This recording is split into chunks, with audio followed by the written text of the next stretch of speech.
Dimension outside. A majestic figure stands tall, bathed in a divine light. The dazzling light makes it difficult to see the face clearly. Maintaining his energy state, Leo stared at the figure in front of him and couldn't help but fall into deep thought. You mean, you want to borrow the power of the light dimension to protect reality? He's a time traveler. Because of a certain accident, I traveled to this cheating Marvel world. Fortunately, he was not lucky. Just after crossing over, I came to a dimension outside the universe that was not long ago born. Then, everything went as planned, and he became a lord of a new dimension. It's the evil dimension Mephista that magicians call. In order to grow in dimension, it is also to increase one's own strength. He originally wanted to follow the path of his fellow Mephistas, find a way to enter the real world and swallow matter in the universe. However, what Leo really didn't expect was, before he could figure out how to enter reality, he started taking action. The Sorcerer Supreme, Ancient One in front of me has already arrived at the door, and also prepared to borrow the power of the light dimension. Looking at the figure exuding divine light in front of him, feeling the warm yet surging power in the radiance, Ancient One couldn't help but feel a little emotional. So pure white magic power. This was truly an unexpected surprise. Originally, she was as usual, soul astral, patrols as usual to maintain the safety of the reality barrier. But outside the universe, a new dimension was unexpectedly discovered. Just looking at file size, compared to other dimensions, it's not outstanding, but it exudes infinite light, as dazzling as the sun, with endless brilliance. The light illuminates the entire area, spreading into the depths of diversity. What makes Ancient One even more unbelievable is this. This power is not originally hot. On the contrary, it makes people feel an indescribable warmth from the inside out. It feels like a baby in the arms of its mother, extremely comfortable. Even the side effects of absorbing the magic power of the dark dimension for many years have dissipated a lot under the irradiation of this light.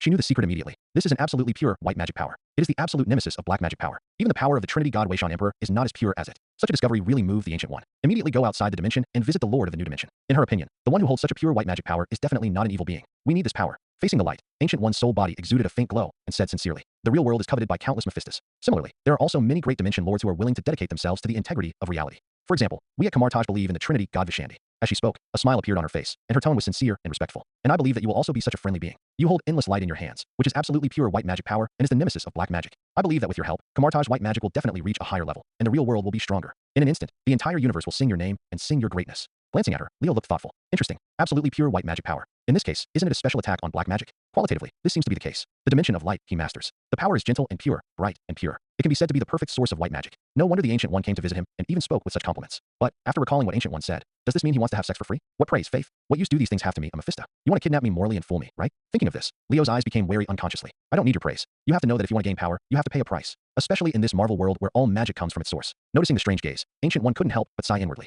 Originally, she thought that this dimension had just been born, and the new Mephista would be easier to fool. Now it seems, this Mephista is actually much smarter than expected. We can sign a contract. Ancient One said solemnly. As a price, the magician's soul will belong to you after death.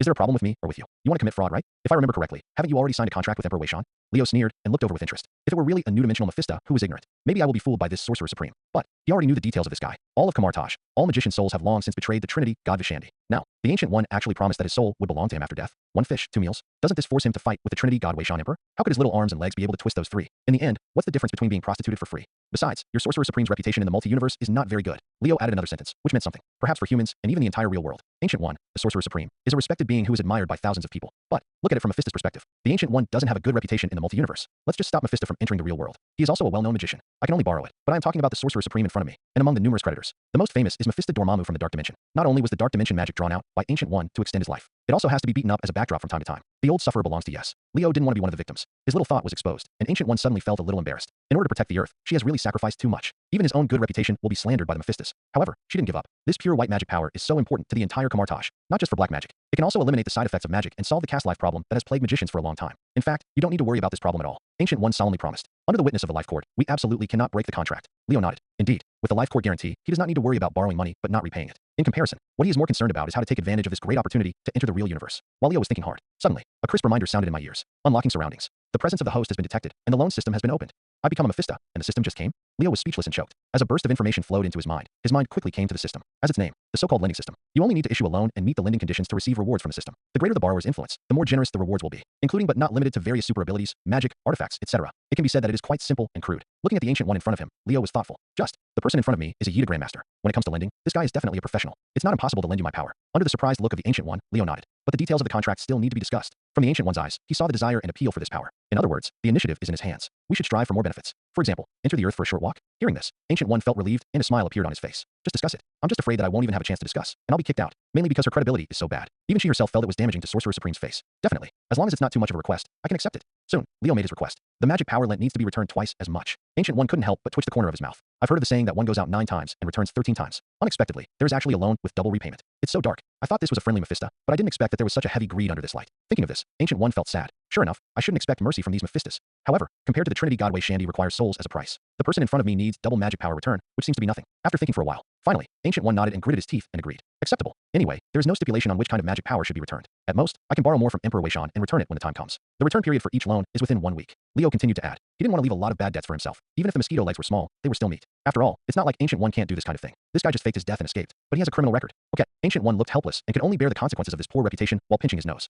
Inexplicably, I feel that Ancient One is a bit easy to bully. After thinking for a while, Leo stopped hesitating and showed his face directly. To make sure you don't abuse my power, I'm going to Kamartaj for a field trip. Ancient One was suddenly shocked and shook his head decisively. No, I cannot accept this condition. I'm doing this for your own good. Leo sighed. Even though I know there is little hope, I still need to try. There is no way. He wants to make progress too much. I'm the master of this power. With my help, you can better master this white magic power. We can sign a contract and guarantee that it will not have a big impact on the earth. Impossible, absolutely impossible. Everything else is easy to discuss, but this point is completely non-negotiable. Ancient One's attitude is very firm. As the Sorcerer Supreme, she guarded the entire dimension of reality for hundreds of years, blocked countless Mephista lords who wanted to invade. How could Mephista be put into the earth because of the contract? All right. Seeing this, Leo had to give up his inner thoughts temporarily, turning to discuss other contents in the contract. Soon, the discussion is over. A new magical contract is released. Ancient One's face was full of pain. She has sacrificed so much for this power. Leo was not satisfied either. The plan to take advantage of the opportunity to enter the earth went bankrupt. But overall, both parties got what they wanted, which was barely acceptable. Sephiroth, glancing at the real name on the contract, Ancient One was a little surprised. In the Latin meaning, this is the outflow of the divine, symbolizing the return of the Godhead and the creation and life of God's realm. It can be said to be full of profound meaning. This is Leo's real name. His name has been given to him since the birth of the dimension. However, compared to Sephiroth, Leo still prefers his human name, only under the witness of the court of life. When signing such a powerful contract, I had to use a more representative real name. With the signing of the contract completed, Ancient One's soul turned into a stream of light and gradually faded away. And this time, the system prompts also came immediately. The loan behavior has been detected, and it meets the system conditions. Congratulations to the host for getting the reward Dimension Shuttle. Dimension travel? Leo's eyes suddenly lit up. Then he couldn't wait to open the system panel. Dimension Shuttle. Unlike other Mephistas, you can travel between different dimensions at any time just like instinct, without being hindered or affected by any barrier. In other words, after having this ability, I can enter and exit the real universe at any time. Leo's heart moved, and a smile appeared on his face, although Ancient One did not relent, giving him the opportunity to insert the real dimension. However, the system is quite powerful and gave him this opportunity directly. In this way, multi-universe is so big, you can go wherever you want to go. Take back the deed. With a thought in Leo's mind, the hazy energy body dissipated and returned to the interior of the dimension. This is a pure white bright space. The light is bright and dazzling, filling the entire dimension. Look at the entire space. There is nothing but light. Empty, silent. Everything in the vast space seemed to have stopped. Only the violent energy entities that occasionally streak across like meteors can prove that everything is moving. This is the light dimension, a dimension that was just born, bathed in divine light. Leo's figure seems to have become the center of the entire dimension, the source of everything. As a dimension lord, he knows everything about the entire dimension. The entire dimension is spherical, only a quarter of the Earth's file size. Although it cannot be said to be the disgrace of Mephista, it is far superior to the one who mastered the dimensions of the coffin board. But among the Mephistas, he definitely can't be considered powerful. Because of this, he was somewhat dissatisfied with the current situation of dimension. Just relying on absorbing multi-universe energy to grow spontaneously is still too slow after all. The dimensional boundaries are still expanding outwards, absorbing energy and growing slowly. But Leo knew it very well. If you want to rely on the spontaneous growth of dimensions to become a powerful Mephista, I don't know that you have to wait until the year of the monkey and the month of the horse. Fortunately, now I finally have a way to enter the real world. Leo breathed a sigh of relief and couldn't help but feel a little happy. In the final analysis, the growth of dimensions cannot be separated from the word energy. In the real universe, there are a large number of resources that can be converted into energy for dimensional growth at will. It's no wonder that he is coveted by many Mephistas who are trying to find a way to enter reality, simply because this is naturally a Mephista pasture. Just like cutting leeks, harvest souls and energy at will. Soon, Leo stopped delaying. Raising one hand high, he transformed into a god of light. Countless lights emanate from the palm. Countless lights splashed in all directions, even throughout the entire dimension. It clings to the dimension like a mark and turns into a mysterious rune. This is a temporary defensive barrier he set up. The purpose is to prevent the invasion of other dimensions after he, the dimensional lord, leaves. In a sense, multi-universe can also be called a dark forest. In the eyes of those powerful Mephistas, the emergence of a new dimension is undoubtedly a good thing. Let's not talk about whether we can chew it or not. After all, you have to take a bite first. Not long after, the barrier was set up. In an instant, Leo transformed into light and came outside the dimension. I saw that the light that originally spread to the depths of the multi-universe had disappeared. The dazzling light like the sun also went out and was hidden in the darkness. Seeing this, Leo nodded with satisfaction. Although it is a bit crude, it can still have some effect. Concentrate the light within the dimension. This way, it won't be so easily discovered by other Mephistas. It's not like Leo hasn't thought about setting up a more perfect barrier and a stronger defense. But that requires a deeper understanding of energy structure. He had just become a dimension Mephista not long ago and had not had the chance to study further. But Leo felt that he didn't need to worry about this. Much of this advanced knowledge is general. Even magic can achieve a paranormal effect. In the dimension of reality, such knowledge happens to exist. Think about the dimensional barrier built by 3 holy places and covering the earth, blocking the invasion of countless Mephistas. If only the light dimension also had such a barrier defense. Leo felt that even if he, the Lord, hung up outside, nothing would happen. He stared deeply. Leo turned into a ray of light in an instant, shooting out at an unbelievable speed. Accelerate, accelerate, gradually surpass common sense. Follow the direction the Ancient One left. Manifest across different dimensions and travel through various bizarre scenes. Soon, they arrived outside a huge building. A huge black body with no end in sight. Like a black hole that never stops spinning.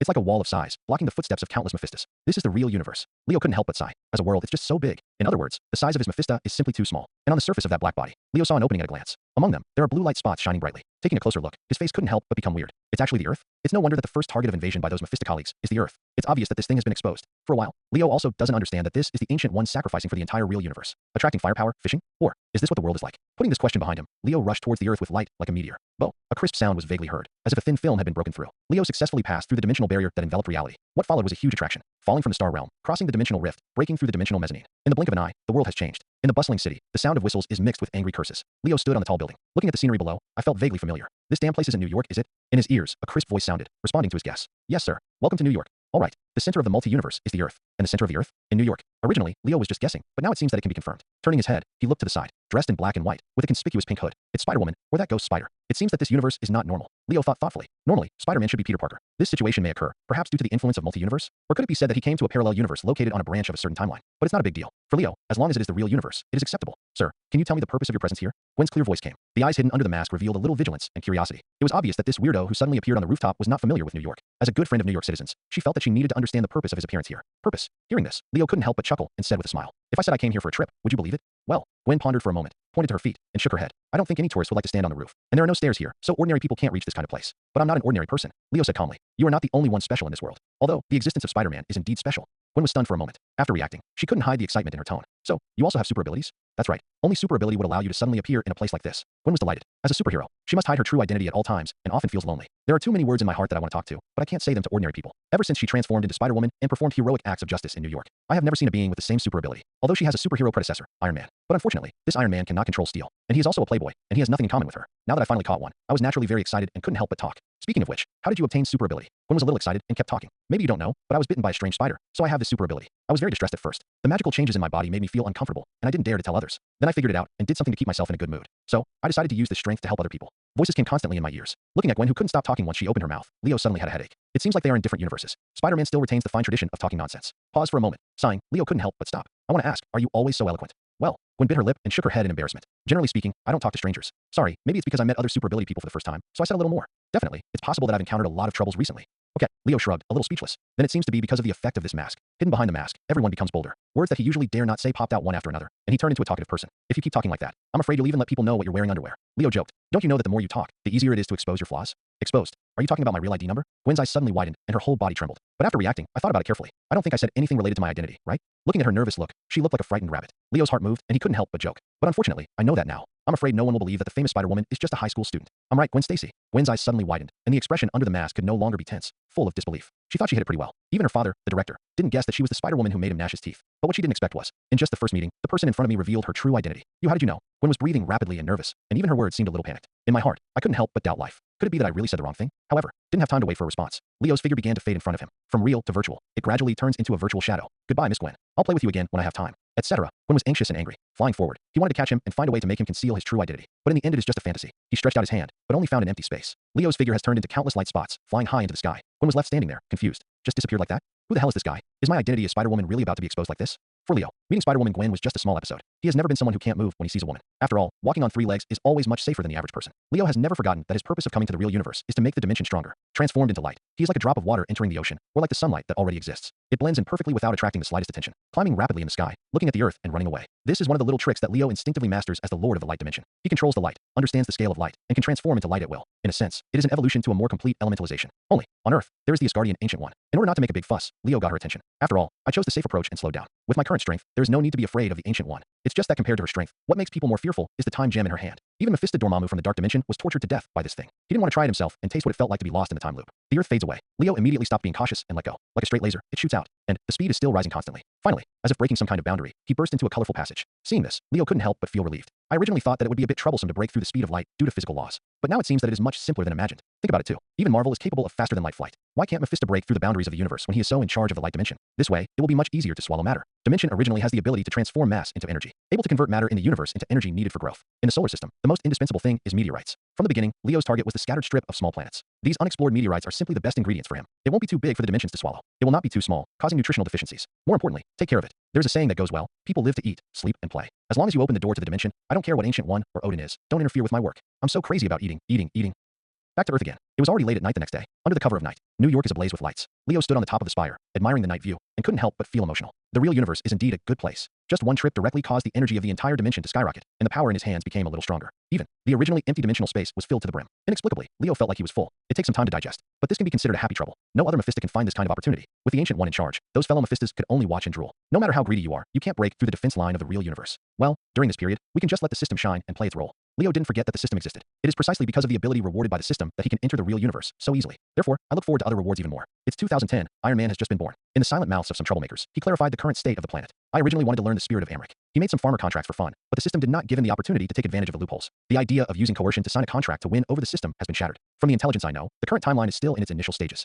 The plot of Iron Man 2 just happened not long ago. Thinking of this, Leo suddenly felt a little regretful. Pity. If we had come earlier, we might have been able to sign a contract with Tony Turk while he was poisoned by palladium. Now that the new element has been successfully developed, there is no chance anymore. Definitely, he wasn't trying to take advantage of others. Just wanted to give these superheroes a little love. Let's have a little magic shot, by the way. Soon, Leo stopped thinking about this. Opportunity was never an issue for him. Iron Man has no need to borrow power. If there is no demand, create demand. When it comes to getting things done, he is definitely a professional. Leo thinks, this Iron Man's growth rate can never keep up with the speed at which he causes trouble. When the time comes, shouldn't you be able to do whatever you want? A gust of wind passed by, and a newspaper flew in front of my eyes. He reached out and made a move, and countless light points formed a path of light, and he took it in his hand. Leo opened it and took a look. The big characters on the headlines are eye-catching. The military spokesperson announced that it will stop cooperation and cancel the order with Osborn Industries. Interesting. Leo was amazed. He was familiar with this plot. It's clearly the beginning of everything, a sign of the Green Goblin's appearance. Looks like the superhero drama is about to start again. Even if Spider-Man becomes Spider-Woman, these cliché plots remain unchanged. Speaking of which, Norman Osborn is quite pitiful. Originally, the family was plagued by hereditary diseases. In addition, he was betrayed by Richard Parker, abandoned by the military, choked by the board of directors, and accidentally took an unperfect potion. It feels like bad luck happens one after another. If we were to count down Marvel's most unlucky villains, this guy would definitely be at the top. Definitely, his son is the same. Thinking of this, Leo couldn't help but feel a little sympathetic. What's even more pitiful is that even though this guy is a villain, he's still not bad enough. So, Leo decided to help him. Osborn is like a rotten house now. It only needs one kick, and it will collapse. Unfortunately, I like stepping on the accelerator the most. Osborn Industries. Inside the top floor office. The damn military. A greedy board. Don't they know that Osborn Industries is where it is today because of my hard work? Norman Osborn? Norman Osborn was abusive and furious. Become a desktop cleaning master and unabashedly vent your desire for destruction. It seems that he wants to smash everything in front of him. Based on his habits, he should stay in the laboratory at this point and conduct secret experiments. However, what happened today was really unbearable for him. Even thinking about it now, I can't help but feel angry. In order to solve this damn family genetic disease, I conducted experiments again and again. I've been close to success countless times, but every time something unexpected happens. This time I finally saw a glimmer of hope, but was blocked by the board of directors again. These damn guys don't care about my life or death at all. They only care about the money in their pockets. Now, even Osborn Industries, which I created, will be taken away. Norman Osborn became increasingly angry as he thought about it. Then his face became ferocious, and his old face was as scary as a demon. The anger in his heart was even more uncontrollable. Faintly, he seemed to see another self, covered in darkness and burning with the blazing flame of revenge. Whispers and murmurs gradually emerged in my mind, urging him to take revenge. Make those damn guys pay for their revenge. Suddenly, there is a mysterious whisper in the ear, which is as addictive as the whisper of the devil. Tell me, what do you want? As if struggling before death, Norman Osborn's mind became clear for a moment. He recalled his original intention of founding Osborn. I want to have a healthy body. But soon, the fire of revenge burned brightly, filling his entire chest. The figures that made him hate flashed through his mind, swallowing up his reason. No, I want revenge. Those damn guys must pay the price for revenge. Good. Energetic. Hidden under the incandescent light, Leo showed a satisfied smile. It's interesting to work with people like this who can do great things. After all, there's a saying that goes well. If you don't lend me a loan, who will buy the leader's Mercedes-Benz? You fish and I fish. The boss's BMW turns green and orange. If you don't borrow a few more loans, how will you know where your limits are? Come and sign this contract. Everything will be as you wish. The contract with Norman Osborn was completed smoothly. The content of the contract is not very harsh. Just like the Trinity, Godway Shandy. Leo just gave his soul as the price. After all, he considers himself a conscientious lender. How could he exploit people like a capitalist? It's definitely not, because Norman Osborn has no other value. And accordingly, Leo personally built a soul channel for Mr. Green Goblin, who did not understand magic, specially used to transmit magical power from the light dimension. Regrettably, Norman Osborn is obviously not able to exert this power to the greatest effect. In addition to causing his strength to skyrocket, he has power beyond the limits of the human body. It can only be used to construct crude magic, or the prototype of magic. Well, by the way, it can also suppress this guy's schizophrenia a little. Inside the hotel, he threw aside the room card given by the kind-hearted person. Leo looked at the system panel in front of him and couldn't help but fell into deep thought. Energy property reversal. The energy you control has unique properties and can be transformed at any time and go to the other extreme. This is a reward from the system after the signing of Norman Osborn. Have to say, it was actually a bit beyond Leo's expectation. What will happen if the light force reverses? You can get the answer without even thinking. I thought I would be a holy god of light, spreading light in the world. I didn't expect that the system had sinister intentions and wanted me to fall into darkness. Leo was filled with emotion and sighed. This system really has ulterior motives. He plays the positive character well. Why do you want him to be the villain? But after all this time, Leo was too embarrassed to refuse. I can only go against my conscience and hold my nose and admit it. Looking at the distinct power of light and darkness in his hand, as if the two sides of the avatar were constantly rotating, Leo sighed deeply. My heart longs for the light, but I have to accept the darkness. It seems that I have to learn from the senior time travelers and put on a vest to cause trouble. He is the light dimension Mephista. He is a great being who controls the divine light. That evil dark force will never have anything to do with him. Think carefully. Who is the Mephista who controls the most powerful dark power in the entire multi-universe? Dark dimension Mephista Dormammu. So, all of this will be Dormammu's fault. Thinking of this, a smile suddenly appeared on Leo's face. Mephista, who is in charge of the light, is on the opposite side of this guy and will never take the blame. Even if the Ancient One accidentally discovered traces of his activities on the Earth, that can also be said to drive out darkness with light, which is absolutely justified. Very good. Leo nodded with satisfaction. From now on, I am the incarnation of Dormammu. He always felt a little awkward and inappropriate when lending his light power to the villain Green Goblin. Now after mastering the power of darkness, just give it to Norman Osborn. In this way, it is in line with the monstrous temperament of the villain boss, the Demon's Flame. As Leo's thoughts arose, in the distance, the Osborn Industrial Building. Norman Osborn, who was getting used to the Green Goblin armor and flight machine, was suddenly shocked. Under the darkness, a terrifying and ferocious smile like a devil appeared. The next day, Osborn Industrial Carnival goes on as scheduled. Celebrities from all walks of life and senior directors of the company were all present. While drinking, people's faces were filled with smiles. In this lively atmosphere, everyone seems to have forgotten that there is one important character who has yet to appear. Or, they have subconsciously ignored the existence of Chairman Norman Osborn. After all, today's Osborn Industries is no longer just what he said. Under pressure from board members, the chairman would not last long. Perhaps the guy Norman is still hiding in the corner of the laboratory, venting his anger. Some of them thought of this person and mocked with disdain. But as everyone burst into laughter, after a while of teasing words, he was forgotten again. With the celebration begins, a huge hot air balloon rises in the center of the square. Under the gaze of everyone, fly high into the sky. Mixed in the crowd, Leo looked at the lively scene and felt noisy. Yawned again and again. Why doesn't Norman come here? Bored. I want to see rivers of blood. Without pressure, where would the motivation come from? There is no harm. Where's the loan? He tried it early in the morning. Lending power to ordinary people and signing a contract did not give him any generous rewards. At most, it means increasing the energy scale. But now he has the entire real universe as a pasture, and he has no time to digest it. Where are the energy reserves lacking? If you want to win over the system, you have to start with these plot characters. Leo felt a little emotional. At this time, he glanced out of the corner of his eye, but a familiar figure was seen among the crowd below. It's actually Gwen. Leo couldn't help but feel confused. Why did she come to this place? I saw the famous Spider-Woman wearing a uniform and maintaining order in the crowd. It seems like you were doing volunteer work. Following Leo's footsteps, the crowd automatically dispersed on both sides like Moses parting the sea. Soon, he came close. Long time no see, Miss Gwen. Hearing this familiar voice, Gwen turned around suddenly. When he saw that figure, his big eyes suddenly widened. It's you. She took a step forward, gritting her teeth as if she wanted to grab Leo and give him a beating. But the actual height difference forced her to tug on his tie. Leo grabbed her wrist with his backhand, preventing her from moving. Instead, she stumbled and almost fell. Gwen withdrew her hand and turned around. She was surprised by the huge amounts of power, but soon, she stopped worrying about it. He took a deep breath and whispered, "Do you know that I haven't had a good night's sleep in the past few days just because of you? Miss Gwen, do you know that your words can easily be misunderstood?" No wonder Gwen had such a big reaction. Ever since the guy in front of me revealed his true identity, she tossed and turned all night long and never had a good night's sleep. The whole person has lost a lot of vitality. Even when fighting criminals, I feel like I have lost the fun. Afraid of an awakening coming. Open your eyes, and there will be reports about her, Gwen Stacy, on TV. This is simply an unimaginable nightmare for her. After all, she has never considered how to face her parents after her true identity is exposed. Did you see the dark circles on my face? Gwen glared and pointed. It's all your fault. Hearing this, Leo couldn't help but smile. He said with an innocent face, "Sorry, I didn't know you, Spider-Woman, could be so sentimental." Gwen was suddenly shocked. After looking around, he breathed a sigh of relief when he saw that there was no one else around, but a strange vacancy. But looking back, Gwen couldn't help gritting her teeth. You guys, are you saying this in public because you are afraid that others will not know my identity? I usually wear a uniform and a mask. Isn't the purpose obvious enough? In Gwen's opinion, this guy clearly wanted to see her make a fool of herself and embarrass her Spider-Woman. But judging from the results, I didn't tell anyone else your true identity, Leo said with a smile. Express? Gwen looked at him doubtfully. So, this is enough to prove that I am a good person, Leo said seriously. If no one gives him a good guy card, he will do it himself. His stance was firm. He always likes to fight against the strong and support the weak, and he will stand on the side of the weak. Now that the villain camp has raised their stakes, why shouldn't the superhero camp add some more weight? TCH. Gwen spat lightly and curled her lips, but did not refute. By not exposing her identity, this guy's behavior can indeed be called justice. It's just that this guy's character is really bad.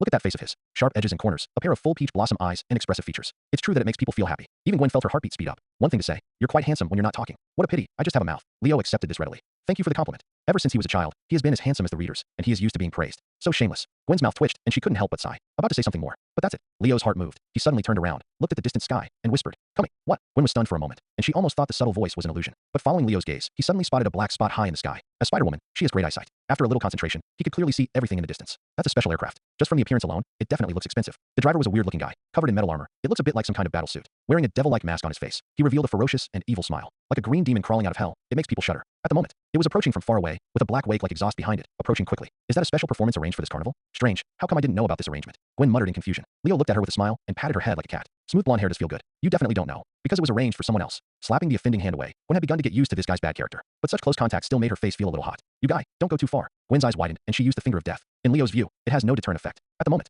the terrifying figure of Green Goblin gradually became clear in people's eyes. But they didn't wait for them to react. GGG. A burst of strange laughter came. Immediately afterwards, dee. Pumpkin bombs hit the ground. The countdown seemed to be a wake-up call for all the directors. Boom boom. The deafening sound of the explosion spread throughout the square, accompanied by panicked exclamations. Smoke and dust were everywhere, and the entire carnival suddenly became a mess. This was a premeditated attack. Gwen reacted immediately, her angry eyes fixed on the laughing figure galloping above. Fortunately, she thought it was a specially arranged carnival performance at first. Seeing that the Green Goblin's movements did not stop, Gwen couldn't help but feel chilled in her heart. He clenched his fists, his perfect face full of anger. This evil guy wants to kill everyone here. We must not let him continue like this. After saying that, she turned her head sharply and ran quickly. After a while, we came to a toilet. Turning back subconsciously, Gwen suddenly noticed the figure behind her. I was suddenly shocked. Why are you following me here? What? Can I go to the toilet? Leo raised his eyebrows and said confidently. He followed him all the way, although he seemed a bit crazy. But what he said is reasonable and well-founded, and I believe everyone will be convinced. His majestic dimension Mephista, although there is no need to clean up the grains in the stomach. But it's normal to occasionally have fun with the people and experience the pain of life, right? Well, by the way, we can also check out the Spider-Woman costume change scene. Gwen was shaking with anger. This is the women's restroom. What are you doing here as a grown man?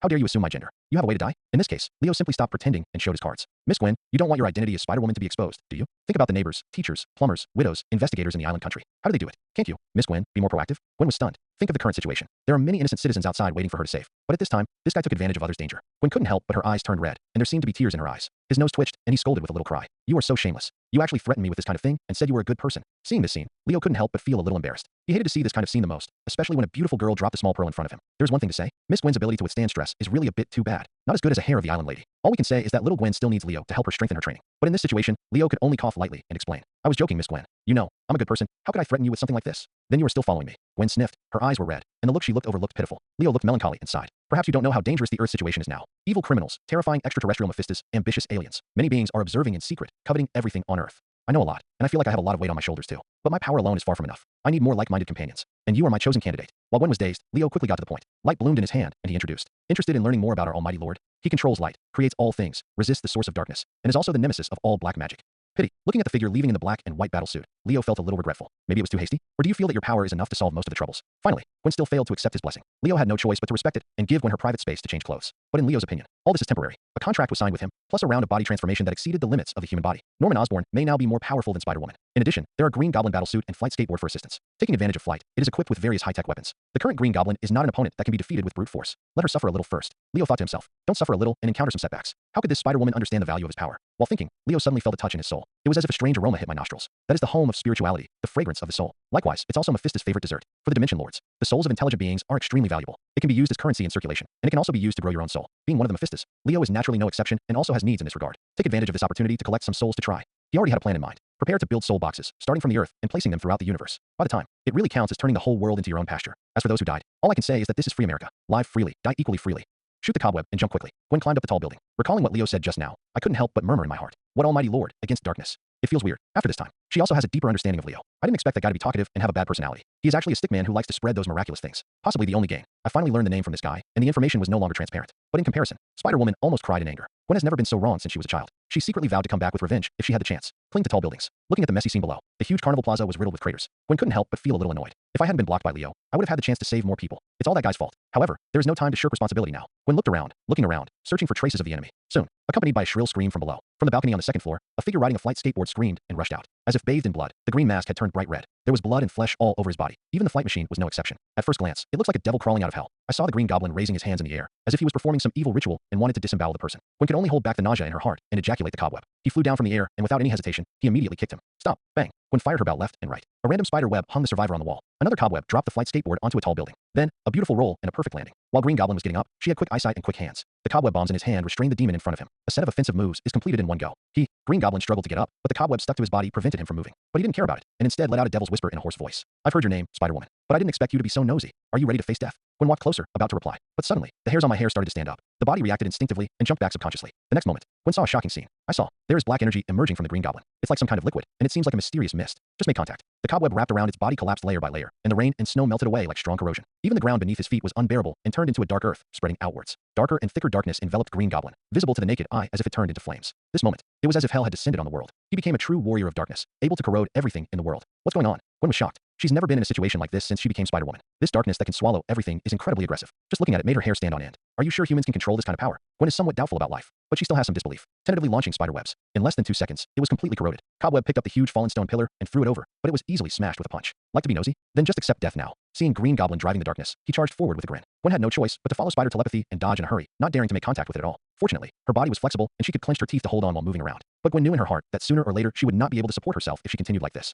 She could only take advantage of the time to dodge and rack her brains to think of countermeasures. He narrowly dodged one blow after another. Gwen followed up with another sideways dodge, avoiding the spinning flying darts. But he glanced out of the corner of his eye. But I saw a familiar figure standing on the second floor balcony, holding a camera to take pictures. Seeing her looking over, she raised the camera in her hand as if to show off, showing a bright smile. Leo. Gwen suddenly became furious. It's okay if this guy doesn't help. He's still watching the show. What's even more outrageous is that he actually took photos with his camera in hand. Are you planning to take pictures of Spider-Woman being chased in such a mess and mock her? With this guy's bad character, it seems that he could do such a thing. Gwen felt a little tired, and at the same time, she became more and more angry as she thought about it. But an idea flashed in my mind. There was a light of wisdom in her eyes. The thought of revenge quietly arose in his heart, and he thought of a way to punish Leo. Let's just divert the trouble and lure this devil to that guy Leo. Thinking about it, inexplicably, Gwen thought about what Leo had just said. What darkness and light. She thought it was nonsense. But now it seems that it makes sense. Maybe Leo really has a solution to this demon. Like her, Leo is not an ordinary person and has magical powers in his hands. It can emit light, can move instantly, and its power is far beyond imagination. Even if you can't beat them, safety will not be a problem at least. I want this guy to know that I, Miss Gwen, am not someone to be trifled with. Gwen said proudly. It would be better if this guy got hurt. Don't let him beg me for help then. Thoughts raced through my mind. Gwen kept walking. In a blink of an eye, he dodged all the attacks. Green Goblin could only follow her and eat ashes, roaring unwillingly. In the final analysis, spider telepathy is too buggy. Leo took a photo casually and couldn't help but feel a little emotional. In terms of physical fitness, the current Green Goblin has completely surpassed Gwen. Moreover, because of the manifestation of darkness in his heart, the dark power in his hands is extremely corrosive. But it is because of the existence of spider telepathy that there is no way to hit it at all, and all the attacks are in vain. Powerful, but useless. If Green Goblin still has the flight skateboard, there might be a chance. Leo commented sharply. Pity. Glancing at the flight skateboard hanging on a high-rise building, Leo felt there was no need to retrieve it. At this time, the wind howled, and a beautiful figure fell in front of him. Hello, Miss Gwen. Leo greeted with a smile. It seems that your work against criminals is not going very smoothly. Didn't you see everything? Gwen crawled on the railing like a civet. She rolled her eyes at him angrily, and her subtle movements reflected on the mask looked a little cute. But between words, darkness has already arrived. The bricks and stones shattered, and powerful power burst out in an instant.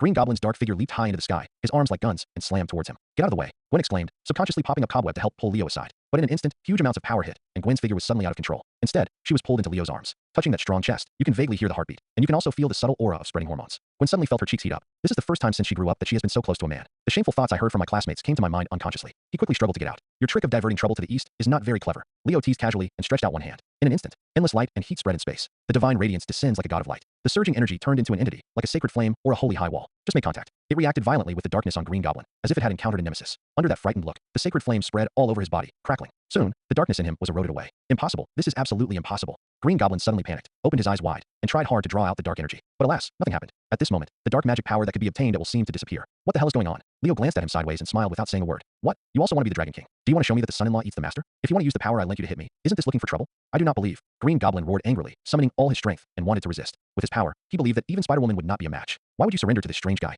However, Leo was always one step ahead of him. Reach out and press. Boom. The overwhelming force crushed it, and the entire balcony was shattered. Green Goblin was knocked unconscious and fell to his knees, landing smoothly. Gwen was stunned for a moment when looking at the scene in front of her. She had thought that Leo might be very powerful, but I didn't expect him to be so strong. It was so easy to solve this difficult opponent. Is this really the demon that was chasing me just now? Gwen said with some doubt. Definitely. Leo nodded and glanced sideways at her. Have you seen the dark power in him? Only pure light can fight against it. Pure light. Gwen murmured, suddenly thinking of what Leo had said. He raised his head and looked over curiously. Is this the almighty Lord you just mentioned? Leo nodded. Yes. He needs no faith, no human praise. If you want to borrow his power, you only need to pay a small price. Hesitation for a while. Finally, Gwen shook her head. I think we still need to think about it carefully. As she spoke, she couldn't help but look at the figure kneeling on the ground below her. I want to know who this guy is. Holding back the nausea in her heart, Gwen lifted off the blood-stained mask, but the old face that appeared in front of her left her stunned. It's him, Norman Osborn. Isn't he the president of Osborn Industries? Why did he do evil at his company's celebration? Leo replied casually. Because Osborn will no longer be his company. What do you mean? Gwen was confused. At this time, suddenly a siren sounded from far to near, coming from not far away. Leo had an inexplicable urge to laugh. All I can say is that it fits his stereotype of America. Turning around, he said hello. It seems it's time to leave this place. I hope you thought about it clearly when we meet next time. Well, goodbye, Miss Gwen. Finished. Without waiting for Gwen to respond, he turned into countless photons and dissipated out of thin air.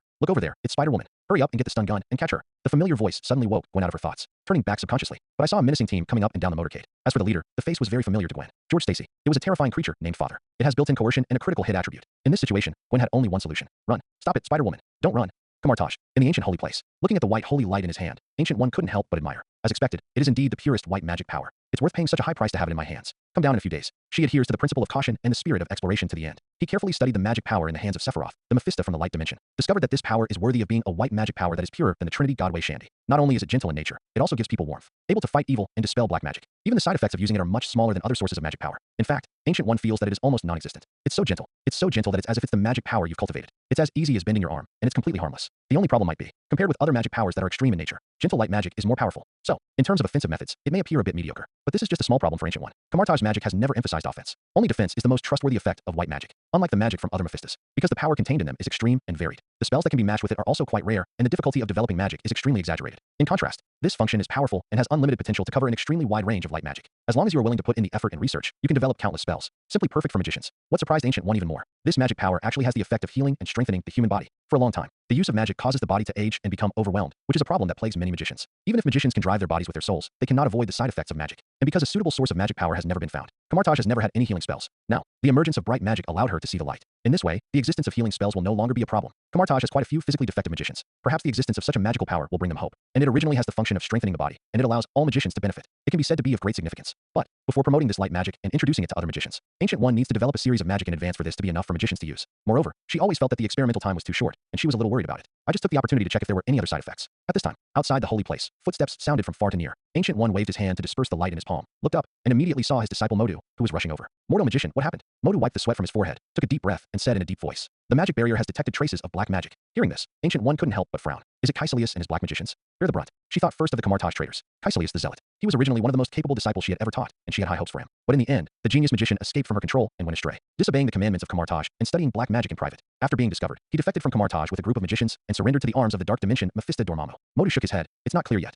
but I think it won't be these guys. After all, no matter how arrogant Caecilius is, he will never use the power of black magic in public. With that said, he opened the phone and handed it over. Ancient One took it and took a look, only to see news being broadcast above. A tragedy occurred at the Osborn Industrial Carnival. Hundreds of people died. According to the police, the attacker was Norman Osborn, the president of Osborn Industrial. It is speculated that it may be related to a dispute with the board of directors. Osborn, Ancient One murmured in his mouth, and then said solemnly, it seems like it doesn't look like what Caecilius did. Admittedly, Caecilius was arrogant. He didn't even pay attention to her sorcerer supreme, but she still has the most basic respect and won't act like this under her nose. Unless, this guy feels that his power can fight against it. But Ancient One thinks this possibility is very small. Moreover, even if he really had such power, he would not attack ordinary people. The first target to attack should be the magic holy place. Ancient One had a vague premonition in his heart. This is something she has never seen in the future she has observed. All life trajectories have changed and gradually deviated. I need to go see the scene. After saying that, she threw the phone back. He opened a door with golden sparks and stepped in, followed closely by Modu.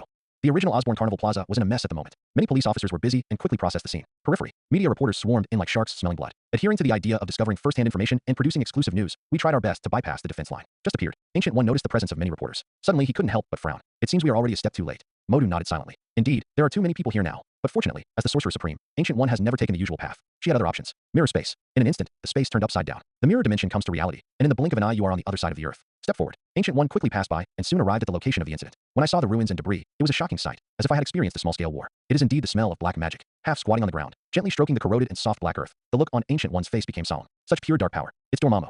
First timing. She thought of the dark dimension, Mephista Dormammu, secretly absorbing dark magic to extend your life for many years. Ancient One thinks. No one on the entire planet understands the power of Dormammu better than her. Dormammu. Motu was suddenly startled and spoke in a heavy tone. Could it be that this evil Mephista has already come to Earth? Ancient One shook her head firmly. She was very confident in the dimensional barrier. Impossible. If this guy comes to Earth, there's no way the magic barrier won't detect it. Ancient One stared at the remaining dark power in his hand and guessed. Maybe we all guessed wrong. Caecilius did this. It was they who gave power to Norman Osborn that caused this disaster. Such a big Earth can control such pure dark power. The Ancient One couldn't think of anyone other than Caecilius and the followers of Dormammu. Only, there was something that she still couldn't quite figure out. How did that guy Caecilius obtain the power of Dormammu, even though he didn't obtain the contents of the Book of Cagliostro? In the future she sees, these guys are probably having a hard time and are still in the stage of figuring out how to communicate with the dark dimension. How is it possible to connect with Dormammu so quickly? All kinds of thoughts flashed through my mind rapidly. Ancient One looked solemn, stood up, and said with a heavy heart, remember to ask the Asgardians in the 3 major holy places to step up their vigilance. Also, investigate the information about Norman Osborn. I think we may have something to do soon. Mortal magician. Vaguely, she seemed to be aware of the prying eyes hidden in the darkness. Saw a huge amount of storm, taking the world by storm. Even they, Kamartaj, were not immune. Suddenly, Ancient One thought of the light power he had mastered not long ago. Before that, I may have to develop a new magic for the magicians and prepare to fight against them.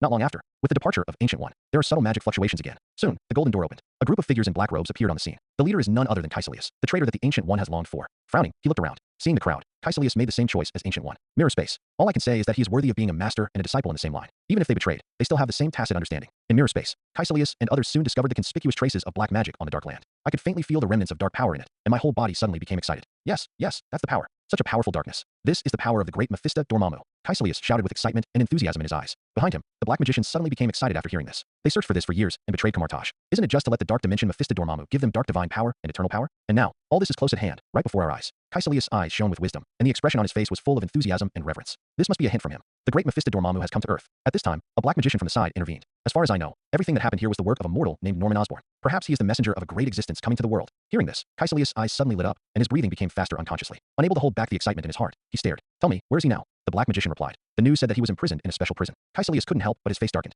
Those damn mortals dare to judge Lord Dormammu's envoy. Then he immediately ordered, find him, free Norman Osborn. He is our companion, the messenger of the great Mephista Dormammu. We need to let Master Dormammu know our existence and understand our value. Only in this way can he give us the power of eternal life. At the same time, on the other side, SHILD, in the hidden laboratory, Nick Fury looked at the surveillance footage found at the scene and couldn't help but fall into deep thought. Norman Osborn. Since when did this guy have such power?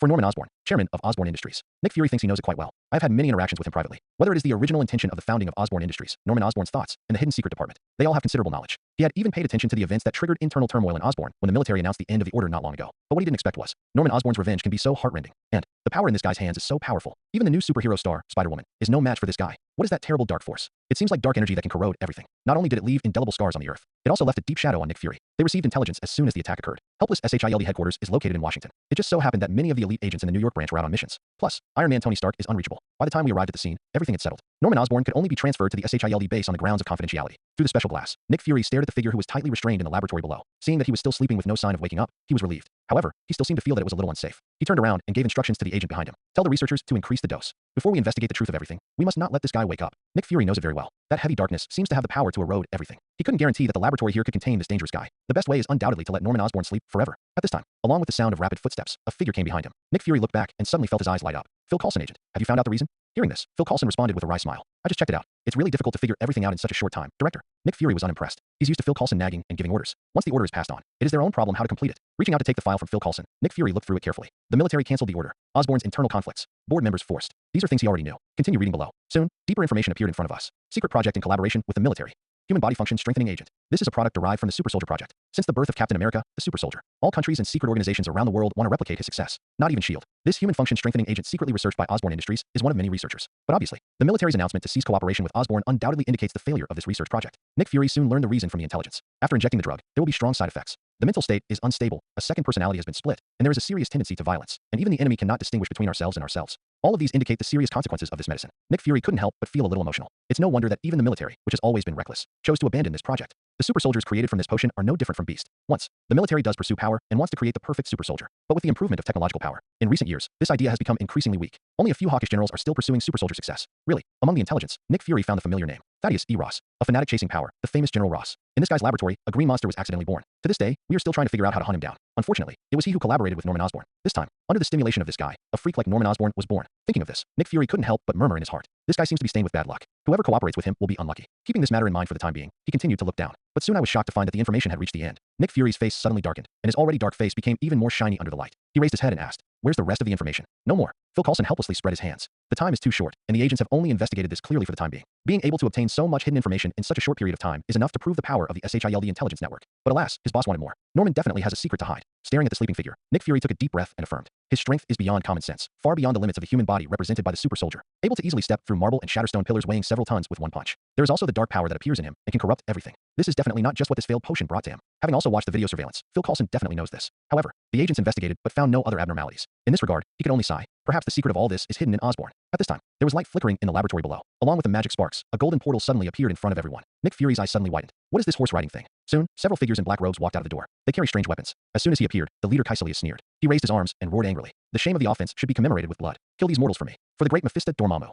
Fuck. Seeing the black magicians killing people indiscriminately in the laboratory, Nick Fury is inevitably a little anxious. Can someone tell me where the hell these guys come from? Maybe Norman Osborn is their companion? Phil Coulson guessed casually while calling for support. Maybe this is all related to the dark power controlled by Norman Osborn. That makes sense. Nick Fury also thinks this is true. But now is obviously not the time to think about this. In the secret base, alarms sounded one after another. Constant agents are coming from all directions, surrounding the laboratory. But what Nick Fury finds hard to accept is this. This did not slow down the killing pace of the black magicians. These strange guys seem to have some mysterious power in their hands. Each one of them has strong skills and sharp eyesight, just like a little Superman. He held a strange blade as a weapon and condensed mysterious energy shields, easily blocking the bullets from the agent's guns. As he flashed and moved, he seemed to be dancing on a straight wall. From time to time, the golden portal is opened and transferred to the agent. The agents were retreating steadily and suffered heavy losses. The hard training in the past and the excellent equipment. It seems that they are not worth mentioning in front of the weird and unpredictable methods of these intruders. Watch everything below through the special glass. Nick Fury is crazy. These are all agent elites carefully cultivated by S.H.I.E.L.D. Now, it's as easy as being killed as a chicken. This may be the most serious breach since he took over S.H.I.E.L.D. This moment, he suddenly missed Tony Stark. Well, to be precise, it should be the steel battle suit on that guy. In this situation, this kind of individual combat equipment can undoubtedly play a greater role. Seeing that the situation is becoming more and more critical, the agents find it difficult to resist. Nick Fury suddenly stopped hesitation. Sighing deeply, he turned around and immediately ordered, "Let the agents find a way to retreat. Open the defense facilities inside the base, hoping to stop those guys for a while. In addition, activate the base's self-destruction program and prepare a few more tactical missiles. Even at the expense of this base, the invaders must be kept here forever. What SHIELD can't get, no one else can get. Even if it is destroyed on the spot, it is better than falling into the hands of the enemy." At this time, Nick Fury was about to turn around and retreat. In the laboratory below, as the golden portal appeared, more than a dozen figures walked out of it. As soon as it appeared, there was a roar. "Stop! Wait!" Nick Fury quickly stopped, causing Phil Coulson to stop temporarily, staring at the figure that suddenly appeared below. The bright yellow monk's robe formed a strong contrast with the black of the intruder. Like two camps, they are clearly divided. A confrontation between the two sides formed on the court. Nick Fury suddenly thought deeply. Don't worry, maybe things will turn around. Below, inside the laboratory, Caecilius raised his hand and waved, signaling to temporarily stop the killing pace. Looking at the familiar figure in front of him, he looked cold and grinned cruelly. "Long time no see, Ancient One magician." Ancient One concentrated, observed carefully, and frowned inadvertently. "You haven't fallen into darkness?" This time she personally sat in the center of the barrier and observed the magic nodes on the earth. "That's why I rushed over as soon as I discovered the abnormal magical power." But what made her confused was, from Caecilius, she saw no traces of being corrupted by dark forces. The mark on the forehead that symbolizes communication with the dark dimension is also incomplete. Apparently, he doesn't really communicate with the dark dimension, contacting Dormammu. So, the dark power in Norman Osborn was not given by them. Caecilius subconsciously touched the mark on his forehead and nodded indifferently. "Yes, it is true that I have not yet mastered the power of darkness. But luckily, I have now found a way to communicate with the great Mephista Dormammu." Hearing this, Ancient One subconsciously looked at the experimental table. "Are you talking about this Norman Osborn? It seems that he is the key to the emergence of dark dimension power on Earth." As she spoke, her eyes returned to Caecilius and she persuaded him. "Such dangerous power should not be in anyone's hands. Give it up, Caecilius." "Huh?" Hearing this, Caecilius couldn't help but sneered and laughed angrily. "Dangerous power? Then you, Sorcerer Supreme, can you tell me what is the secret of your immortality?" Ancient One's heart tightened. The magician behind him also frowned. No magician knows the age of the Sorcerer Supreme, but according to the speculation of magicians, it may have been thousands of years. How the Sorcerer Supreme has maintained its life for such a long time has always been a taboo topic in Camartage. And looking at Caecilius' appearance, he seemed to already know the answer. That's right, Caecilius sneered. He easily told the secret of Ancient One's longevity and revealed this secret that shocked everyone. It is precisely because of this magic power from the dark dimension. You, the Sorcerer Supreme, violated your own rules and secretly absorbed dark magic to extend your lifespan. This allowed you to survive hundreds of years to this day. And now, you want me to give up this power of eternal life. It's so ridiculous. As soon as these words came out, there was an uproar. The holy place magicians suddenly felt their hearts shaking. How can it be? Absorbing the power of the dark dimension, isn't this something only black magic can do? How could Sorcerer Supreme do such a thing? Even Nick Fury, who was hiding above and observing secretly, was shocked. He doesn't care much about secrets, betrayal, and other topics. In his decades of career as an agent, he has become accustomed to this kind of thing. But the age of the Ancient One magician really made him feel a little outrageous. According to what they mean, as long as you have that kind of dark power, you can survive for hundreds of years. Do you think something like this is possible, Phil Coulson agent? It's very possible. Phil Coulson nodded subconsciously. Since even legendary things like magic have appeared in this world, it doesn't seem to be too difficult for people to live for a few hundred more years. Nick Fury sighed. Indeed, compared to the existence of magic, other discoveries seem not worth mentioning. Judging from the known information, this base was obviously used as a battlefield by both sides. The key to the fight is none other than Norman Osborn, who has mastered the power of darkness. It's not like he didn't think about keeping this key figure for research, but the situation at the scene left no room for intervention. Magicians hold strange and unpredictable magical power in their hands. If it pisses them off, Nick Fury suspected he would be forced into a split action one night. Ancient One was silent. Holy place magicians have different opinions and express their own opinions. Because of Caecilius' words, his mind was disturbed and his mind was shaken. Seeing this scene, Emodu's face looked a little unhappy. As the most loyal supporter of Sorcerer Supreme, it can even be said to be a believer. He would never believe that Ancient One would do such a thing. "Shut up, everyone," With a roar, the scene was silent for a moment, and all eyes were focused on him. Moda took a deep breath and said in a deep voice, "You are all magicians who have lived in Kamartaj for a long time and have been taught by the Ancient One Magician. Don't you still believe in the character of the Ancient One Magician? These damn traitors are deceiving the public and trying to shake our faith." As he spoke, he turned his head and looked to the side. There is no need to waste words with these traitors, Ancient One Magician. We can take advantage of this opportunity to capture them in one fell swoop. But there was no response from Ancient One. Caecilius instead spoke first and sneered. "Whether it's true or not, I believe the Ancient One Magician knows it himself, but you are not qualified to keep us here." After speaking, he waved his hand. The magician behind him was already prepared, and several people worked together to activate the teleportation magic. A huge portal suddenly appeared. In an instant, it swallowed up the black magicians and the experimental bench where Norman Osborn was sleeping. Modu clenched his fists unwillingly and turned his head to look to the side. Sorcerer Supreme had no reaction at all. This indecisive look was really unacceptable to him. "Ancient One Magician, what on earth are you thinking about?" The Ancient One sighed. There was some complexity in his eyes. He seemed to be confused by Caecilius' words. He had a lot to say, but he hesitated. In the end, he could only shake his head and let out a helpless sigh. "Let's go back." After saying that, she waved her hand and opened a portal. Seeing this scene, Nick Fury, who had been hiding for a long time, had to stand up, etc. "Magician, please stay." Inside the villa given to me by kind-hearted people, Leo sat cross-legged on the bed. Looking at the treasure box in his hand, he looked slightly pleased. Finally, the production is finished. Box of Souls, one of the key tools in his vision for the ranch. It took a little effort, and I finally made it successfully. The overall shape is rectangular. The main body is made of gold, and the exterior is wrapped in black leather. Mystical golden runes are engraved on it, giving it magical powers. Only on the surface, this is more like a book than a box. But Leo doesn't care about this. Although it is still a bit crude, at the very least, the function he envisioned was realized. A soul box can cover a radius of hundreds of kilometers, automatically collects the departed souls within the range, and accommodates them in its internal space. It is indeed still a bit far away from the scope he wants to cover the entire Earth. But after all, the future is promising. Leo named the current soul box version 1.0. Want to go further? There is also a need for more systematic magic knowledge as a reference. Otherwise, it will take too much time to just rely on your own ideas to research. However, how to obtain magic knowledge is a problem. Leo rubbed his chin and thought. The place on Earth that holds the greatest store of magical knowledge is Kamartaj. Unfortunately, it's a complete forbidden area for Mephista, unless he can find a way to hide his Mephista nature. Otherwise, when he, the Lord of the Light Dimension, appeared in front of the Ancient One, his divine spiritual radiance would probably make her feel as dazzling as the sun. It's almost impossible not to be discovered. In addition, there is still an old witch named Agatha Harkness left on Earth. She has lived on the Earth for hundreds of years, and I believe she has a lot of magical knowledge in her head. Only, it's really a bit troublesome to find a witch hiding herself in a huge crowd. While Leo was thinking hard, faintly, he seemed to hear a distant call. Intermittent prayers seemed to want to establish contact with him. Just listen carefully for a while. When he noticed the true name of the recitation and the object of prayer, Leo couldn't help but look strange. The object of sacrifice is actually Dormammu, but this touch from the soul cannot be faked. That is to say, it was Dormammu who was being sacrificed, but he was the one who really wanted to sing praises? Interesting. Weighing the soul box in his hand, Leo thought for a moment and decided to go over and see the situation first. For now, magicians on Earth are very simple, and there should be no such behavior as fishing. And even if it is a trap, at most it will only result in the loss of a little bit of soul power. To him, it was not as important as the soul box in his hand. Moreover, he has the ability to travel between dimensions, even with a ray of soul. Ordinary traps can't trap him at all. Following the touch in the soul and pursuing the direction of prayer, the power of thoughts transcends reality. In a blink of an eye, Leo's thoughts came to a dark place. A blazing bonfire brings the only light. There is an ancient altar in the center, with a sleeping figure placed above it. Many magicians in black robes knelt on the ground in obeisance. Zhang was murmuring something while kneeling around the altar. This situation suddenly made Leo feel a little confused. He was worshipped by Caecilius and other followers of Dormammu, and being treated as a tribute. Well, or rather it was Norman Osborn who was the communication channel. It's no wonder that this ritual would be associated with him. It's obvious that I got the wrong phone number. It's so crooked. Leo couldn't help but complain. Perhaps these guys saw the dark magic in Norman Osborn and thought it was the power of Dormammu, so they contacted me. I am afraid that this is the only way to connect the two unrelated parties. The more he thought about it, the more it made sense, and Leo felt like he had guessed the truth. However, it's quite outrageous that Norman Osborn hasn't woken up yet. Is it true that my Dabi Kabuto's damage is so great? Look at the praying figure below. Leo can clearly detect the desire of these black magicians for dark power. He has a pure nature. I didn't want the earth to be contaminated with too much darkness, but God didn't seem to want him to waste this pure power of darkness. A group of devout and fanatical believers were specially sent to him. He was kind-hearted and thin-skinned, and he couldn't bear to refuse. There is no other way, so I can only reluctantly help them. Leo sighed helplessly. Since you want it, then I'll give it to you. Dormammu account activate. For a moment, there are strange soul fluctuations emanating from the confined space. The black magicians who were kneeling to pray had not yet realized what was going on. Suddenly, I found that the land under my feet had changed. When I looked up, I was stunned by the sight in front of me. This is a vast dark space. The place where everyone stopped was on the surface of a small meteorite. The colorful stars turned into colorful spots of light, hanging in the sky. The energy becomes physical, sweeping up the flight like a comet. From time to time, meteors collide and burst into bright light. Another torrent of energy swept through them, making it difficult for them to stand and could only bend to the ground. But these are just embellishments to them and cannot catch the eye at all. Only the huge head painted with colorful colors in front of him is the focus of everyone's attention. What an amazing power this is. Just by looking at it, you can feel your own insignificance. This is not only a physical difference, but also a trembling soul essence. It was like a towering elephant, trying to crush these ants to death with no effort at all. This darkness, so pure. As the leader, Caecilius reacted immediately from the shock. He exclaimed and immediately knelt down, his head looking up with extremely pious eyes. It's Dormammu, the great leader of the dark dimension. The black magicians behind him suddenly had an epiphany. He immediately followed suit, chanted the title of Dormammu, and fell to his knees. At the moment, huge amounts of head suddenly opened its eyes. There was a strange light in his eyes, as if he could peer into the soul and see through thoughts. Everyone shuddered. Then, under the gaze of nervous and eager eyes, Dormammu spoke slowly and declared with deafening syllables, I already know your purpose of coming. A great Mephista never treats his followers badly. Everything will be as you wish, and this world will eventually belong to me. I'm still too kind after all. Taking the signed contract back to the dimension, Leo sighed. He felt that he was much kinder than Dormammu. Can't help but be willing to lend power and give magic to the darkness. He was even more thoughtful for these contractors, secretly using pure light power to strengthen their bodies. In addition, there is also a very stable after-sale service. In contrast, this guy Dormammu is just a cheapskate, just thinking about the benefits, but not giving people much sweetness. Definitely, this thing is probably borrowed by Ancient One. Although a small amount of energy is not worth mentioning in a huge dimension, I believe this behavior would be annoying to anyone. As the contract was signed, much magical knowledge from Kamartaj also emerged in Leo's mind. This is one of the contents of the contract. It is also the price of his generosity. Portal, Mirror Space, Soul Astral, Emperor Weishan's Sacred Sword. TSK. All are Kamartaj's classic spells. Leo couldn't help but marveled, and as I continued to search, I immediately saw more advanced knowledge. The composition of magic wards, the application of spell runes, the identification method of black magic. I have to say, it makes sense for Caecilius to be called a genius magician. The knowledge content in his mind alone is beyond the comparison of ordinary magicians. Leo is also quite satisfied with this. With this knowledge as a reference, Soulbox 2.0 version can be developed soon. His workload will be much easier this time, because according to the content of the contract, black magicians will complete the production and arrangement of the Soulbox. Leo only needs to be responsible for completing the improvement work of the Soulbox. As for how to improve, he already had an idea in his mind. Greater range, higher storage, and new functions. While he was thinking, at this time, the system's reward was long overdue. The loan behavior has been detected, and it meets the system conditions. Congratulations to the host for receiving the unobservable reward. The loan behavior has been detected, and the system conditions are met. Congratulations to the host for receiving the reward T-Virus Original Solution. The loan behavior has been detected, and it meets the system conditions. Congratulations to the host for getting the bonus energy scale plus 10. Congratulations to the host for obtaining the bonus energy scale. System prompts keep ringing in my ears. Leo was also a little surprised. There's actually one more than I thought. Alright, he originally thought that among this group of black magicians, Caecilius was the only one who could bring him valuable rewards after signing the contract. The others are nothing more than energy scale rewards, all bonuses that add to his Dormammu vest. But obviously, there are also surprises among these supporting characters who only show their faces. Leo opened the system panel with interest.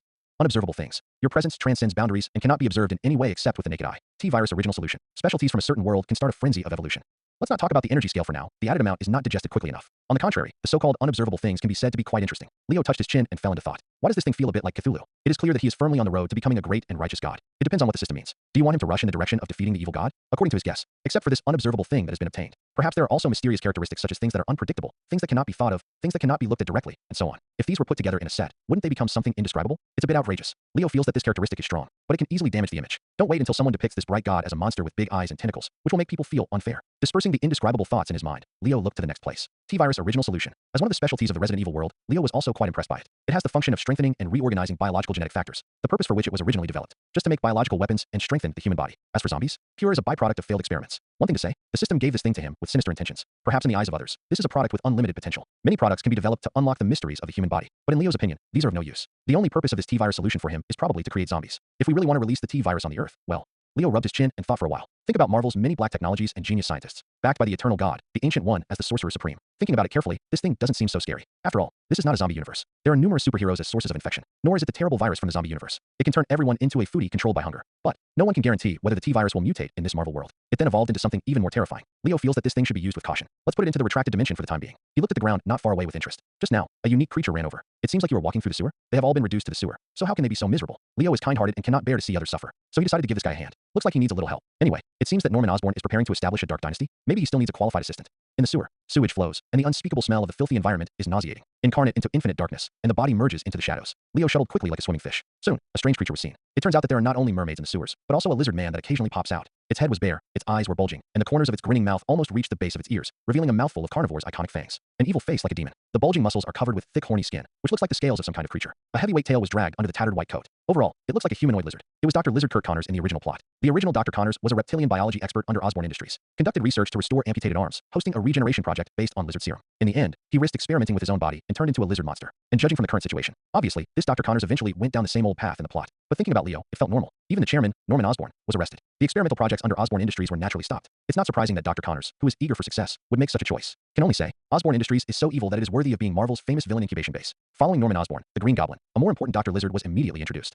Dr. Lizard climbed left and right in the sewer pipe and moved quickly through it. Huge amounts of tails sweep across the water from time to time, causing large splashes. Soon, then they came to a simple laboratory filled with various instruments. The plan failed. Dr. Lizard let out a terrifying roar. After being injected with lizard serum, it wasn't just his appearance that changed. He became like an upright lizard. Even more serious is the distortion of thinking. It was as if the animal nature in his body overwhelmed his humanity, and evil thoughts occupied his mind. Now Dr. Connors has evolved into a brand new life form. Perhaps the title Dr. Lizard is more appropriate for him. He has his own unique thoughts, inherited Connors' wisdom, but very different from it. He believes that the leaders of the world should be reptilian humans like himself, not those cowardly human bodies. To this end, he is preparing to launch a grand evolution in this world. A great plan to turn all humans into reptiles. But before the plan could even begin, he suffered a failure. It's all that damn Spider-Woman's fault. As he murmured this name, Dr. Lizard gritted his fangs, and the expression on his face became more and more evil. He couldn't wait to open the experimental equipment, hoping to equip it with more powerful potions to defeat that damn spider. In the shadows, Leo looked at this scene and couldn't help but feel emotional. Speaking of which, this guy is also a pathetic person. They are also affected by medicine. They are all talents from Osborn Industries. Leo felt that this guy and Norman Osborn should have a lot in common. But compared to the desperate Norman Osborn, Dr. Lizard, a beast dominated by animalistic nature, is obviously more vigilant and increasingly difficult to communicate. I want him to willingly accept his help and sign a contract. I'm afraid it still needs a taming process. After thinking for a while, Leo quickly came up with an idea, and a smile appeared on his face. Those who pursue power will eventually succumb to it. Human beings are still like this. What's more, this is a beast influenced by animal nature. Let this guy taste the sweetness first. Thinking of this, the darkness in the shadows suddenly became a little deeper. Dark magic suddenly surged in Leo's hand. It's like soup, and it seems to be some kind of mysterious liquid, spread along the pipe. It squirms and crawls above as if it is alive. Tick-tock. There is an unknown liquid dripping from the pipe. Dr. Lizard looked up. Looking down at the test tube in his hand, he was stunned. I saw that the originally pure lizard serum had become turbid. The thick black color stained the entire test tube. Even the serum prepared inside was swallowed up. He thought it was sewage and wanted to throw it away. But the contaminated serum seemed to possess some kind of magical power. It was as if what he held in his hands was not a test tube, but a source of endless power. It made him feel a strong throbbing, and every cell in his body was yearning for it. In my mind, I could vaguely hear a voice urging me. It seems that as long as you drink it, you can gain more power. What is this inexplicable desire? Dr. Lizard couldn't help but feel doubtful. He's just mutated, but that doesn't mean he has no brain. Adhering to the exploratory spirit of a scientist, he put the mutated serum under a microscope. However, what shocked him was, no abnormalities were found in it. It's as if the darkness in this lizard's serum doesn't exist at all. What the hell is this? Dr. Lizard was extremely shocked. The existence of this kind of thing made it almost difficult for him to stay calm. In the scientific world, this is definitely a profound discovery. But now he's Dr. Lizard. Rather than receiving glory for your contributions to the scientific community, he can only trust his body's wild instinct. Since you can't study it, let your body feel it. Dr. Lizard felt cruel. Simply use a special needle to directly inject the mutated serum into the body. Soon, under Leo's pleased gaze, Dr. Lizard was seen holding his head in his hands, kneeling on the ground, roaring in pain. Shrouded in darkness, changes gradually occurred. The muscles all over his body bulged, revealing ferocious blood vessels. As if something was flowing inside the body, there were ferocious bone spurs protruding from the joints. The body is bulging, the entire lizard is getting taller, and the already strong muscles appear stronger. The stratum corneum covering the whole body gradually darkens, condenses, and becomes much stronger. Inexplicably, Leo felt that Dr. Lizard had a tendency to get closer to him with hatred. But looking at the black flames that accompanied his roar, I felt that it didn't quite fit. This mutated lizard serum, combined with Dr. Lizard's original, created a monster that even he felt he couldn't understand. Mutation plus mutation? Wouldn't that be a change? That's right, it's the Dark Evolver. Leo feels that this description is more appropriate. In a sense, I have also become the source of darkness. However, this does not fit in with my glorious image of being upright and majestic. It's better for Dormammu to enjoy this kind of glory. Darkness covers the land. The streets of Broadway are brightly lit at night. Helicopters hovered high in the sky. Huge amounts of searchlights. This originally bustling street is a famous tourist attraction. At the moment, it was a messy and dilapidated scene, accompanied by a deafening roar. The streets are wailing and the houses are crumbling. Screams and cries came and went, intertwined together, forming a picture that seemed to come from hell. Two monsters with powers beyond imagination fight together. For ordinary people, it is no better than the end of the world. Boom. Another hard blow buried the Hulk in the ruins of the house. Abomination seemed to have seen victory, and a cheerful smile appeared on his ferocious face. A deafening roar erupted from the sky. Did you see that, you silly guy?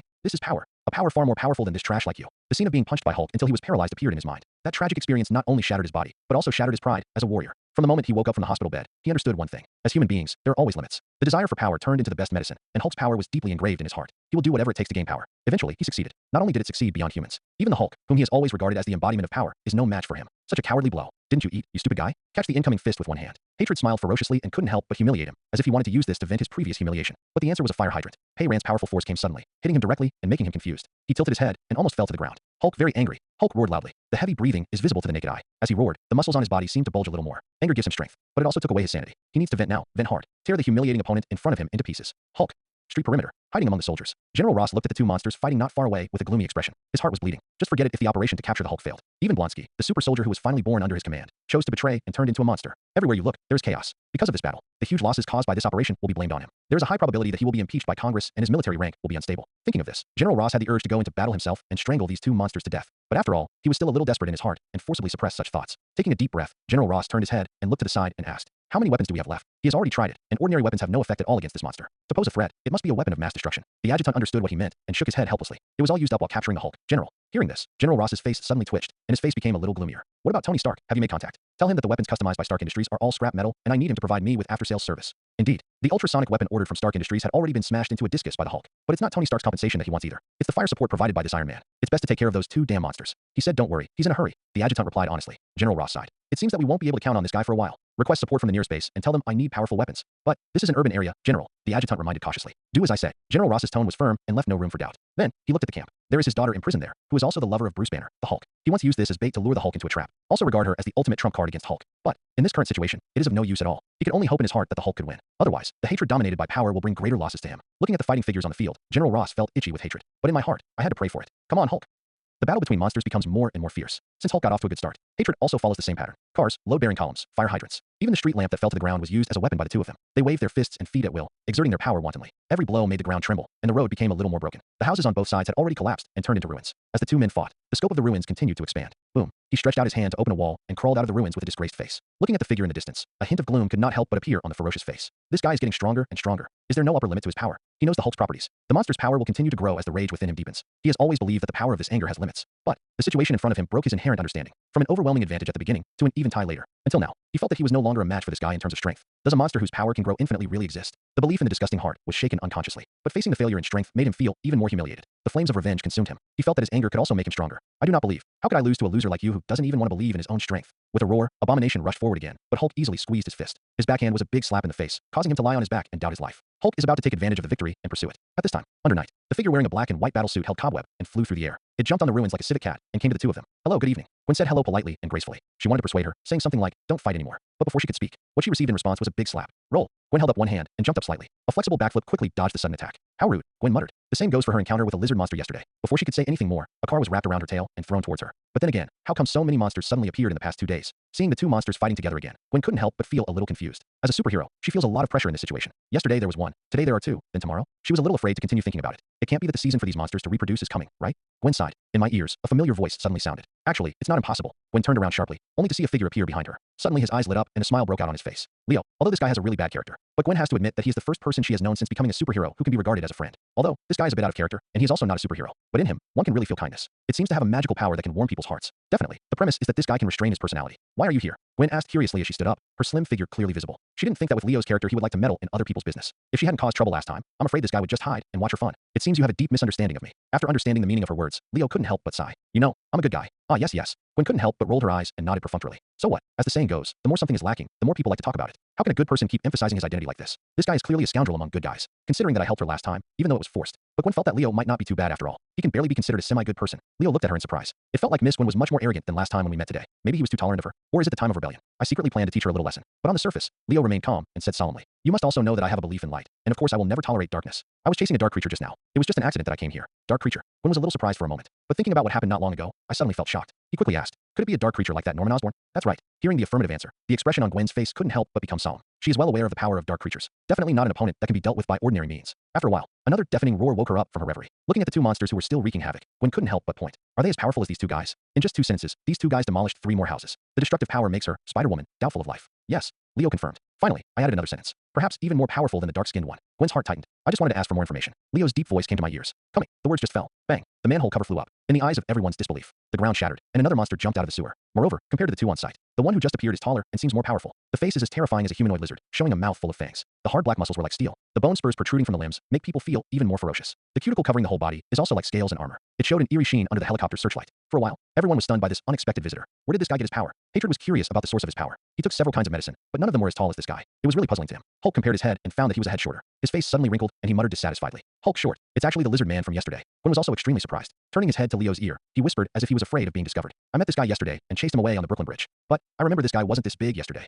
Leo glanced at her funny. I took the hormones myself. Will it stop it from getting bigger? This should be due to exposure to dark power. Leo said seriously. However, I still have to thank you for the clues. Gwen nodded, crossing her arms looking a little arrogant. You're welcome. Broadway in ruins. The three-headed monster stared at each other with big eyes and small eyes, and the scene was awkward for a while. No one wanted to take the lead, for fear of causing a fight from the other two. At this time, high altitude, there were searchlights coming down. Then, a golden-red steel figure appeared in front of everyone. He looked at the 3 monsters who were looking at him. Tony Stark suddenly felt extremely embarrassed. I felt that these guys seemed a little unfriendly, and I had an inexplicable urge to turn around and leave. But come. In order not to embarrass Iron Man in public and affect his glorious image in people's minds, Tony could only bite the bullet and say hello. Hello guys, are you having a party? Can you count me in? It's okay not to say hello. This greeting goes on. Suddenly, it was like thunder from the sky, stirring up fire on the earth. Lampposts, rocks, car wrecks that were reused. The 3 monsters seemed to have some kind of tacit understanding at this moment. He threw the flight props one after another, trying to knock down this iron lump flying in the air. Tony, looks like I'm not having much luck today. If I had known this would happen, I wouldn't have come here. Tony complained helplessly, controlling the steel to spray out energy boost. He started the dodgeball mode in the air. He asked while hiding, Jarvis, do some calculations. Can the weapons on this battlesuit pose a threat to these monsters? Soon, the cold voice of Jarvis came from the steel battlesuit. Based on the data sent by General Ross, it's not possible, sir. Really, although he was talking about it, Tony still didn't believe in evil. While dodging, he raised his hand and fired an energy cannon from his palm. Bang! Accurate hits on Abomination. But unfortunately, it only made him take a step back, leaving a scorch mark. Tony frowned, and while avoiding a car, he changed his direction flexibly. By the way, 2 micro-missiles were also fired. Although it is a miniature missile, it was built by his genius scientist Tony Stark. The power is not weak, and the movement is also not small. Boom boom. The dust waves dispersed. Looking at Dr. Lizard's intact black horn, Tony was immediately dumbfounded. It didn't break the defense directly. This one seems to be even more difficult to mess with than the one just now. Seeing the 2 monsters rushing towards each other, they seemed to be angered by his attack. Tony felt like he was about to be breached. Jarvis, help me think of a solution. He tossed and turned, dodging attacks, and had no time to think. If he hadn't had the advantage in the air, even his battlesuit would have been rubbed into dust by these monsters. The best route has been planned for you, sir. Jarvis silently drew the map. Tony took a moment to glance at it, and suddenly felt his heart twitch. Can't help but swear. This is obviously the way home. Jarvis, what are you doing, Jarvis? Do you think I will be beaten and run away? Why don't I, the dignified Iron Man, have no face? The camera on the helicopter is still on. Judging from the current situation, this is the best plan. Jarvis said calmly. Give me a new one right away. Tony said with disgust on his face. He also knew this was the best way. I also thought about flying high into the sky and hiding where the monsters couldn't attack. But how is this different from running away? As the superhero Iron Man, he considers himself to be somewhat responsible. The current situation still requires his strength. Once they leave, who knows how much chaos these 3 monsters will cause. At this moment, in the corner of the ruins, a cobweb shot out from the shadows. Immediately, the figure in the black and white shirt appeared in front of people again. Hi, Big Lizard. Gwen waved and said hello. As a superhero, she couldn't bear to see Iron Man struggling to support himself. She plans to use herself to attract Dr. Lizard's attention and help Iron Man take some of the pressure off. Really, upon hearing this unfriendly greeting, Dr. Lizard suddenly turned his head. The first time he saw Gwen, the black and white spider battlesuit caught his eye. Spider-Woman. Dr. Lizard exhaled heavily. The corners of his mouth were grinned, as if he had encountered prey, and the fangs exposed clearly showed the cruelty of the predator. With a roar, he exerted force on his legs and jumped high. The distance of several hundred meters jumped. Today I'm going to let you know what cruelty is. What moved faster than his words was his giant tail, which was more than 2 meters long, cutting through the air, making a sharp sound, roaring. That's Spider-Woman. Seeing that there was one less enemy, Tony couldn't help but feel relieved. I couldn't help but raise my hand and give a thumbs up, praising him. Here you go. Bang. As soon as he finished speaking, he was hit by a stone and became dizzy. But when he came to his senses, he just wanted to continue dodging. But, looking at the abomination and Hulk struggling below, Tony was stunned. When Dr. Lizard left, it was as if the stable triangle had been broken. The monster alliance that was promised fell apart on the spot. Even his common enemy, who had just accepted the care of 3 monsters at the same time, was abandoned. It seems like these 2 monsters have been causing trouble from the beginning, right? Tony couldn't help complaining. Do these 2 guys have any revenge for killing their father? The other side, Dr. Lizard watched as Gwen jumped nimbly, defusing his attack in a flash. From time to time, the cobweb can be used to wrap his hands and feet and attack him like a tickle. He realized it deeply. The Spider-Woman in front of her is definitely not an opponent that can be solved by ordinary means. Suddenly, he looked up to the sky and roared, and the horny scales all over his body expanded like pores. Thick dark energy flows out and turns into huge amounts of armor covering the whole body. Feel the power emerging in your body, as if every cell is cheering for it. Dr. Lizard clenched his fist, and a cruel smile appeared on his ferocious face. Let you taste my power after evolving again. Suddenly the multiplied power brings greater speed. For a moment, Gwen also felt the pressure doubled, and could only rely on spider telepathy to dodge with difficulty. Is this the ability of those dark creatures? Gwen was distressed, and at the same time she couldn't help but breathe a sigh of relief. Obviously, the dark power of Dr. Lizard in front of him is different from that possessed by Norman Osborn. Otherwise, even she would be hard-pressed to resist. Pop-up cobweb pulled up to dodge again. Gwen soon came up with a good idea. She waved provocatively and jumped quickly on the ruins. Soon, his eyes locked on a figure standing on a building with only half of it left. Immediately shouted, "Leo, come and help me." Huh. Leo curled his lips, looking at Gwen who was speeding over and swinging in front of him. He couldn't help but sigh. I thought you were so brave and dared to go directly to face this monster. What a good idea. I didn't expect that you actually wanted to use my power. Gwen was panting and took a deep breath before she apologized. Sorry, I really can't think of a better way. To be honest, she was also helpless. In recent times, various strange monsters have appeared one after another. She, Spider-Woman, is unmatched in strength and defense.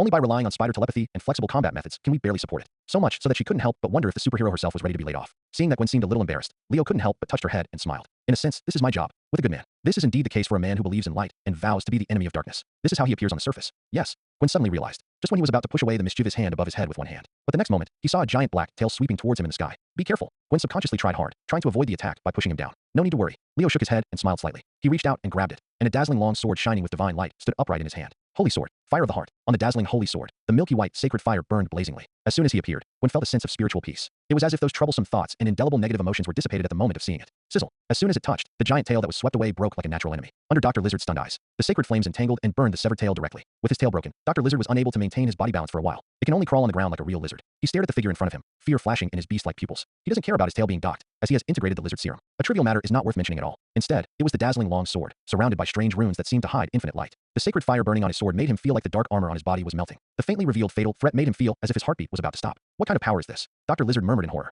To this, the helpful Leo smiled and gave the answer. Bright, just like the darkness within you. This is the pure power of light. Light, darkness. Dr. Lizard sounded a little confused and felt more and more confused. He is just a scientist. How has he ever come into contact with mysterious things? Even why I evolved again. I haven't figured out the reason yet. But soon, he understood the meaning of Leo's words. Call. Leo blew a breath. The flames on the sacred sword seemed to have undergone a chemical reaction, churning violently. Divine light illuminates the entire area. The light pierced the darkness, and the dark night sky became clear for a moment. Suddenly, it attracted everyone's attention. Even the Hulk and Abomination, who were covered in blood, stopped temporarily and looked over. Staring at the infinitely bright figure, he was in a daze. Who is that guy? What kind of power is this? Oh, Dr. Lizard rolled on the ground in pain. He felt that the power in his body was fading, and the dark armor covering his body was melting. At this moment, he suddenly realized. The feeling just now was not his illusion. Power, my power. Dr. Lizard's hoarse voice roared, his bulging eyes full of pain and unwillingness. Squirming forward, he stretched out his hand as if to grasp the ethereal power. Give me my power back. Sorry, this is a disposable item. Want more? Then it depends on whether you are sincere enough. Leo was not polite and casually threw away the sacred flame sword in his hand. He raised his foot and stamped it firmly on the sole of his foot. No matter how hard he struggled, he couldn't break free. Gwen, who was lying in her arms and witnessed all this with her own eyes, said blankly as if she had just woken up from a dream. This is the solved. What else do you think? Leo glanced at her sideways. I thought. After muttering something, Gwen looked a little hesitant, but finally broke away from the embrace and looked up at him. The eyes under the mask were a little complicated, and he sighed and spoke. Somehow, I suddenly feel that you have become a bit strange now. Leo looked at her in surprise and joked. Is it because I look handsome again today? No. Gwen shook her head, her tone filled with indescribable complexity. Maybe it's because I didn't really see the difference in strength between us until today. Leo understood immediately. I see. Root cause. Or is it Gwen, the sentimental Spider-Woman, who has low self-esteem because of the huge amounts of power disparity? Well, maybe there's another reason why superheroes are becoming increasingly incompetent in their work these days. Even a successful man will become a failure if he suffers too many blows. What's more, Gwen is still a super newcomer who has just taken up the job. However, these are just minor problems for Leo. He likes to enlighten. He is also good at enlightening others. Strength has never been the key to being a superhero. Leo is very patient and guided. Originally, he wanted to teach the arrogant Gwen a lesson. Now is the time for Xinqing to learn a lesson. Must be well coached. It was just Dr. Lizard who was pressed to the soles of his feet and ate ashes after suffering so much. He had given up resistance completely. Listening to the sweet words of the two bitchin' men and women in his ears, he just felt that the world was too boring. Leo continued. You are Spider-Woman, a good neighbor in the hearts of New Yorkers, and the idol of all children. You should trust your own choices more than other people's evaluations. Just like my life creed, my heart and actions are as clear as a mirror, and everything I do is righteous. Look at what I've done. Who dares to say I'm not a good person? It turns out, these words had a good enlightening effect, and Gwen was successfully amused. Indeed, no one dares to say that you are not a good person, because you have convinced everyone who dared to say so, right? After smiling, Gwen suddenly felt a lot more relaxed. Seeing this, Leo thought he could figure it out. Now the villain camp has added 2 generals, but the superhero side has no fighting power. If this continues, the combat effectiveness will collapse sooner or later. And without the support of an opponent, how can one reflect the value of strength? In order to attract more talents to join, Leo felt it was necessary to win over Gwen. Wait until she signs the contract and take a good lead. Those superheroes will naturally take the bait in increasingly difficult situations. Thinking of this, a smile suddenly appeared on Leo's face. The gap in strength is not irreparable. I told you last time. Gwen's heart moved, and she quickly reacted. The Almighty Lord? The power you just used came from him? Yes. Leo nodded happily. That is the purest power of light. the best way to counter dark creatures. In recent days, dark creatures have appeared more and more frequently. Whether it's for safety or as a superhero, you need to have this kind of power. There won't be any side effects, right? Gwen was still a little worried. Dark power leads to the emergence of monsters, but what about the corresponding light power? No, absolutely not. Leo patted his chest and solemnly promised. There are some things that everyone knows. If he says there is, then there must be. If there is no such thing, then it is absolutely impossible. After hesitating for a while, Gwen looked up at him. Finally, he nodded and said softly, "Okay, I trust you. This would be a good start." The smile on Leo's face suddenly brightened. About to discuss more details. At this time, a spotlight shone on. A figure wearing golden and red armor landed on the ground. Tony glanced at the two people who almost didn't hug each other. Suddenly, I couldn't help but secretly envy them, and I wanted to scold the dog man and woman. Just thought so. What he said was completely different. No time for romance here, guys. Hurry and help. There are two monsters over there waiting for us to deal with. Tony Stark is like this. Even when facing strangers, you can still extend invitations in a familiar manner. Seeing the two people burst out with huge amounts of energy, lighting up the night sky, they successfully eliminated Dr. Lizard. Of course you won't miss such a good helper. Hearing this, Gwen's face under the mask suddenly turned rosy. Then he angrily slapped away the mischievous hand that had been placed on her head at some point, and said in embarrassment, "It's all your fault. I almost forgot that there are other things to do." Tony glanced at Leo, sympathetic. He has encountered such situations frequently. Leo smiled helplessly, not bothering to retort, looking up at the battlefield between Abomination and Hulk in the distance. In just a short time, these two guys transformed into bulldozers and leveled an entire street. Dust accompanies the fire. The searchlights on the helicopter were even more visible. The dedicated reporters are still sticking to their posts and reporting everything on the scene. With a slight tilt, Leo saw the fighter jet flying rapidly in the distance from the corner of his eye. If nothing else, it should be General Ross who called for support. Suddenly, a dazzling golden light suddenly appeared in front of several people's eyes. Immediately afterwards, a portal shining with magical sparks suddenly opened. Then, a dark figure walked out from inside. What the hell is this? Tony was stunned. He had just crawled out of the laboratory, didn't care much about recent events, and didn't even know the existence of magicians. He thought that what happened today was that he saw such a terrifying monster. Nothing surprised him anymore, but I never expected it. They're actually experts. Modu held the magic compass in his hand and saw that the pointer inside showed no movement. Suddenly, he couldn't help but frown. Glancing at Leo, his whole body was clean, with no traces of battle. Then he looked at Dr. Lizard, who was stepped on by him. It was full of scars and a section of its tail was broken off. This undoubtedly illustrates the huge gap in combat effectiveness between the two sides. I weighed my own level and found that my thighs were not as thick as Dr. Lizard's tail. Modu suddenly knew something. All traces of the dark power have disappeared. Not even a trace remains. He didn't want to and didn't dare to ask more questions. I could only take a deep look and sigh. "Excuse me, bye." After saying that, he opened the portal and jumped in without looking back. Interesting. Leo's lips curved into a smile. In the Mordor magician, he saw a dark shadow. It seems that because of certain magician things, the belief of this most steadfast disciple of the Ancient One has been shaken. Think about what this guy went through in the original plot. Law, who is extreme but stubborn in his way of life, seems to have already shown signs of falling into darkness. Well, it's a good material and can be used as a backup candidate. Leo silently marked him in his mind. Then, he patted Miss Gwen's head sideways and touched her head to wake her up from the shock. "It's time. Watch him." Turning around and saying something to Tony, Leo took Gwen and ran towards the battle. Only, obviously, Tony didn't know this guy's character. Not to mention that after turning a corner, the two people never appeared again. Instead, the willingness to agree left a pretty good impression on him. I haven't met such an energetic young man for a long time. Seeing him, I seemed to see myself when I was young. Tony recalled his youthful days and felt sad for a while. "Excuse me, sir, you were not so handsome when you were young," Jarvis reminded. "Besides, you spent almost 2/3 of your youth in bed." Hearing this, Tony suddenly twitched the corner of his mouth and said angrily, "Shut up, Jarvis. You'd better not interrupt me before I let you speak." Fortunately, this is said in the battle suit. If he said this outside, wouldn't his Iron Man's reputation be completely ruined? While Tony was bickering with Jarvis, underfoot, Dr. Lizard, who was pretending to be dead, moved his fingertips slightly. He quietly opened his eyes and looked around with his erect animal pupils. Seeing that the nightmare figure that frightened him had disappeared, his eyes widened immediately. Damn, Dr. Lizard shook his head, as if he wanted to shake the brains evenly. Under Tony's stunned eyes, he got up cursing. What to do with this situation, Jarvis? Tony had a headache. Even if this guy's size has shrunk from the beginning, he is still a formidable opponent. What's more, I'm in the same boat as this guy. Dr. Lizard has shrunk and lost weight, and his steel battle suit doesn't have much energy left. Jarvis said unhurriedly. I once heard that there is an old saying in the East, he who knows the current affairs is a hero. Understood. Tony has always been smart and thinks quickly. Dr. Lizard is still a little unclear in his mind. He suddenly took a step back, spread his arms, and immediately took off. Ran. Dr. Lizard glanced at it and didn't pay much attention. The most important thing for him now is to get back his lost power. Thinking of this, he didn't want to delay for a moment. He frowned and stretched his body. With a sudden force, the broken tail behind him slowly grew out. Then, he jumped left and right, quickly walking through the ruins, heading towards the sewer that just started to appear. New York's sewer system is old and complex. If he didn't go back the way he came, he might not be able to find his way home. Huge amounts at the top of the bell tower. As the golden portal appeared, two figures walked out. Enjoying the night breeze, Gwen took off her mask. Her golden hair was flying. Her pretty face was revealed, and she turned around and said in distress, "Is this really okay for us to do?" She felt like she was going to be led astray by Leo. He is obviously a conscientious superhero and a model worker. Now he started to escape halfway. "You know, I'm not a superhero." Leo spread his hands and said innocently. "Besides, no one's help is needed over there now."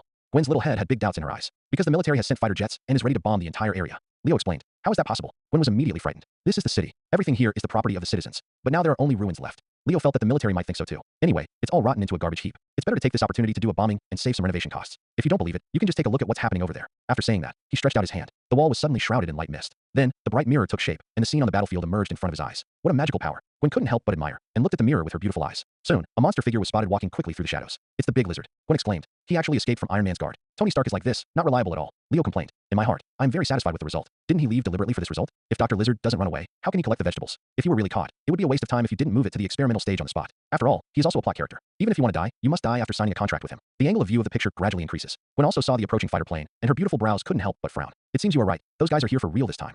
At the same time, Dr. Lizard looked at the rapidly approaching fighter jets in the sky and felt the aura of danger. Beast's intuition never deceives others, and he is also very aware of the value of human technology. In his current state, a head-on confrontation is definitely not a good idea. Run. He quickly quickened his pace and shuttled through the ruins with a speed that was unimaginable to ordinary people. Not long after, they arrived at the place where he lifted the lid and stood up. Found it. The look of surprise flashed across Dr. Lizard's eyes. He couldn't wait to return to his experimental hotbed and gain that powerful power again. But this time, boom, a A strong figure flew over and knocked him over dozens of meters. Which bastard? Dr. Lizard cursed and opened his eyes. When he saw Abomination lying in his arms sleeping as comfortably as a baby, he was stunned. Within a few minutes, this guy was beaten up by the big green guy, and his nose was bruised and his face was swollen. Even now, I am autistic and unwilling to face reality. No matter how hard he slaps him, he can't wake him up. Dr. Lizard just wanted to throw this guy into the trash. But out of the corner of his eye, raindrops had already begun to fall in the sky. Grass. Dr. Lizard couldn't help but curse angrily. It rolled and crawled, using its hands and feet, its tail curled up in hatred, and it raced as fast as it could be desperate for its life. Finally, before being blown away, you become a sewer swimming champion. With a perfect posture, he plunged into the sewer. Duong. The crisp sound of the skull colliding with the pipe instantly improved the quality of his sleep. In the face of danger, every creature has its own way of living. Iron Man takes flight. The belated shield Quinjet turned around and left. Dr. Lizard got into the sewer with hatred. Only the Hulk still stood there blankly, watching the rain from the sky getting heavier and heavier.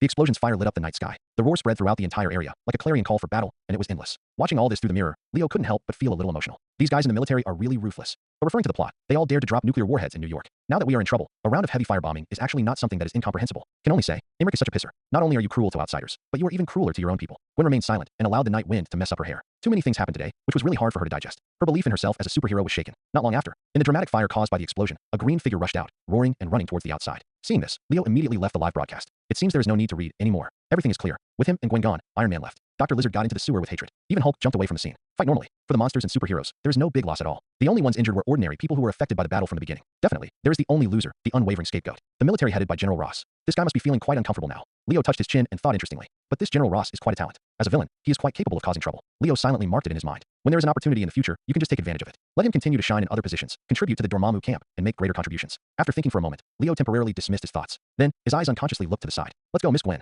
Gwen was stunned for a moment and looked up at him doubtfully. Where to go? Don't you want to get the blessing of light? Leo said with a smile. We still need to carefully discuss the details of the contract. Let's talk. Now. Gwen glanced at him in surprise, turned her head, and looked at the clock behind her, saying with some hesitation, Isn't it a little too late? How about waiting until tomorrow? If she doesn't come home so late, her father will catch her. It is estimated that he will be scolded severely. She has always been a good girl in the family, but she doesn't want to leave the impression of a bad girl in the hearts of her family. Leo suddenly smiled, and said in a leisurely and meaningful tone, It's okay, the time is just right. Some things are more meaningful if you do them at night. Hearing this, Gwen's face turned rosy at a speed visible to the naked eye. She glared at him fiercely and said in embarrassment, I knew you had bad intentions. Don't even think about doing bad things to me. Leo looked at her in surprise. What are you thinking about, Miss Gwen? I'm referring to the signing of the contract. After all, if you have never seen darkness, how can you pray for light? Without the backdrop of darkness, how can the greatness of light be shown? But you seem to have thought of going somewhere else. Really? Gwen glanced at him suspiciously, seeing that his serious look didn't seem like he was lying. Inadvertently, his face became a little rosy, but his tone was not weak at all, but rather confident. Who made what you said so easily misunderstood? Is it possible that your own thoughts are too dirty? Leo teased. Impossible, absolutely impossible. Gwen denied flatly, put her hands on her hips, glanced sideways and hummed. I am a pure and beautiful girl. It's you always like to say some weird things to me. Tisk, tsk, tisk. Seeing her arrogant look, Leo couldn't help but chuckle and touched her soft blonde hair. Miss Gwen seems to be even more adorable like this. Come on, come into the house with me, etc. Gwen is like a frightened little white rabbit encountering a big bad wolf. There was a moment of panic, but just when he wanted to call for help, he turned into a shadow. In place, only a little bit of light and shadow slowly dissipated.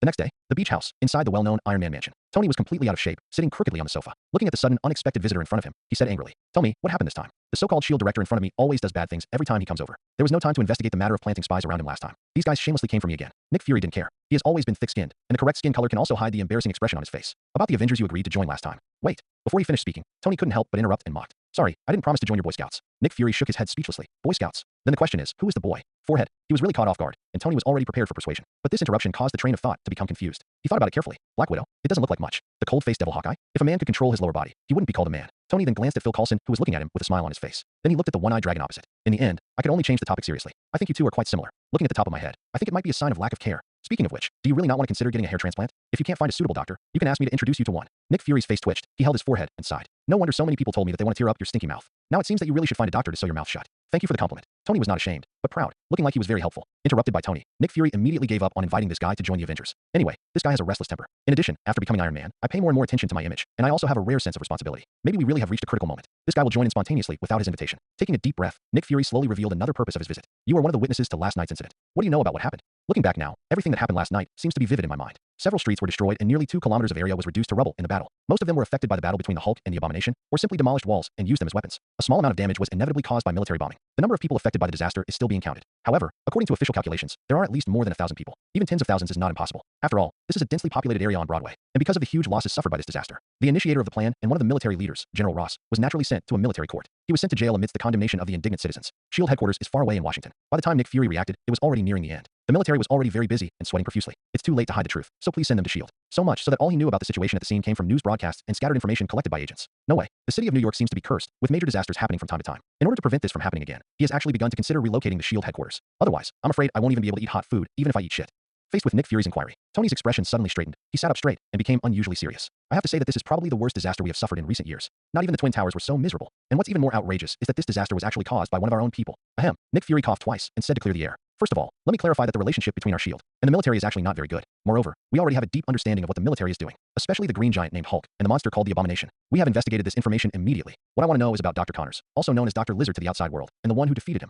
Those two. Tony pondered for a moment and slowly shook his head under Nick Fury's gaze. Actually, I don't know much. Speaking of which, I didn't pay much attention to the battlefield over there. All I know is that after that light that illuminated the sky, Dr. Lizard fell to the ground. It is worth noting that Dr. Lizard seemed to have undergone some changes after being defeated, and even his body size shrank a lot. This is a good clue. Nick Fury suddenly thought deeply. The first time Dr. Lizard showed up was the night before yesterday, on the Brooklyn Bridge. His power was not so strong at that time, and a day later, when he appeared again, he became an opponent who could compete with Hulk. So what exactly did he go through during this time? That's the key to everything. He thought of the dark power that the Sorcerer Supreme, Ancient One, had mentioned. It is precisely because of the existence of this power that Norman Osborn's strength has undergone earth-shaking changes. As for the one who defeated him, Tony pondered for a moment. He raised his hand and called up the footage shot by Jarvis on the steel battlesuit last night. Soon, a virtual image appeared in front of several people. You'll notice by looking at it, Nick Fury held his breath and watched carefully. As the scene played, things progressed. Immediately, I noticed the most terrifying aspect of it. It seems that only Spider-Woman exists in the picture from beginning to end. It's as if it's talking to the air in the darkness, which is creepy. But the three people present knew it clearly. There was definitely such a presence at the scene. Only, you can't even keep any pictures? Nick Fury couldn't help but murmured. He couldn't imagine what kind of force this was that would cause this to happen. In his opinion, even the mysterious Sorcerer Supreme, Ancient One, cannot do this. At the very least, the video of the attack on the shield base is still being watched repeatedly by them. I hope I can find some magical secrets in it. This guy has some kind of power that we can't understand yet.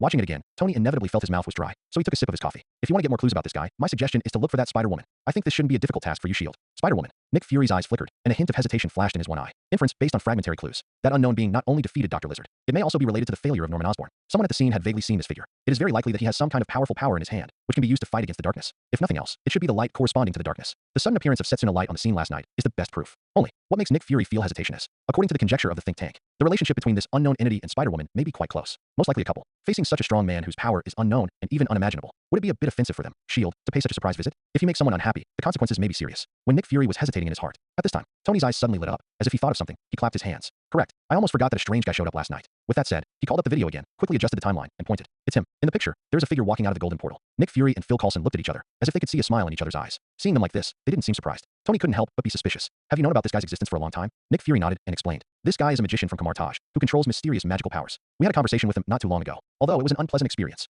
All right. Tony shrugged and took a deep breath. It seems I missed a lot of things during my time in the lab. Unconsciously, even legendary things like magic appeared. It wouldn't seem surprising if another god appeared. Glancing at the figure opposite, Tony felt that S.H.I.E.L.D. must have been hiding a lot from him. But that's okay. It's time for Jarvis to take another look inside S.H.I.E.L.D.'s secret folders. Within the light dimension, the sacred radiance is splashed from the inside out, and endless light fills and surrounds it wantonly. It is still a bright scene. Located in the center of the dimension, light bloomed in Leo's hands, and the sacred flame burned brightly. Magical runes representing the occult surround him. Following the light, it gradually spreads throughout the entire dimension. With the abundance of magical knowledge in my mind, the increasingly powerful soul naturally derives more applications. Therefore, the magic barrier previously arranged outside the dimension became increasingly crude, in his opinion. Taking advantage of this time to go home, he naturally couldn't help but want to arrange it well. The runes spread out and slowly clung to the dimensional barrier, gradually moving closer to some strange structure. I don't know how long it's been. Leo observes everything in the dimension, seeing that those magic runes have completely disappeared and integrated into the entire dimensional structure. Then he breathed a sigh of relief. It's finally done. Because there is sufficient energy supply, the file size of the entire dimension has grown a lot. Calculated, that's almost half the Earth's file size. The overall structure is also tighter, and the defensive ability has naturally been improved a lot. The only problem may be the consumption of food. Along with the growth in dimensions, it's not just his strength. It also includes the appetite of the entire dimension. He glanced at the few meteorite fragments left. Leo felt that it was almost time to add another meal. He is not afraid that the light dimension is too edible. After all, the material reserves in the real universe are so large that humans can hardly imagine them, even if it lights up the entire real universe. Before that, he may have already found a way to enter the parallel universe and move towards higher dimensions. What troubled Leo was the process of finding food. He could not imagine that he, the dimensional lord, was like a little bee gathering honey. This kind of work is generally left to the people under your command. Perhaps I should take a page from Galactus and train some minions who specialize in finding the right food. Leo rubbed his chin and thought, in this world without Galactus, perhaps these hunters looking for food for the light dimension will instead become planet devourers in the eyes of others. But there's no need to think about it so much just yet. Leo shook his head and dismissed the thoughts in his mind. The so-called careful consideration is a continuous process. Staring too far into the future will only slow you down. At this stage, he has more important things to do. Subsequently, Leo waved his hand, and a huge meteorite flew over. Stepping up, he slowly stretched out his hand. The thick light turned into liquid and slipped from his hand like gurgling water. Gradually, a milky white sacred altar was formed. It is also like a mysterious well of abyss. It is obviously a white altar composed of light, which should be pure light. But here's the surprise. At its center is a bottomless darkness, with no end visible at a glance. It's like looking directly into an abyss, which makes people feel awe. Is this the so-called Well of Souls? Leo looked at it with interest. This is the reward given by the system after signing a contract with Gwen. Well of Souls, a magical creation with a unique transformation function. Produce soul well water by drawing energy. Well water can strip away the impurities in the soul and transform them into pure soul crystals.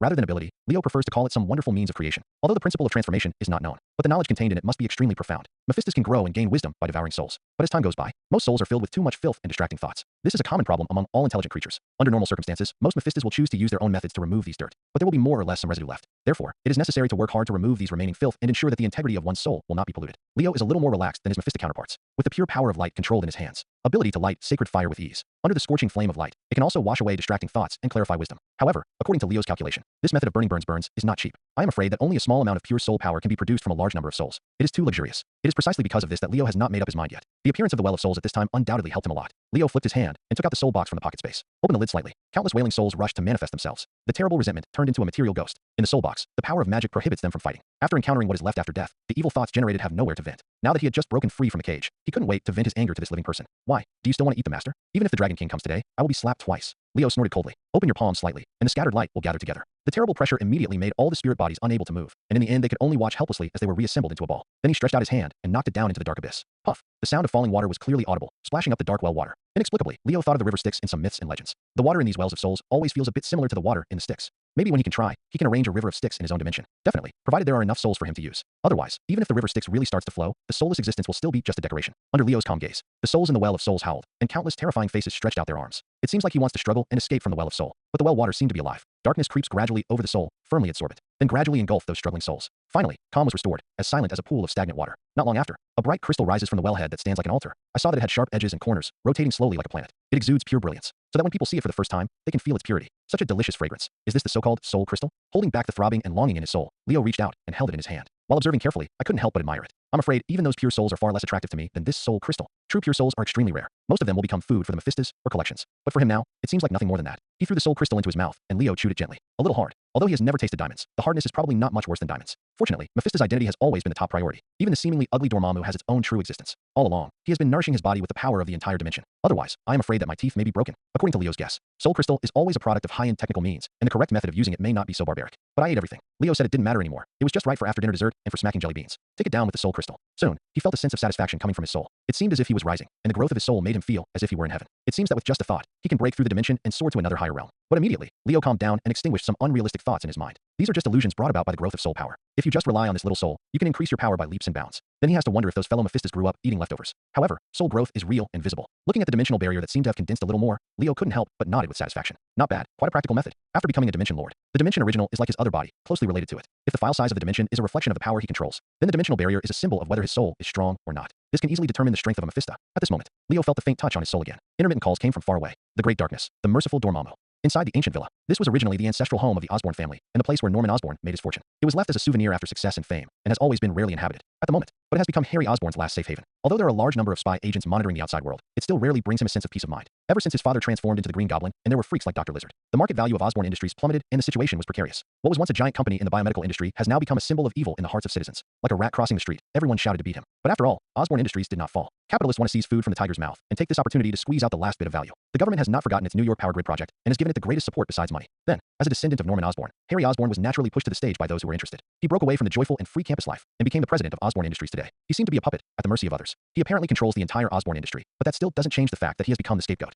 In a dark basement, Harry knelt on the ground and looked at the altar in front of him, his eyes full of trembling and uneasiness. Will Lord Dormammu really answer our prayers? Glancing at Norman Osborn, who had a pious expression on his face, Harry felt inexplicably afraid. I'm afraid most people wouldn't think of it. Norman Osborn actually chose to return to this ancestral home that had been searched more than once. Return to him under the eyes of the Watchers. But despite being father and son, the relationship between them is not as close as outsiders imagine. He had not received much love from his biological father since he was a child. As long as he could remember, he was coldly sent to school and began a long boarding career. It is normal to only meet once or twice a year. And after coming back this time, Norman, whom I haven't seen for a long time, is filled with the pursuit of power and the enthusiasm for the nagging Mephista. All these things made him feel more and more strange. He felt like his father had changed. Definitely, the kind Lord Dormammu always responds to your requests. Norman's eyes were filled with enthusiasm. As he spoke, he pushed Harry's head down. His voice was low but full of magic. Be religious, Harry. Haven't you already felt it? When that damn family genetic disease attacks, that kind of pain is worse than death. You should be lucky that the great Mephista Dormammu is willing to bless us. Otherwise, we will all die in pain. Family genetic disease. Hearing this familiar word, Harry's body trembled unconsciously. The ferocious scar-like mark on his forehead stung for a moment. This thing is a pet peeve of the Osborn family. It has always been the inner demon of his father, Norman Osborn. He has known that his father was struggling with this disease for as long as he could remember, but it wasn't until his recent attack that he fully understood the pain of this horrific condition. This seems to be some kind of innate genetic defect that cannot be changed by ordinary treatments. It has been hidden in his body since birth. It wasn't until adulthood that he was shown his terrifying side. Harry was trapped in fear, and every attack made him feel like he was one step closer to death. And Norman's appearance undoubtedly became his last life-saving straw. He was still young and didn't want to die young yet. For this reason, he could only kneel down and pray, asking for the gift of Mephista Dormammu, the one who controls the power of darkness. Follow the induction in the soul. Leo's spirit body just appeared. The ultimate spirituality will spread in an instant, and terrible pressure will fill the entire space. Push the two of them to the ground until they kiss the ground. In the gloom, there is a deeper darkness unfolding within it. Gradually extinguish the candlelight and swallow up all the light. Suddenly, the two of them came to an ancient, charred land. From the corner of his eye, he saw the terrifying stars around him, which seemed to be the scene of the creation of the universe, the birth of the universe. While my heart was beating wildly, the awe in my heart inevitably deepened. My believers, why are you calling my name? Leo's voice was low and grand. As soon as it was sent out, the whole space trembled. As the number of times increased, he became more and more comfortable wearing Dormammu's vest. If anyone held a Dormammu imitation contest, he would be the absolute first place. Even if the real Dormammu comes, he will have to surrender. The great Lord Dormammu. Norman raised his head tremblingly, revealing his pious and fanatical eyes. It feels like I have been poisoned by faith, and there is a tendency to gradually move closer to the black magicians. Please forgive my offense to you. I beg for your grace, for your generous blessings, for a little bit of your power to be given to Harry. I'm willing to pay any price for this. Interesting. Leo suddenly felt interesting. Harry Osborn, who was also desperate, was also pulled in. All I can say is that I have a really good eye for seeing people. As expected of a talent that I fell in love with immediately. He is really doing his best to grow the power of the organization. However, besides that, there may be Norman's selfishness in it. Leo thought to himself. But Leo didn't pay much attention. Norman was so kind to his father and filial to his son that he was ready to send his sons to the sea. Then how could he have the nerve to refuse this guy's request? Compared with this guy, Leo felt that the light in his body was a little stronger. This is how evil a villain should be. However, Leo felt that simply agreeing would undermine Dormammu's majesty. An evil god should look like an evil god. Do you still want to get the gift of power without paying any price? And it just so happened that he had something he needed them to do. Then, under the odd gazes of the two people, Leo slowly opened his mouth. You can't afford the price of this. The two of them suddenly felt their hearts tremble. But soon, things took a turn for the worse. However, seeing as your attitude is so pious, I will give you a chance. Harry burst into tears of joy, and Norman couldn't help but let out a long sigh of relief. But before they had time to be grateful, Leo's loud voice came again. These two will be your companions in the future. I need to find them and bring them to me. This is the test I give you. As long as you complete it, you will receive my blessing. After saying that, everything in the darkness slowly dissipated. Harry was still frightened, but he finally saw hope and was immersed in the joy of being able to regain his life soon. Norman Osborn looked through the extra information in his mind, and his expression became surprised unconsciously. The so-called companions are actually them. Hey, there's actually another coordinate. On top of the familiar bell tower. Looking at the graceful figure in front of him, Leo was suddenly surprised. You mean you can't control your power now and need my help? Gwen gave him a stern look. Little did he know that such an expression was not threatening at all to Leo. With that perfect face, she is even more charming than cute. Isn't it you who caused this? Gwen pouted and said in great distress. Ever since he agreed to Leo and signed a contract with him, the so-called spokesperson of the God of Light, Gwen felt that the already inhuman strength in her body had once again experienced an explosive increase. Surprised, Gwen soon discovered that she was forced to undergo another period of labor pains. Just like when she first became Spider-Woman. If you are not careful, you may lose control of your power and damage the furniture in your home. Had no choice. She had no choice but to take a leave of absence and run out, calling the guy in front of her for help. There is no way. He gave too much. It even made her feel like her body was being filled. If this continues, she is afraid that her body will not be able to bear it. Seeing her like this, Leo couldn't help but smile. Do you know that if this kind of thing is told, I'm afraid countless people will be envious. Hearing this, Gwen snorted coldly and curled her lips. I don't care. Anyway, it was you who made me become like this. You must be responsible. As soon as he finished speaking, Gwen seemed to feel that there was ambiguity in it, and it was easy for people to misunderstand. Couldn't help but add another sentence. I mean, you must provide me with after-sales service. Otherwise, what else? Leo asked with interest. Gwen thought hard for a while. Even though my brain was about to smoke, I couldn't think of anything to say that could threaten the guy in front of me. In the end, I could only choke out one sentence. Otherwise, I will never pay attention to you again.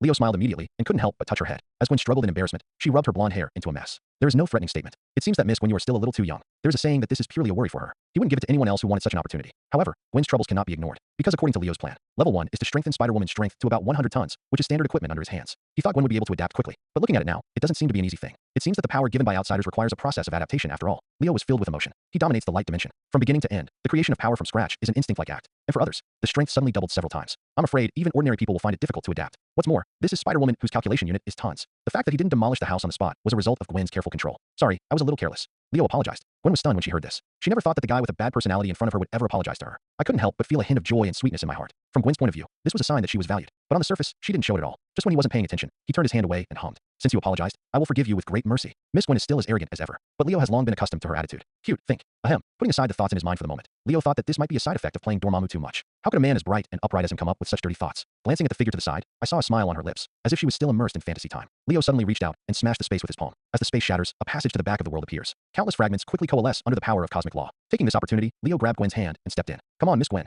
Since you want to adapt to your own strength, I will reluctantly be your sparring partner today. Soon, in the mirror space, Miss Gwen's urgent and shy scream came. Don't touch your hands. Wait, it can't be done there. The other side, sewer, in a simple laboratory. Two tall monster figures stood looking at each other. They each put on a posture ready to fight, showing their sharp fangs, and they were confronting each other. I don't know how long I was silent. Dr. Lizard finally couldn't hold it in any longer. Looking at the tall figure opposite, fear flashed across his beast-like pupils, and he lowered his voice and roared. What do you want, guy? It's okay not to speak, but when he talks about hatred, he can't help but think back to his own experience. For a time, the anger in my heart slowly rose. He couldn't help but laughed angrily. What do I want? I'm definitely eager to kill you, this bug. You damn lizard. How dare you tarnish a great warrior? Abomination didn't know how long he had been asleep. Just know that he is coming as soon as awakening comes. When I opened my eyes, I saw this unfamiliar sewer pipe. With a splitting headache, I found myself lying on the experimental table. As soon as he stood up, he felt an extremely painful pain in the weak spot on his buttocks. Immediately afterwards, I saw this lizard-faced guy appearing in front of me with a syringe. What exactly happened to him was something he couldn't even imagine. But he knew that all of this was definitely related to Dr. Lizard in front of him. If it weren't for the fact that I was already weak, I would have felt as if I was dizzy due to excessive blood loss. In addition, the mighty image of this guy when he first appeared on the stage that night left such a deep impression on the haters. I was afraid that the lizard man in front of me would transform into that look again. I'm afraid that the first time he woke up, he couldn't help but hit him with his fist. How dare you call me a bedbug? Dr. Lizard couldn't help but grit his teeth. The sharp teeth collided and creaked, clearly audible in the quiet sewer pipes. The tail whipped on the water, causing large splashes. This insulting word made Dr. Lizard couldn't help but feel angry. But he finally endured it. The anger did not make him lose his mind. The wisdom left by Dr. Connors allowed him to suppress his calmness. Just like hatred and fear of his strength, Dr. Lizard also knew very well. He is definitely no match for the monster in front of him now. The original purpose of Dr. Lizard dragging this guy into the sewer was out of good intentions. He wanted to replicate the mutant lizard serum he accidentally discovered that day and conduct experimental research on Abomination. By the way, you can also take this opportunity to see if you can dig out the source of this guy's power and make your own power even further. Unfortunately, he ultimately failed. Not only did he fail to reproduce the results of the mutation and regain his own power, before that, hatred also woke up unexpectedly. Looking at the anger and hatred visible to the naked eye, those crazy eyes seemed to want to tear him into pieces. Dr. Lizard couldn't help but feel a little frightened. His wild instinct made him feel a strong sense of crisis. If the stalemate continues like this guy will realize his weakness. I'm afraid I will really be squeezed into a lizard. Thinking of this, Dr. Lizard forced a smile on his hideous face and explained. Actually, you don't have to be so angry. I didn't do anything excessive to you at all. As he spoke, he raised his hand, grabbed the syringe on the experimental table, and raised it. I'm just helping you with your treatment. Well, I think you should have heard of the ancient bloodletting therapy. Hearing this, Hatred couldn't help but twitch his face, and even his breathing became a little faster. There was an urge in my heart that I wanted to kill the guy opposite me. People are about to be squeezed dry. Why do they need bloodletting? When you ride a horse, are you doing therapy? Are you afraid that you want me to die? Dr. Lizard's voice continued soon after. He grinned and said in a bewitching tone, "You can think about it carefully. In fact, there is no hatred between us. We are all monsters, and we are also beings who are feared by people and excluded from human society. Our fight is not only meaningless, but it will also be laughed at by those superheroes. I think we can join forces to overthrow human rule and create a world where only monsters exist." Hatred snorted coldly. Apparently, he wasn't too interested in the plan Dr. Lizard said. All along, the only thing he has been pursuing is powerful power. What monster world? It's just a cowardly act of joining a group to keep warm. The real monster only needs him. He was about to retort, but this time, in the sewer, another voice suddenly sounded from the shadows. "Looks like you have a good plan, Dr. Connors." The two of them were suddenly startled and suddenly turned their heads to follow the sound. Seen only in dark shadows, a humanoid figure was slowly rising up from the darkness like mud. "It's you, Norman Osborn." Dr. Lizard couldn't help but be surprised. He didn't know what this guy had gone through to do something that seemed a little crazy to him. But based on what's being reported on the news, shouldn't this guy be sent to jail? Did this guy escape? Also, this guy has this kind of power. What's with that familiar feeling? The dark silt faded away, revealing the high-spirited face of Norman Osborn. Under the nourishment of pure dark power, he felt like he was reborn. While gaining great strength, the body also becomes younger and younger, and the wrinkles on the face have disappeared a lot. His mentality gradually stabilized, and he devoted himself wholeheartedly to the plan of the great Mephista Dormammu. "Long time no see, Dr. Connors." Norman took his time and said hello with a smile. When Dr. Lizard heard this, he suddenly woke up from his meditation and subconsciously shook his head. "I am no longer the cowardly Dr. Connors. You can call me Dr. Lizard now, Norman." As he spoke, he waved his hand, indicating that Abomination could temporarily lower his guard and introduced. "He's a villain just like us. This is Norman Osborn, the Green Goblin, the super criminal who was making a lot of noise some time ago." "That's good." Hatred nodded. His expression instantly relaxed. Since no one is a good person, things are much simpler. In fact, for Hatred, it doesn't matter what kind of villain or criminal or whatever. Anyway, as long as it's not an annoying superhero like Iron Man. Once upon a time, he also envied the strength of those superheroes. But now, in his opinion, they are just annoying flies. Compared to the Hulk who he truly regarded as his opponent, it was not worth mentioning at all. Hearing this, Norman nodded thoughtfully, thinking of the project he was in charge of, and seeing what Dr. Lizard looked like now. He vaguely guessed the reason, and an evil smile couldn't help but curl up at the corner of his mouth. "It seems that you have also been reborn. Congratulations." He turned his head and looked to the opposite side. The figure of the monster impressed him deeply. "Abomination." Abomination frowned and pointed in confusion. "Are you calling me?" "Yes." Norman smiled and nodded. "It seems you still don't know that this is a title given to you by the outside world. Fear of my powerful destructive power. In a sense, this is a tribute to his strength." Abomination is pretty happy with that. It's a pretty good title. If that's the case, then I'll be called hateful from now on. He now doesn't know if he has a chance to return to human form. But now that people have recognized his evil, they simply follow the trend of the times. Abandon the human title of Blonsky and replace it with a new name. Just like him pursuing power and abandoning his human identity. Very good. Norman couldn't help but praise his decisiveness. As expected of a candidate valued by Lord Dormammu. "It seems that you have already had the consciousness to merge into the darkness. Master Dormammu?" When they heard this name for the first time, Dr. Lizard and Abomination were a little confused. But after thinking about it for a moment, it seemed that I could see the dark space in the distance. It was as if bottomless darkness soaked their souls like seawater. Suddenly, I felt a heavy pressure, which made me breathless for a while. "It's him." Dr. Lizard reacted immediately, with his eyes widened and an expression of excitement that could not be concealed. The thick darkness was exactly the same as the source of the mutated serum that day. Just an insignificant drop of dark power allowed him to complete a qualitative change in strength. Hatred also has eyes that shine. He clenched his fists and felt his whole body shaking. Such a powerful force. There are still such existences in this world. Just relying on his imagination, he seemed to be able to feel the vastness of the darkness. That is a great divine power that is difficult for humans to reach or even imagine. In front of this dark lord, everything on earth seems so fragile. Even the Hulk, whom he regarded as his opponent, seemed as small as an ant. So not worth mentioning. Seeing the reaction of the two people, Norman felt relieved. He is not as calm as he appears on the surface. Fortunately for Dr. Lizard, strength is not worth mentioning to him. It was this monster called Abomination. Norman felt that this guy was no worse than him in terms of strength. He came with Dormammu's mission. Find companions who are willing to blend into the darkness. It is also the key to whether Harry can obtain the blessing. He didn't want to make the relationship too tense unless necessary. Master Dormammu's power is becoming more and more awe-inspiring. Norman couldn't help but sigh in his heart. He originally thought that he would go through a fierce battle and let these two monsters see the power of darkness. Finally surrender to the great dark Master Dormammu. But I didn't expect it. Just mentioning his name made these two wanton monsters so excited. "From your eyes, I see the desire for dark power." Norman took this opportunity to go one step further and said seductively, "After all, who could refuse such a generous gift? Stronger body, more powerful power. The benevolent Lord Dormammu never hesitates to bless his believers." As he said this, Norman felt the need to speak out to make it more convincing. I saw him holding one hand high. Under the incandescent light, the deep darkness was so dazzling. The fatal threat coming from it made the two of them unconsciously tense up and tremble, as if every cell in their bodies was reminding them of the danger. Norman swiped lightly, silently. The thick pipes suddenly seemed to be suffering from terrible corrosion. As wisps of black smoke came out, a long gap suddenly appeared. "See, everything is so easy." Dr. Lizard and Abomination looked at each other, as if they could see the shock in each other's eyes that would never go away. This is completely different from the power they possess themselves. This kind of power that can swallow up everything is the true gift of God. Only now did Dr. Lizard realize that the dark power he was lucky enough to obtain was only a partial remnant. The truly complete power of darkness possesses even more powerful power. "This is a gift from the great Mephista, Lord Dormammu, the Lord of the Dark Dimension," Norman said slowly. "Pure dark power, the great divine power that makes everything in the world move towards eternity. Everything in the real world is too small, and no matter how powerful it is just a brief splash in the long river of time. The brilliance of a moment is indeed beautiful, but after many years, everything will return to dust and dust to dust. And under the leadership of Lord Dormammu, we will finally usher in eternal life." Under the night sky, Leo stood on the top floor of Osborn Industrial, with the cold wind blowing against his face. Looking at the brightly lit city, I can't help but feel a little emotional. Norman is indeed a talent. Everything was much easier than he imagined. Under Norman Osborn's outstanding eloquence and outstanding speaking skills, Dr. Lizard and Abomination willingly signed a contract with him. Even after witnessing his shocking figure and majestic power, he didn't even read the contents of the contract, just nodded and paid his respects like a pilgrim. He was transformed on the spot and became a dark evolver. But if you think about it carefully, it's normal. Darkness and sin have always attracted each other, and powerful power can be used no matter where it is. Dr. Lizard has already experienced the power of dark power, and naturally he blends into it without any hesitation. As for hatred, maybe it's because of the pursuit of power, or is it because he is unwilling to be defeated by the Hulk? Or maybe both. After all, Leo was there at the time. I have witnessed with my own eyes this guy's grandiose words at the beginning, silence in the middle, and bruises in the later stages. For the hatred that pursues power. This is undoubtedly an indelible failure and will definitely be regarded as a shame. In fact, it is not difficult to understand that she joins his army in pursuit of the power of revenge. Definitely. As a kind lord, Leo always pays attention to his commitments. He also signed a contract with Harry Osborn and generously provided dark power support. As the saying goes, one black man is passed down to 3 generations. As a family, they naturally have to be neat and tidy. I wonder what's going on with those black magicians now. Suddenly, he remembered that there was another group of believers in his Dormammu vest. As the idea came up, Leo's mind moved. Following the faint connection in his soul, he soon met the black magician named Caecilius again. A familiar place of dark shadows. Many figures in black robes are busy. The brilliance of magic flickers, and the dark power floats freely, seemingly without stopping for a moment. I didn't expect that after such a long time, these guys are still making the soul box. Leo couldn't help but said in surprise. But thinking about it carefully, it seems that not much time has passed. Although the soul box version 2.0 has been upgraded to a coverage range of 300 kilometers, but it is still not easy to cover the whole world. He once considered building a holy place for souls that would cover the entire world and banish the function of the soul box. But considering the scarcity of magic materials, and with such a huge target, it would be easily discovered by the Ancient One. In the end, I gave up the idea. Burnt by dark flames, gold, darkness, magic runes. Various elements are integrated together, and along with the never-ending soul flame, a complete body is gradually constructed. Behind many black magicians, Caecilius walked around with his hands behind his back. Like a warlord, his sharp eyes scanned the whole place, as if to see if anyone was slacking off. He kept urging, faster, faster. This is the test given to us by the great Mephista Dormammu. At the same time, it is also one of the important steps to integrate the real world into the dark dimension and into the arms of Lord Dormammu. Although people cannot understand what we do, the generous Lord of Darkness never abandons his followers. This world will soon usher in eternal life. With his passionate speech, in an instant, the black magicians felt another force emerging from deep within their bodies, supporting them to grit their teeth and persevere. It even felt like the blazing dark flames were a bit more intense. In this regard, Leo, who was observing secretly, couldn't help but feel speechless. I have to say, Caecilius is really a bit underwhelmed by being a magician. Not a good review. All I can say is that he looks very capitalist. This guy is more of a capitalist than Norman Osborn, the former Osborn president. This person with a dark heart will not even spare his own people. Everyone is still working overtime late at night. Things like 996,007 seem a bit childish in front of this guy. This mouthful of chicken soup is poured down, and combined with the unique dark power effect in his body that can control emotions. Black magicians are as fierce as if they were on steroids. It's not a waste at all. It's just trying to squeeze out all the value of people. As a kind Mephista, Leo said that he couldn't stand it anymore. He was not opposed to this behavior, but he was worried about whether the black magicians' bodies could withstand it.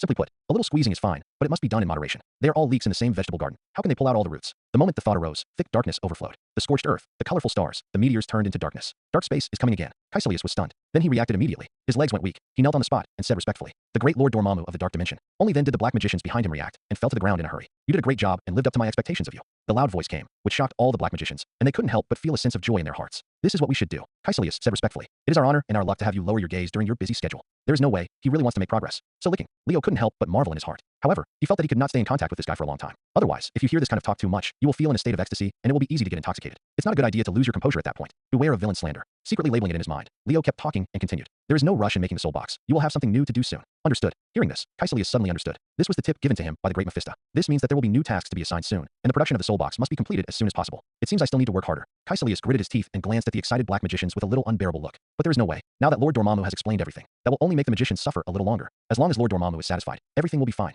He didn't pay too much attention to Caecilius' thoughts. Leo's eyes just glanced over, and his voice was low. "The benevolent Mephista never hesitates to reward his followers. As a reward for satisfying me, I will give you new powers." The words just fell. The black magicians felt the guidance of the mysterious power. It was as if a magical seed had fallen into their minds. While setting off huge waves in the calm spiritual ocean, it also endowed them with unique spiritual energy. It is a more condensed and complete power that can turn the spirit into a whole. So much so that they feel that their spirits can disturb reality and interfere. In the process of accepting the seed transformation, the black magicians also came to know the nature of this ability. An omnipotent power that is different from magic. Psychokinesis. Psychokinesis. Your spirit is more condensed and can be transformed into substances that can actually interfere with the real world.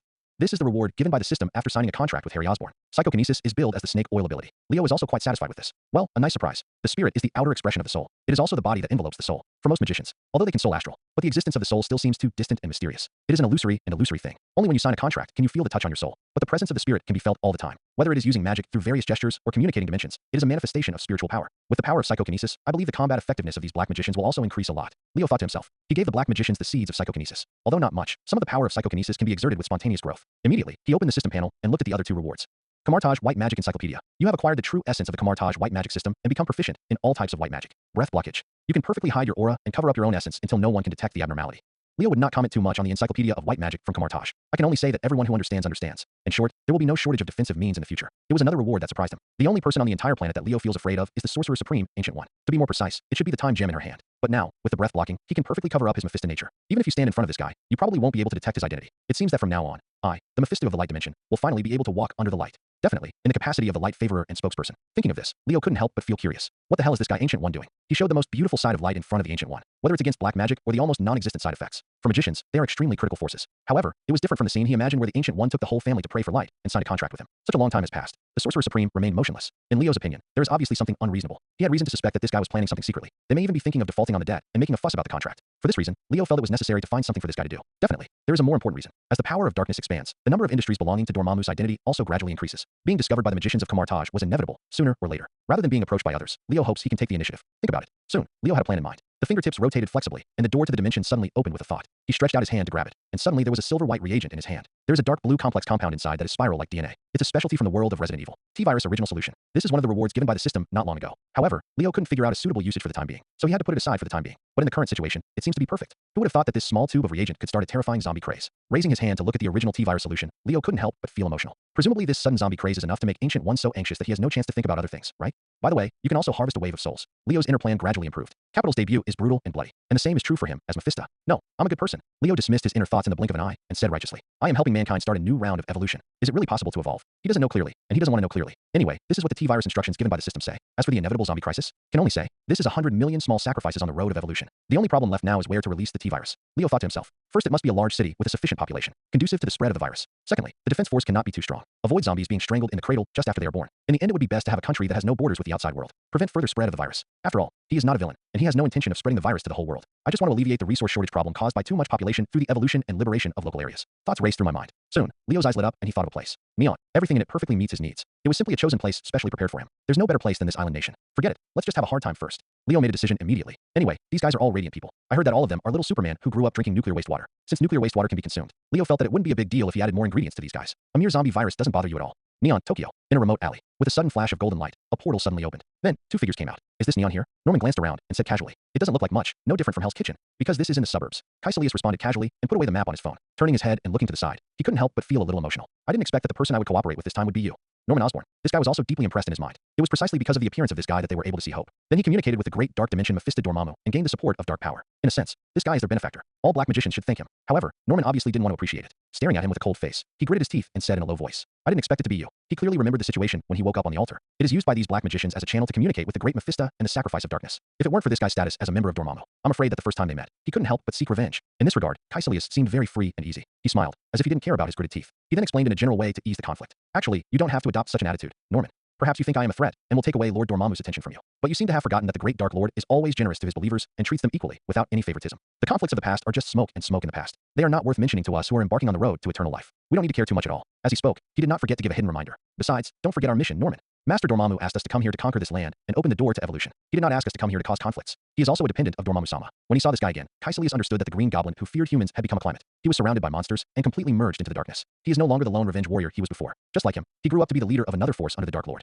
Although Kaiselius didn't see many existences that this guy called Dark Evolvers, but among the few, every one of them can make him feel threatened. With the gift of Lord Dormammu, he has the power to threaten his life. Kaiselius saw the potential in these Dark Evolvers. Therefore, I gave him enough respect and wanted to take this opportunity to alleviate the conflict. Hearing this, Norman couldn't help but snorted. Just like what the guy in front of me said. A long time is enough to eliminate any contradictions. They have obtained eternal power, and there is no hatred that cannot be relieved. Facing Lord Dormammu's mission this time, sincere cooperation is the right way to go. He needs the support of the magical power in this guy's hands. And this guy is also inseparable from the support of the Dark Evolvers under him. Thinking of this, Norman couldn't help but feel a little enlightened. Perhaps this is why Lord Dormammu chose to let us cooperate, seeing that he did not refute, but instead fell into deep thought, looking thoughtful. Kaiselius suddenly smiled. He raised his hand to draw a circle, and soon a magic portal opened in front of him. In that case, I'll take the first step. Hope everything goes well for you. With a smooth blessing, Kaiselius stepped into the portal. Norman Osborn came with the original solution of the T-Virus. It can be said to hold the key to the door to evolution. And he is also burdened with an arduous task, not just a tool man who opens the portal. The great Mephista Dormammu has already seen the future. Looking through the long river of time, I saw this scarred land and those homeless and wailing souls. For this reason, the kind Lord Dormammu couldn't bear it. Everything has been prepared long ago for these souls who have nowhere to rest. The existence of the soul box will become the final destination of all little souls. The only thing that bothered Kaiselius was that this workload is really too much for him. He usually makes others work overtime. But now, he has become the one working overtime.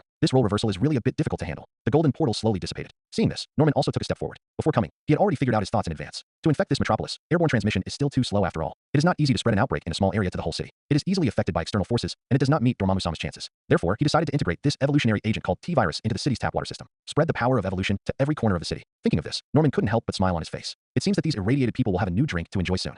At first, people thought it was just a common flu. Coughing, sneezing, itchy skin. These symptoms are so common that they don't attract people's attention at all, until the first infected person began to mutate, on a straight street, in full view of the public, accompanied by a roar of pain. The pupils of some people in the crowd turned gray and gradually turned white. Under the ferocious face, veins popped out and blood vessels were clearly visible. The skin rots like a tree that has been drained of its nutrients. Soon, a terrifying zombie was born and appeared in front of everyone. Before anyone could come to their senses, the instinct of hunger has prompted the zombies to take action. What kind of monster is this?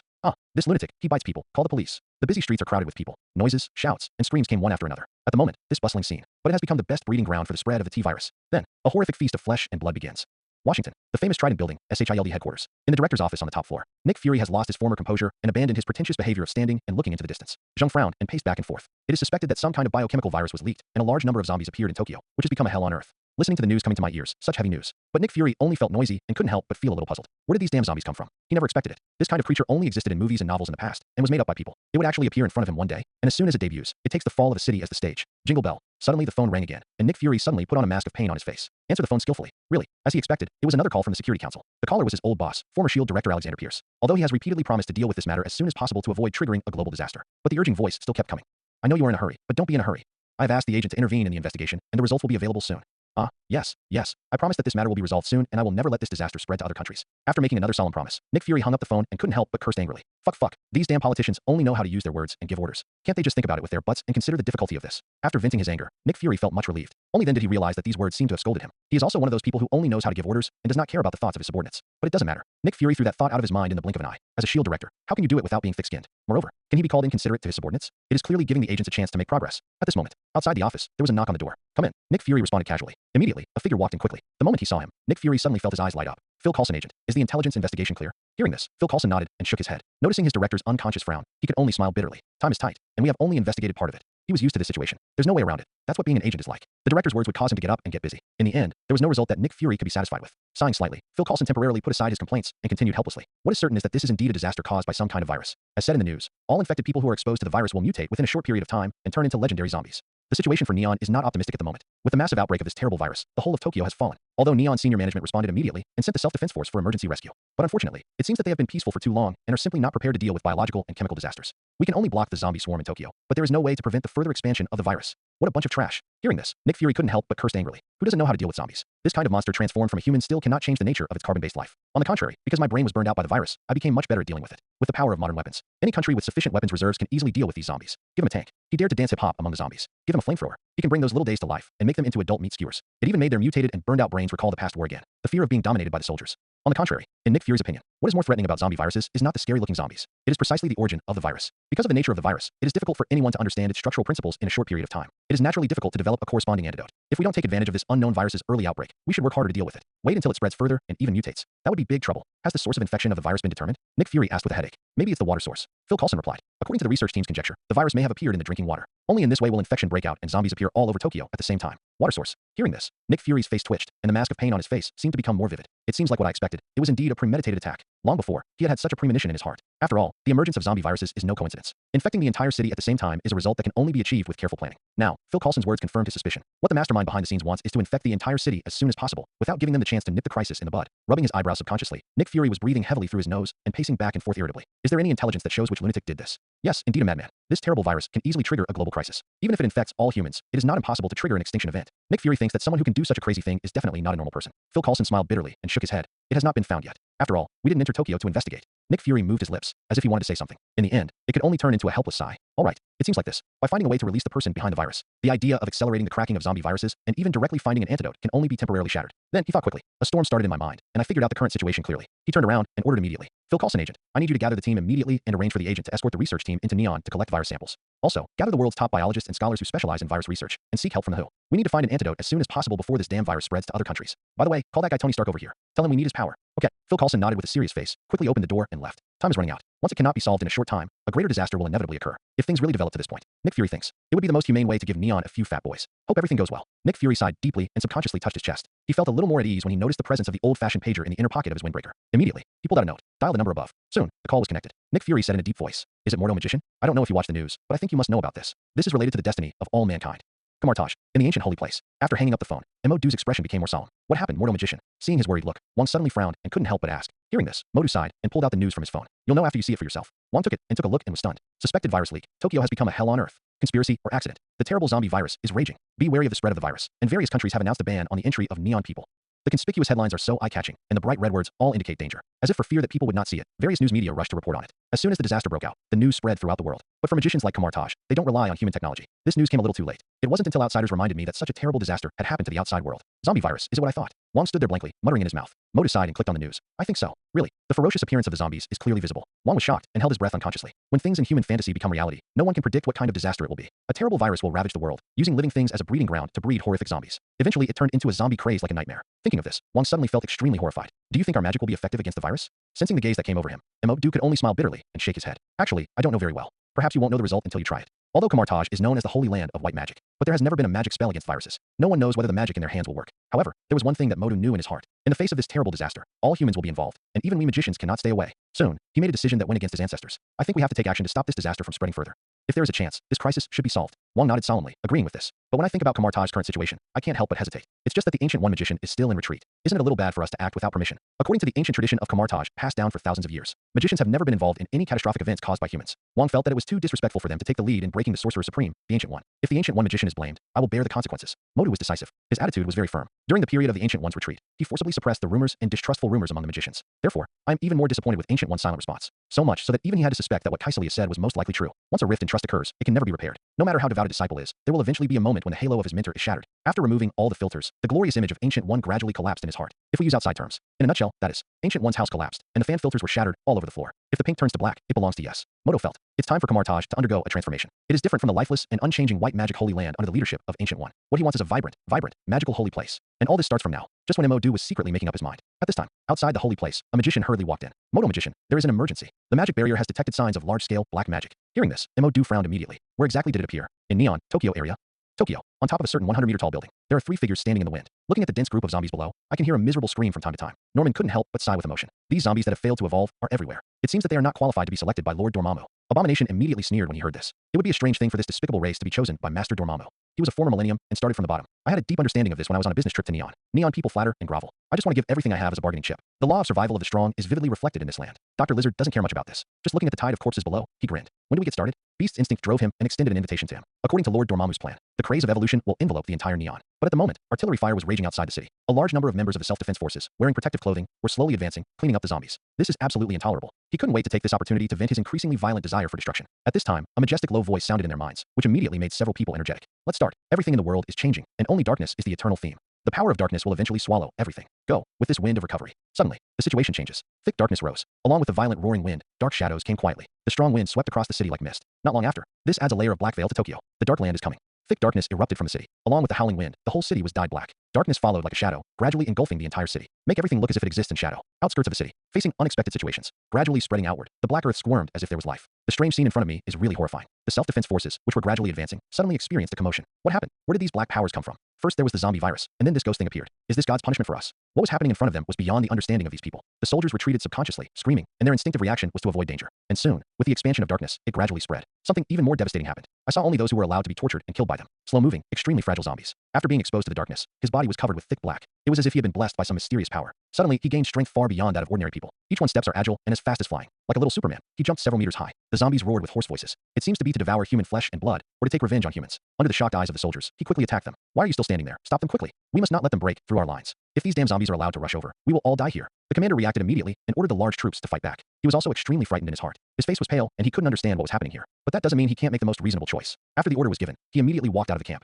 quietly instruct the adjutant to prepare the helicopter and evacuate the place immediately. He plans to remain useful and look for another opportunity to serve the motherland again. Only, what he never expected was, before he was ready to retreat, disaster struck first. Boom. The giant object fell from the sky and crashed onto the position. In the fierce fire, the blazing fire crackled, and the wreckage of the helicopter was vaguely visible. What happened again? His heart suddenly shrank, and he felt like his heartbeat was about to stop. But before he could react what was going on, behind the zombie group in the distance, three figures shrouded in darkness suddenly jumped out, jumped hundreds of meters into the air. Then it fell like a meteor. It was accompanied by a deafening roar. He felt pain for a moment, but it was so unforgettable. Then, his vision turned black, and he fell into eternal sleep. In the pit, Dr. Lizard stood up. Looking at the bloodstains underneath him, the body was crushed to the point of being out of shape. Glancing at the soldiers who seemed to be stunned around him, he immediately grinned and opened his bloody mouth, smiled cruelly, and said, "It seems that this bug I accidentally crushed to death seems to have a special identity." Hatred glanced at it, and his surprise quickly turned into disdain. Looks like he's the commander here, but it's not important to us anyway. Norman also crawled out of another deep pit at the moment, rubbing his head. Among the three existing dark evolvers, he is the weakest in terms of pure physical power. Only 80 tons of power. Physical fitness is far less good than the other two. The two monsters fell hundreds of meters in the air without any damage. Instead, he was knocked dizzy. For a moment, he couldn't help but feel a little annoyed. It seems that we must find a way to make more contributions, gain the appreciation of Lord Dormammu, and gain more power. Otherwise, sooner or later he will be unable to suppress these two inhuman monsters. Even your status as a leader will also cease to exist. Then, his eyes scanned the surroundings, and the look in his eyes towards the surrounding soldiers suddenly changed. Where are the neon soldiers here? It is clearly an opportunity for progress given by God, and it is a colorful stroke in Dormammu's credit book. Kill them. Following the order, Norman's figure was suddenly enveloped in darkness. Just like a supernova explosion, the endless darkness turns into a torrent, also like a tentacle of darkness, sweeping in all directions. The power of darkness swept around, as if it had the power to corrode everything. As soon as he came into contact with the soldiers, all their weapons and protective clothing were destroyed. In those frightened eyes, it invaded the skin and entered the body. In the end, I could only watch myself being submerged in darkness. Seeing this scene, Hatred suddenly frowned. With a subconscious jump, he arrived several hundred meters away. He casually grabbed the trembling soldier next to him, hold one hand high in the air as if throwing a javelin. With a little force, it hit the crowd like a cannonball. It is different from Norman Osborn's strange dark power that can corrode everything. The ability given to him by the darkness is all-round strengthening of the body, and it can also be used as weapons and armor for combat. This stems from his inner desire for power and is also the ability that best suits him, enough to allow him to let go of his hands and feet in any battle and unleash his power to his heart's content. Dr. Lizard's reaction was also not slow. I saw him leaping high into the sky again, his ferocious face opening his bloody mouth, exposing his sharp fangs. Let you taste the power that Lord Dormammu has given me. Click, click, click. Along with the strange noise coming from the body, it seemed that the bones all over the body were dislocating. Gradually, his body changed. The ugly lizard-like face and neck were elongating, and the sharp fangs were getting thicker. There was a pair of sharp bones on the forehead, which grow rapidly like the sharp horns of some animals. A gap suddenly opened in the back, and a pair of huge bat wings with a bat-like structure broke out. At the same time, his sides became more and more swollen at a speed visible to the naked eye. Black scales protruded from the body, and the giant tail behind it became as long as a snake's tail. By the end, he had become another creature. The nearly 50-meter-long body makes humans look up. His body exudes endless majesty. It is as if nature can make living things surrender, making all those who look at it look in awe. This is a creature that can only be glimpsed in myths and legends in the past. Dragon. Dr. Lizard fanned his dragon wings slightly and stood in the sky regardless of gravity. Enjoying the looks of fear mixed with awe from the soldiers below, he seemed very satisfied with their reactions. This is his unique dark power, the power to transform oneself into a dragon. He often calls himself a reptilian creature and once dreamed of creating a world of reptilian life. But in my heart, I have also envied the flying birds, and I have always wanted to conquer the sky, intertwined with desires. Only then finally formed the dark power that can now transform into the legendary dragon, a mythical creature. Noticing the shocked expressions of Norman and Abomination below, it seemed that he did not expect that he, who usually seemed low-key, would have such a powerful power. Dr. Lizard suddenly grinned, mixed with some dark flames. Once upon a time, humans called me a bedbug, regarded me as an ant, and turned a blind eye like a speck of dust. Now, I have transformed into a dragon, and all you guys can do is look up to me. After saying that, he no longer suppressed the flames in his nose and breathed out. The raging fire of darkness pierced the sky and descended like a natural disaster. Humans mixed with zombies that broke through the defenses, whether it's weapons or various defenses, or even the earth. They are all burning fiercely under this dark flame that never goes out. Countless screams and cries mixed with terrible wails. In the end, they all turned into nourishment for darkness. I didn't expect this guy to be able to transform into a dragon. Norman's face was as dark as the bottom of a pot. Looking at the lives that passed away under the dark flames, I felt as if my heart was bleeding. If we let him continue killing like this, I'm afraid the credit will be taken away by this guy.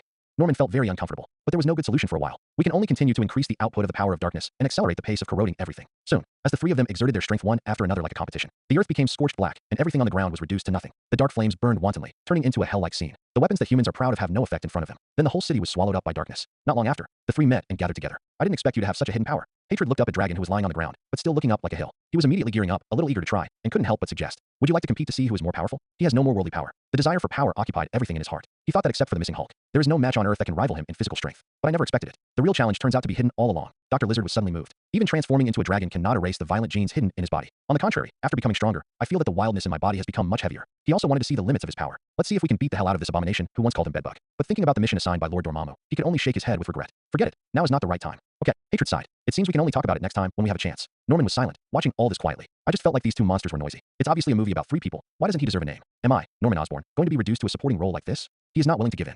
Thousands high in the sky, it was as if something invisible was moving through it, pushing away the thick clouds. This is the space carrier from S.H.I.E.L.D., a mobile air command base that cost a lot of money to build, with the camouflage effect of optical camouflage. At the moment, within this aerial fortress, Nick Fury looked at the satellite footage and felt an increasingly headache. This damn thing is here again. Where did the dark power of Tom Ma come from? Magicians have repeatedly emphasized to him that the Earth is safe, and there is no soil where dark forces can survive. The existence of the dimensional barrier is a solid line of defense that Mephistas cannot break through. Only, in Nick Fury's opinion, this is all bullshit. Not just once or twice, but now again and again. Every time a major event occurs, traces of the existence of dark forces can always be found. It can even be said that those horrific events were most likely caused by those dark monsters. And apparently, that's also the case now. On the satellite screen, the entire Tokyo has been engulfed in darkness. All high-rise buildings and iconic buildings are gradually disappearing at a speed visible to the naked eye. In situ, there are only scars left by the dark force on the Earth and the vast scorched Earth. Definitely, that's not Nick Fury's focus. Compared to that mythical creature soaring in the sky, the Tokyo of my childhood was nothing worth mentioning. No way. Dragon's presence is too conspicuous. Its huge size far exceeds that of other land creatures on the Earth, and its ferocious head has iconic dragon horns. The streamlined body is slender and perfect, and the pure black dragon scales shine in the sun. Completely attracted everyone's attention. Even Abomination and Norman, whom they regard as more threatening, are now ignored. Does anyone know how to deal with this big guy? Nick Fury looked around, looking away from everyone. Seeing Natasha Romanoff, Barton, and Hill shook their heads one after another.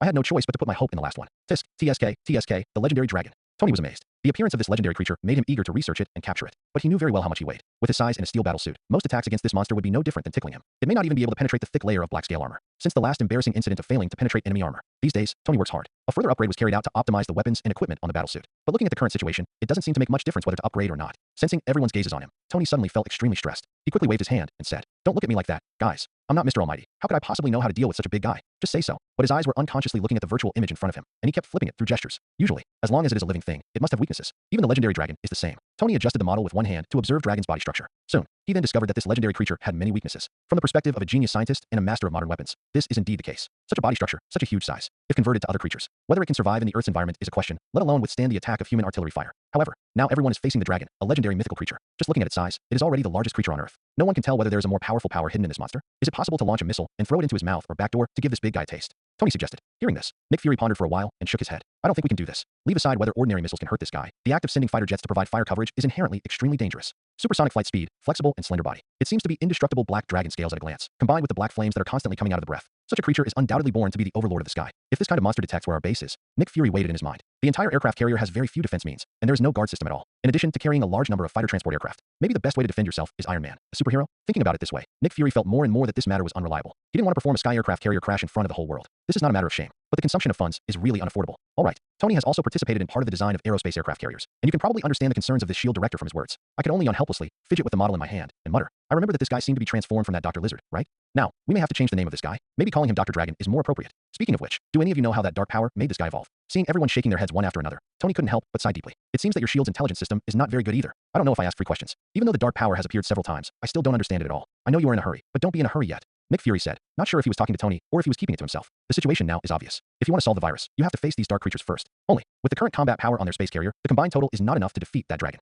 We need more support. Just finish speaking. Several people present noticed the appearance of golden light. Then, a golden portal suddenly opened. Coming. Nick Fury was in high spirits. I saw the huge teleportation gate. Dozens of figures with serious faces walked out. At the same time, there is also a beautiful figure wearing a black and white battlesuit. It's Spider-Woman Gwen, the command room of the aerospace aircraft carrier. With the arrival of the magicians, the originally spacious hall also seemed a little crowded. Everyone had different expressions and looked at each other with curious eyes. Nick Fury introduced their identities one by one. This is the magician from Kamartaj. The magical power in our hands is the key to our ability to turn the tide of the war this time. Mo met everyone's gaze and nodded. Led by him and Wong Magician, a magician team of nearly 100 people was formed. This power is enough that no one can ignore it. This is Spider-Woman, a superhero who has been very popular in New York recently. Nick Fury continued. I believe you may have heard of it too. Hi. Gwen smiled and waved. She had just completed a boring rehabilitation program and was once again in control of her own powers. Originally, I was worried that I had nowhere to use my strength, so I could only catch the little thief. I just happened to receive an invitation from Phil Coulson. Faced with this crisis for all mankind, with a strong sense of justice, she naturally agreed without hesitation. Probably the only thing that made her feel uncomfortable. That is, his identity was once again known to others. All this time, Gwen thought she was hiding well. As for this Iron Man, I believe I don't need to introduce him too much, right? Nick Fury pointed. With Iron Man's popularity, I'm afraid even the magicians practicing in Kamartaj have heard about it. Naturally, no further introduction is needed. Seeing everyone nodding, Nick Fury directly ignored them in the resentful eyes of the agents. Then he put his hands on the table and went straight to the topic. I believe everyone already has an understanding of the current situation. This is a terrible disaster that could wipe out mankind. Under the erosion of that weird dark power, the entire Tokyo has been wiped off the map. To this end, countries around the world have urgently sent reinforcements. It's just that I feel that the power of technology cannot play a big role, and it is impossible to develop an antidote to the zombie virus in a short time. Ordinary weapons cannot affect those dark creatures. So, the key that can really affect the direction of the disaster lies with you all. Indeed, Moto nodded seriously. Only magic can fight magic. This disaster is a conspiracy planned by those dark creatures. It is our magic holy place's responsibility to solve them. For better cooperation, he and Nick Fury exchanged information, and already knew everything about the scene. And the emergence of dark forces and zombie viruses at the same time also illustrates the problem. It also made more magicians make up their minds. Soon, in a few words, a few people formulated a strategy. Magic is magic, reality is reality. It is up to magicians and superheroes to deal with dark creatures that wield terrifying dark power. SHIELD leads agents and cooperates with troops from various countries. Clean up the tide of corpses that are continuously expanding outward due to the fall of Tokyo. By the way, it can also provide fire support remotely and bring virus samples back to the laboratory for research. Hope everything goes well. Looking at the magician troops leaving as the portal opened, Nick Fury couldn't help but sigh. Immediately, he glanced around and saw that no one was paying attention. He quickly came to Phil Coulson's side and whispered, "Why is there only one Spider-Woman?" Phil Coulson agent. Although Spider-Woman's arrival was also a surprise to him, but in comparison, what he wanted to see more was her boyfriend, the unknown being who seems to possess the power of light. This guy's strength is unfathomable. In Nick Fury's opinion, he may be much more powerful than the Sorcerer Supreme. It can definitely be regarded as a key factor that can influence the situation of the battle. But there was only one Spider-Woman present. It is equivalent to the task being only half completed, although it was just a tentative contact. But it was neither good nor bad, which made him feel very uncomfortable. Hearing this, Phil Coulson suddenly sighed helplessly. Actually, I don't know the specific situation. I only saw Spider-Woman, not the man named Leo. The situation was urgent, so he didn't dare to ask or think too much. If you want to know more information, Director, maybe you can ask the Spider-Woman yourself. All right. Nick Fury was helpless after hearing this. Perhaps the only consolation for him was that he finally knew the name of the strong man. He thought that maybe he could ask the agent to continue searching along this clue to see if he could find more information. Definitely, provided we can survive this crisis safely. Nick Fury quickly stopped thinking and took out his phone. He needs to contact the militaries of various countries through the Security Council, unify the dispatch and connect all the forces coming to support. Only in this way can the growing zombie craze be temporarily suppressed. The only way to truly solve all this is to develop an antidote to the virus, or praying for the coming of some power that is difficult for humans to understand. Tokyo. With the erosion of dark power, traces of this prosperous city have been lost. City high-rise buildings, bus roads, and even various characteristic areas with feasting and entertainment. Everything fades under a veil of hazy darkness. From a satellite, it looks like huge amounts of scars have been left on the ground. Everyone who saw this fell into deep fear. Feet on the dark earth. Norman seemed to be able to feel that this land was alive. A steady stream of energy provided him with support every time he breathed and trembled. Is this the power of Lord Dormammu? I wonder when I will have this power. I was feeling very emotional. At this time, it lights up with golden light. A gap appeared in the space, and the portal suddenly opened. Immediately afterwards, a series of figures came out. Abnormal energy fluctuations were detected. The sleeping dragon suddenly opened his eyes. Hatred also rose up. A smile appeared on the ferocious face, gearing up and eager to try. Norman looked over with surprise, and for a moment he breathed a sigh of relief. Magician. It seems that the opportunity to make a meritorious deed has finally come. Such a rich darkness. As soon as he walked out of the portal, Modu immediately noticed something was wrong. The dark forces present on the scene. It is far more powerful than what was detected by the magic barrier. The deep darkness penetrated the entire land, swallowing up everything within range. Eventually, it becomes a restricted area of life. I'm afraid, even if Dormammu comes to Earth, it will be like this. Wong said solemnly. As he spoke, he turned his head and looked to the side. Are you sure there's really no problem with the magic barrier? He seriously suspected that Mephista Dormammu from the dark dimension had already entered the Earth through some method. Otherwise, where do these successive detections of dark forces come from? Can those Camartage traders really do this?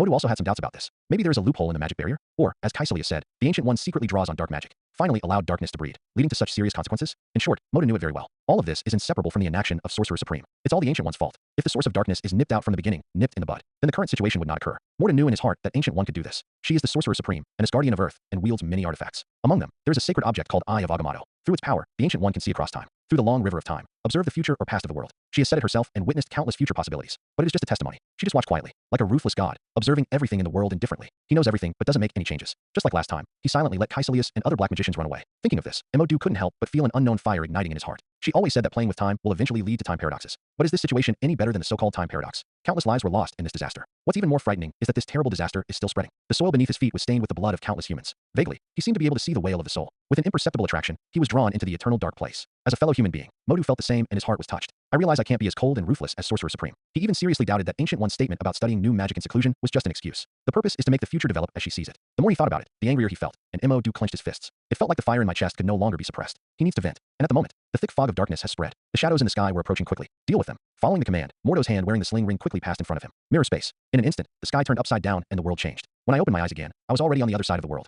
Everything is in a hazy mirror space. Magicians are already prepared for this. The power of magic only manifests itself on the backside of the world. Fighting in the mirror space has long been a tacit understanding among all magicians. Not just to hide the presence of magic. It's even more because he can control everything here and prime materials easily. It can be called a home battle, which can greatly enhance the power of magic. The magicians each took out their magic weapons and held magic shields, or control the ground to fly, or draw a portal, under the leadership of Modu and Wong. Taking advantage of the enemy's daze, he used various means to attack the enemy. What a spectacular scene. Seeing this scene, Tony couldn't help but marveled. Whether it's the mysterious magic or the magical weapons in their hands, he couldn't help but feel a little curious. But now is obviously not a good time to look into this. I saw Spider-Woman saying hello. With the magic of the magicians, the pop-up cobweb jumped into the sky. Apparently, he went to find his old rival Dr. Lizard again. Tony glanced at Norman, who was enveloped in darkness. Seeing that the magical weapons of the magicians were all dimmed under the corrosion of this rich darkness. Suddenly I couldn't help but feel angry. I feel that if I come into contact with it, the outcome of this steel battle suit may not be much better. So he turned around and flew to another battlefield. In comparison, this stupid guy who only has muscles in his head should be easier to bully. Although Tony felt that he might still be unable to break through the defense. But it doesn't matter. In this situation, being a buzzing fly is no big deal. Ordinary people can't see it anyway. Not to lose his Iron Man face. High in the sky, Dr. Lizard spreads huge amounts of dragon wings, angrily waving its muscular dragon claws. Its giant tail swept everything around it. These magicians, who wield magical power, appear everywhere. Like fleas, they were jumping all over his body. Although it couldn't break his dragon scales, it didn't hurt him at all. But such a move is undoubtedly provocative to him. Damn bugs. The anger in Dr. Lizard's heart could no longer be endured, and dark flames spurted out from his breath. Just as he was about to open his mouth, a fire burned the magician in his body to ashes. But that's it. But suddenly a cobweb shot out from below, causing him to shut his mouth. Staring with his big eyes angrily, Dr. Lizard quickly spotted the figure speeding towards him. The anger in his heart suddenly became more intense. The raging dark flames burst out and pierced the sky with his loud roar. It's you again, Spider-Woman? You have repeatedly ruined my good deeds. Do you think I am easy to bully? Only. He said this, but his eyes looked around unconsciously. Seeing that the figure from last time did not appear, the shadow in my heart suddenly disappeared. He shook his body suddenly and shook off the magician on his body. The wings turned into sharp blades, swooping down like cannonballs. This time, let me see who else can save you. Gwen popped out a cobweb and pulled the earth that was lifted into the sky under the control of the magician as a boost. He easily dodged the blow and responded. I don't need anyone else's help this time. I can handle a big lizard like you on my own. Dr. Lizard immediately sneered when he heard this. The flames spurted out from his breath almost frightened the magician, who was holding on to his neck to death on the spot. He thought this guy was being tough. Last time, Spider-Woman was beaten to the point of running away. And this time after he transformed into dragon, his power became even more powerful. How could this guy be his opponent? But wait until one approaches. Only then did Dr. Lizard realize that this guy was no longer immortal. There is already a powerful force in his body. More importantly, he was no stranger to this power. On the contrary, it is still very familiar. That familiar light made the darkness retreat. It was the power used by the being who cast a shadow on him. The power of light corresponding to the darkness he holds in his hands. Wait. Dr. Lizard's eyes flashed with fear, and he quickly stopped. Even if he is so powerful, he still cannot erase the psychological shadow left by the last incident on him. But the words didn't come out yet. Gwen's shining fist fell first. Bang. Dr. Lizard's head suddenly tilted, and hundreds of tons of power made his mouth tremble. What's more serious is the sacred flame attached to it. He felt pain that he hadn't felt for a long time. It was not only a burning sensation in the body, but also a stinging sensation in the soul.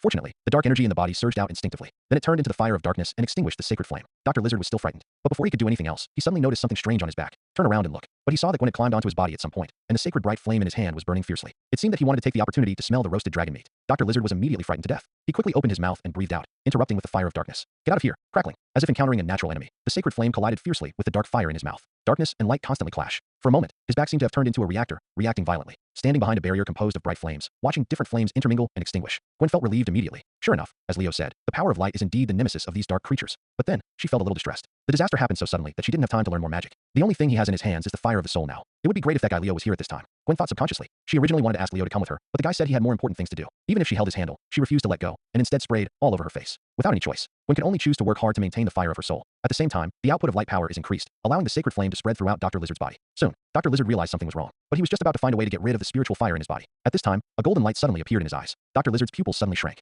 Suddenly, he saw a figure emerging from the portal. "Let me help you." The king roared angrily, and the staff in his hand struck hard at the beast like huge eyeball. Ouch! Heartrending screams suddenly sounded. Dr. Lizard had just transformed into a dragon not long ago, and he had not yet gotten used to the way of living in his dragon body. At the moment, an unforgettable sting came, and he instinctively stretched out his dragon claws to catch the magician in front of him. But in a moment, another golden light appeared. The thick arm immediately stretched into the portal. Immediately afterwards, I saw Wong reaching out and pressing it. The portal sparkling with magical sparks suddenly closed. Ouch! The familiar screams sounded again. The broken arm once again brought unparalleled severe pain. As black blood gushes out like a fountain, painful emotions spread through every cell in the body. He immediately lost control of his body. Gwen, who was sitting on her back, naturally did not hesitate when she saw this opportunity. The blazing flames of light drowned the darkness in an instant and gradually spread to Dr. Lizard. The triple pain seemed to be the last straw for Dr. Lizard. The constant blows made this new dragon simply unbearable. Along with the shrill scream, his huge body fell straight down. Seeing this, Wang Zhao looked at Gwen below and made an okay gesture. Lifting his foot, he opened a portal and disappeared. When the matter is over, he brushes off his clothes and goes away, hiding his merit and fame. As Kamartaj, renowned master of teleportation magic, he performs the duties of a firefighter. The sneak attack on Dr. Lizard was just a temporary move, although he has always felt that saving people is just work, and being the sixth is life. But helpless. The current situation is not good for magicians. The monsters are thick-skinned, and ordinary magic cannot hurt them at all. There were more magicians elsewhere who needed his support, but there was no time to waste.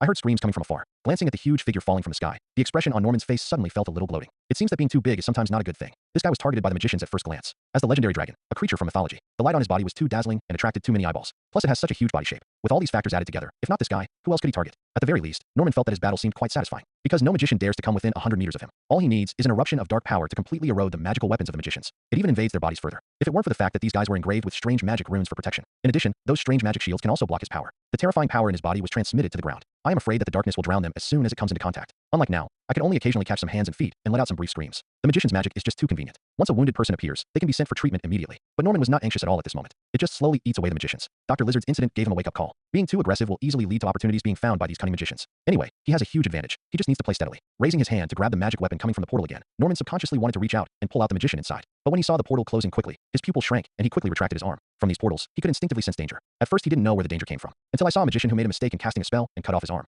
Only then did he realize that this magic was more than just teleportation. It is also able to cut matter with the help of the unparalleled power of space. I'm not some brainless idiot. Norman sneered and subconsciously looked to the other side, seeing that the brainless person who hated him was still waving his fist randomly in the air. Along with the golden light that appears from time to time, there are chains trying to bind magician. It's like being forced into a game of whack-a-mole. Then he nodded with satisfaction. The advantage is mine. Now, Lord Dormammu's reward is guaranteed. At the same time, on top of the aerospace aircraft carrier, seeing those dark dragons and magicians disappear in place, Nick Fury felt relieved. After losing the biggest threat, this air base was finally able to play its due role. It seems the battle between the magicians has begun, he thought to himself. Immediately ordered to clean up the zombies. Fighters soared into the sky carrying large-yield missiles. For a moment, shells rained down. The deafening roar resounded across the sky and continued continuously. Subsequently, another large number of Quinjets took off from the deck. Equipped with ammunition and weapons, the elite agents began to clean up the remaining zombies on the ground. Although under the blessing of dark power, these zombies have mutated, and their bodies are far larger than those of ordinary people. Each of them is like a little Superman. But fortunately, it's not as strong as a monster. It is still a mortal body. Human weapons can easily destroy them. Now, the only problem is how to deal with this zombie virus. Nick Fury breathed a sigh of relief, but also felt an increasing headache. Zombies are not scary. The most terrifying thing is the original virus after all. It is basically impossible to develop an antidote to the virus in such a short period of time. He can only do his best to block the virus area. Based on the principle of don't get it for free, he has contacted Neon executives. They applied for military support and a large amount of financial support from the little people. Reinforcements from various countries are also on their way. It was precisely because of the constant logistical supplies that he felt a little confident. At this time,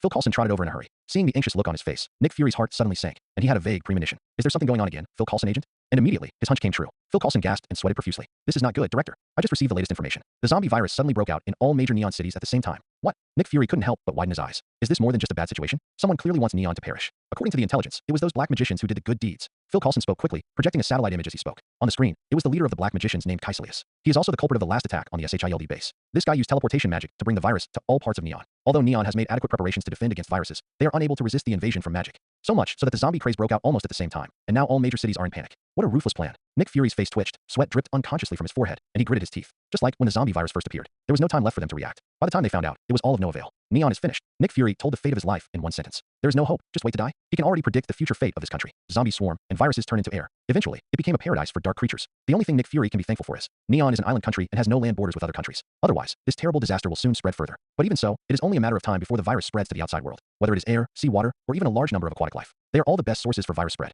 It's just a matter of time. Nick Fury's mind was racing. Soon, he took a deep breath, as if he had made up his mind. he immediately ordered, "Send the message to the Security Council immediately, and submit to them a plan to apply for the use of nuclear weapons. This is the last choice and a difficult decision, but I think they will understand our approach. In this terrible disaster, sacrifice is inevitable. The top leaders of various countries are all in danger, and no one wants this zombie craze to fall on them. Instead of letting it spread to the whole world, it is better to sacrifice Neon and let it make its final contribution to mankind. Explode the final light and heat to slow down the spread of the virus." He knew very well that the Security Council absolutely endorsed this decision. As for the upper echelons of Neon, just a group of refugees who had already fled overseas. Who cares about their thoughts? Perhaps we should use nuclear weapons to eliminate the virus as soon as it breaks out. Nick Fury felt a little regretful. It's not your own territory anyway, so why can't you be more decisive? Sighing, Nick Fury summoned an agent and gave the order. Send the order for the agents below to return to the mothership. All agents in Neon will find a way to leave immediately. There is no need to save this land anymore. Finished. He then aired the call again. As an ally, at the last moment of departure, he felt it necessary to give the magicians a warning, but the bell rang for a long time. In the end, it prompted that the service area was no longer available. In response, Nick Fury sighed deeply. Then we have to leave it to fate. At the same time, within the mirror space, magicians are obviously not aware of the turmoil outside and the sudden changes in the situation. But as time goes by, the situation on the battlefield is somewhat less optimistic. Relying on the strong vitality in its body, Dr. Lizard's injuries have already recovered. Although he looked at the enemy's figure, he still felt a dull pain in his eyeballs. But obviously,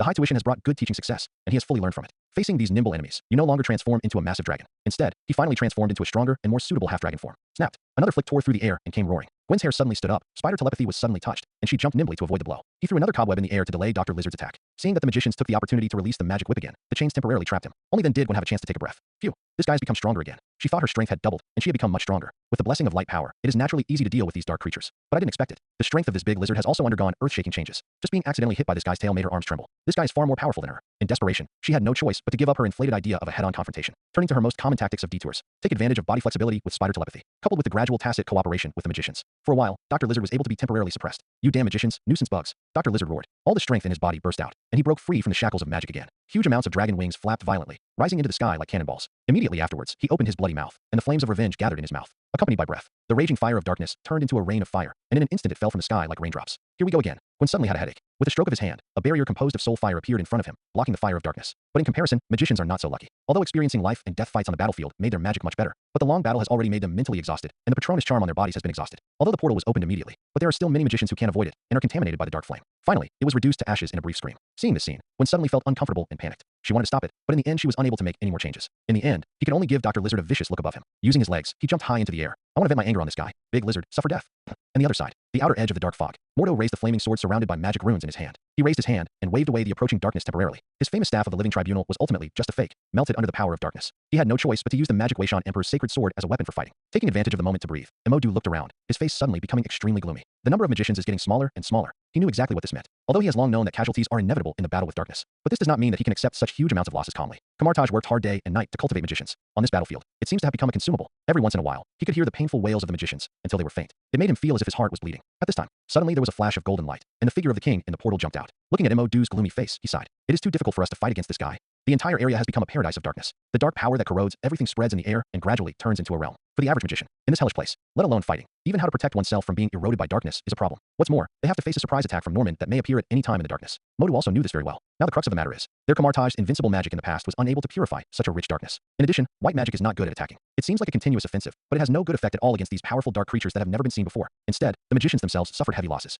"We need more support." The sacred sword in Modu's hand glowed with golden light, and he said while repelling the erosion of darkness, "There are still many magicians staying in the holy place. Faced with such an evil force of darkness, perhaps we can bring them into the fight." Inside Kamartaj, many magicians are passionate about studying the mysteries of magic and immersing themselves in their own world. In this operation, he did not wake them up from their concentrated research. It was intended to serve as a garrison force to guard Kamartaj, but now it seems that we have to let them participate. And Modu's face was gloomy and hesitation struggled for a moment. Finally spoke slowly. "If possible, please call the Ancient One magician as well. We need her power now." He didn't want the Ancient One to get involved, but the situation on the scene has deteriorated to this point. He had no choice but to seek help from the Sorcerer Supreme. "It just so happens that I can also take the opportunity to test whether this Sorcerer Supreme is really who he thinks he is." Such indifference. Wong suddenly frowned. "But when I think about the current situation, I can only sigh helplessly. But Sorcerer Supreme is in retreat. If I do this, I might disturb her. I will bear the consequences." Emodu said decisively without looking back. He has said this more than once. "Anyway, if you have a lot of debt, you don't have to worry about being stuck with it. Now that you have had the first time, you won't be afraid of the second time." Good. When the king saw him like this, he immediately stopped hesitating. He nodded decisively, opened the portal, and turned around to leave.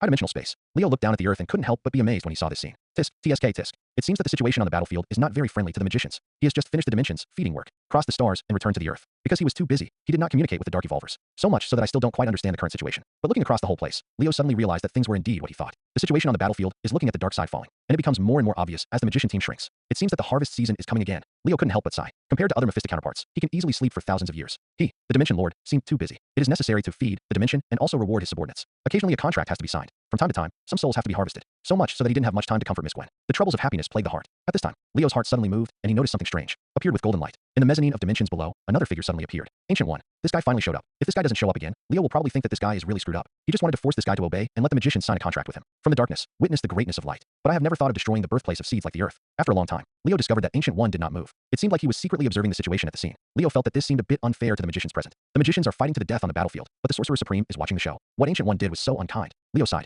Observe in secret. Watch the show behind your back and want to pick peaches, right? Is this what you think of Sorcerer Supreme? As a benevolent Mephista, he has always been fair and just, and hates such dark and sloppy behavior. The situation of the magicians was too difficult, so he decided to help them. Send their beloved Sorcerer Supreme to them. Thoughts arise. Immediately, Leo stretched out his foot. Under high-dimensional space and time, everything seems so flat. Caught between dimensions, Ancient One frowned and observed the situation on the entire battlefield. She had just come out of seclusion and completed her research on magic. He immediately noticed something unusual here and rushed over immediately. But facing this situation, I felt at a loss for the first time in a long time. Ancient One is really a little confused about what happened during her retreat. Magician and darkness, and the light in Spider-Woman. All signs indicate that she seems to have missed a lot of things. While Ancient One was deep in thought, behind the back, a foot suddenly stretched out from the gap in the space. Bang.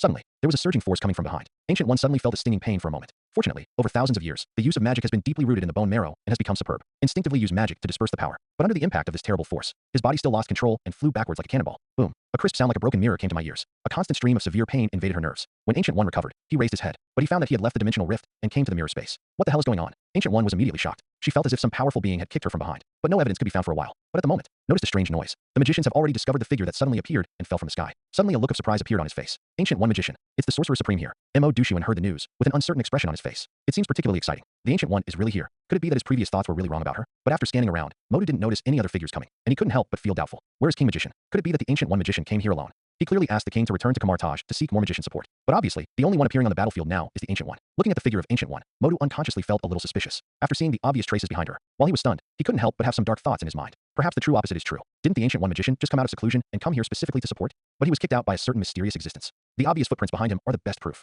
And soon, after Ancient One landed on his face, he held onto his waist and managed to stand. The embarrassed expression on his face confirmed his suspicion. In the past, this Sorcerer Supreme has always been calm in dealing with things. It's rare to see such a strange look on her face. Once the seeds of doubt are planted, they tend to take root. Modu suddenly had more conjectures in his mind. But the current situation obviously didn't allow him to think about anything more. With the appearance of the Ancient One, the situation suddenly changed. The abominations on the field, Norman Osborn, and Dr. Lizard seemed to feel threatened at the same time. Or maybe it was like receiving some kind of order. In an instant, they separated from their respective opponents and gathered together. Did you also hear what Master Dormammu said? The voice of hatred said. Definitely. Looking at the magicians who were also gathered together, the smile on Norman's face gradually brightened. The great Mephista himself gave the mission. As long as you can kill the magician named Ancient One, you can get his gift. Greater darkness, greater ability, and greater power. Norman can't wait. He has been waiting for this opportunity for a long time. I can't wait to get more blessings of power and stabilize my position as a leader. If it weren't for Lord Dormammu's reminder, the magician named Ancient One is an opponent that requires the three of them to join forces to compete with him. I'm afraid he rushed out immediately. Dr. Lizard was also breathing heavily and couldn't help but spit out some sparks between his breaths. This guy is not an easy opponent to deal with. His animal instinct reminded him. He smelled danger from this new magician. Soon, Norman and Dr. Lizard looked at each other, their eyes intertwined, as if they had a clear understanding of each other. Immediately, they looked at hatred in a tacit understanding. Then the two of them nodded slightly, with satisfied smiles on their faces. Let's go together, Norman said first. Dr. Lizard then vibrated the dragon's wings, assumed an offensive stance, and roared. No one can stop the power of darkness. This is a victory that must belong to us. Kill her for the sake of the great Dormammu. After saying that, he rose into the sky and flew high. Seeing this, hatred roared. His feet kicked off the ground and shot up like springs, leaving a deep pit in place. Then he rushed towards the magicians.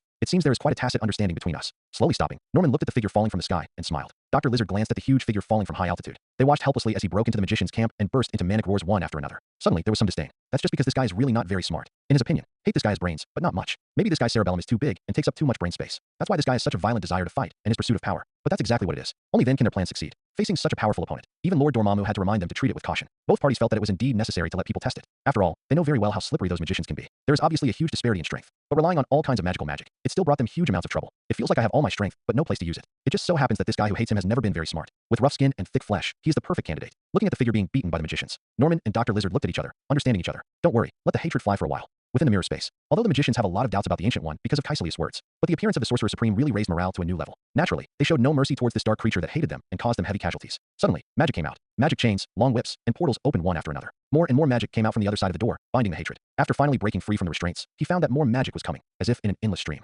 Hatred burst out with all the strength in his body, grabbing left and pulling right. Even the ground is collapsing, but it is still surrounded by dense teleportation gates, and it can only be helpless and furious. Damn magician, and those two damn guys. His face was full of hatred, and the flames of revenge were blazing in his eyes. He got scammed by two other guys. He didn't react until he realized that he had broken into the magician camp alone. The humiliation of being deceived, the hatred of being played by a magician, all kinds of emotions were added together, making Abomination feel like his mouth was about to spit fire. At this moment, how he wished that he had inherited not only the power of the Hulk from the serum, but also the ability to become more powerful the angrier he became. Turn anger into strength and exert it on your enemies. Only in this way can he vent the overwhelming anger in his heart. Snapped. Hatred suddenly trembled. A sudden blow woke him up from his fantasy time. The reality is completely opposite to what was imagined. Facing the righteous beatings from the magicians, he could only be beaten passively. Looking at the bald head in front of him, the expression on Hate's face was one of surprise and uncertainty. This slap was not very powerful. To him, it was no different from scratching an itch. However, it inexplicably made him feel that every cell in his body was vibrating, like consciousness leaving the brain. It was as if the soul was about to separate from the body and leave the body uncontrollably. Even more confused than him was the Ancient One opposite. This trick, Soul Astral's magic, is always unfavorable when used to deal with beings who cannot understand the secrets of magic. The irritable, stupid man in front of him didn't look like someone who could understand magic. But what surprised her was, on Abomination, this trick failed. The Ancient One frowned and stroked the hard flesh. The strange movements made the magician stunned and fell into silence. Even his eyes could not help but widen in hatred, and goosebumps could not help appearing on his body. After careful perception, Ancient One understood the reason. This guy's soul seemed to be divided into countless parts under the influence of dark power.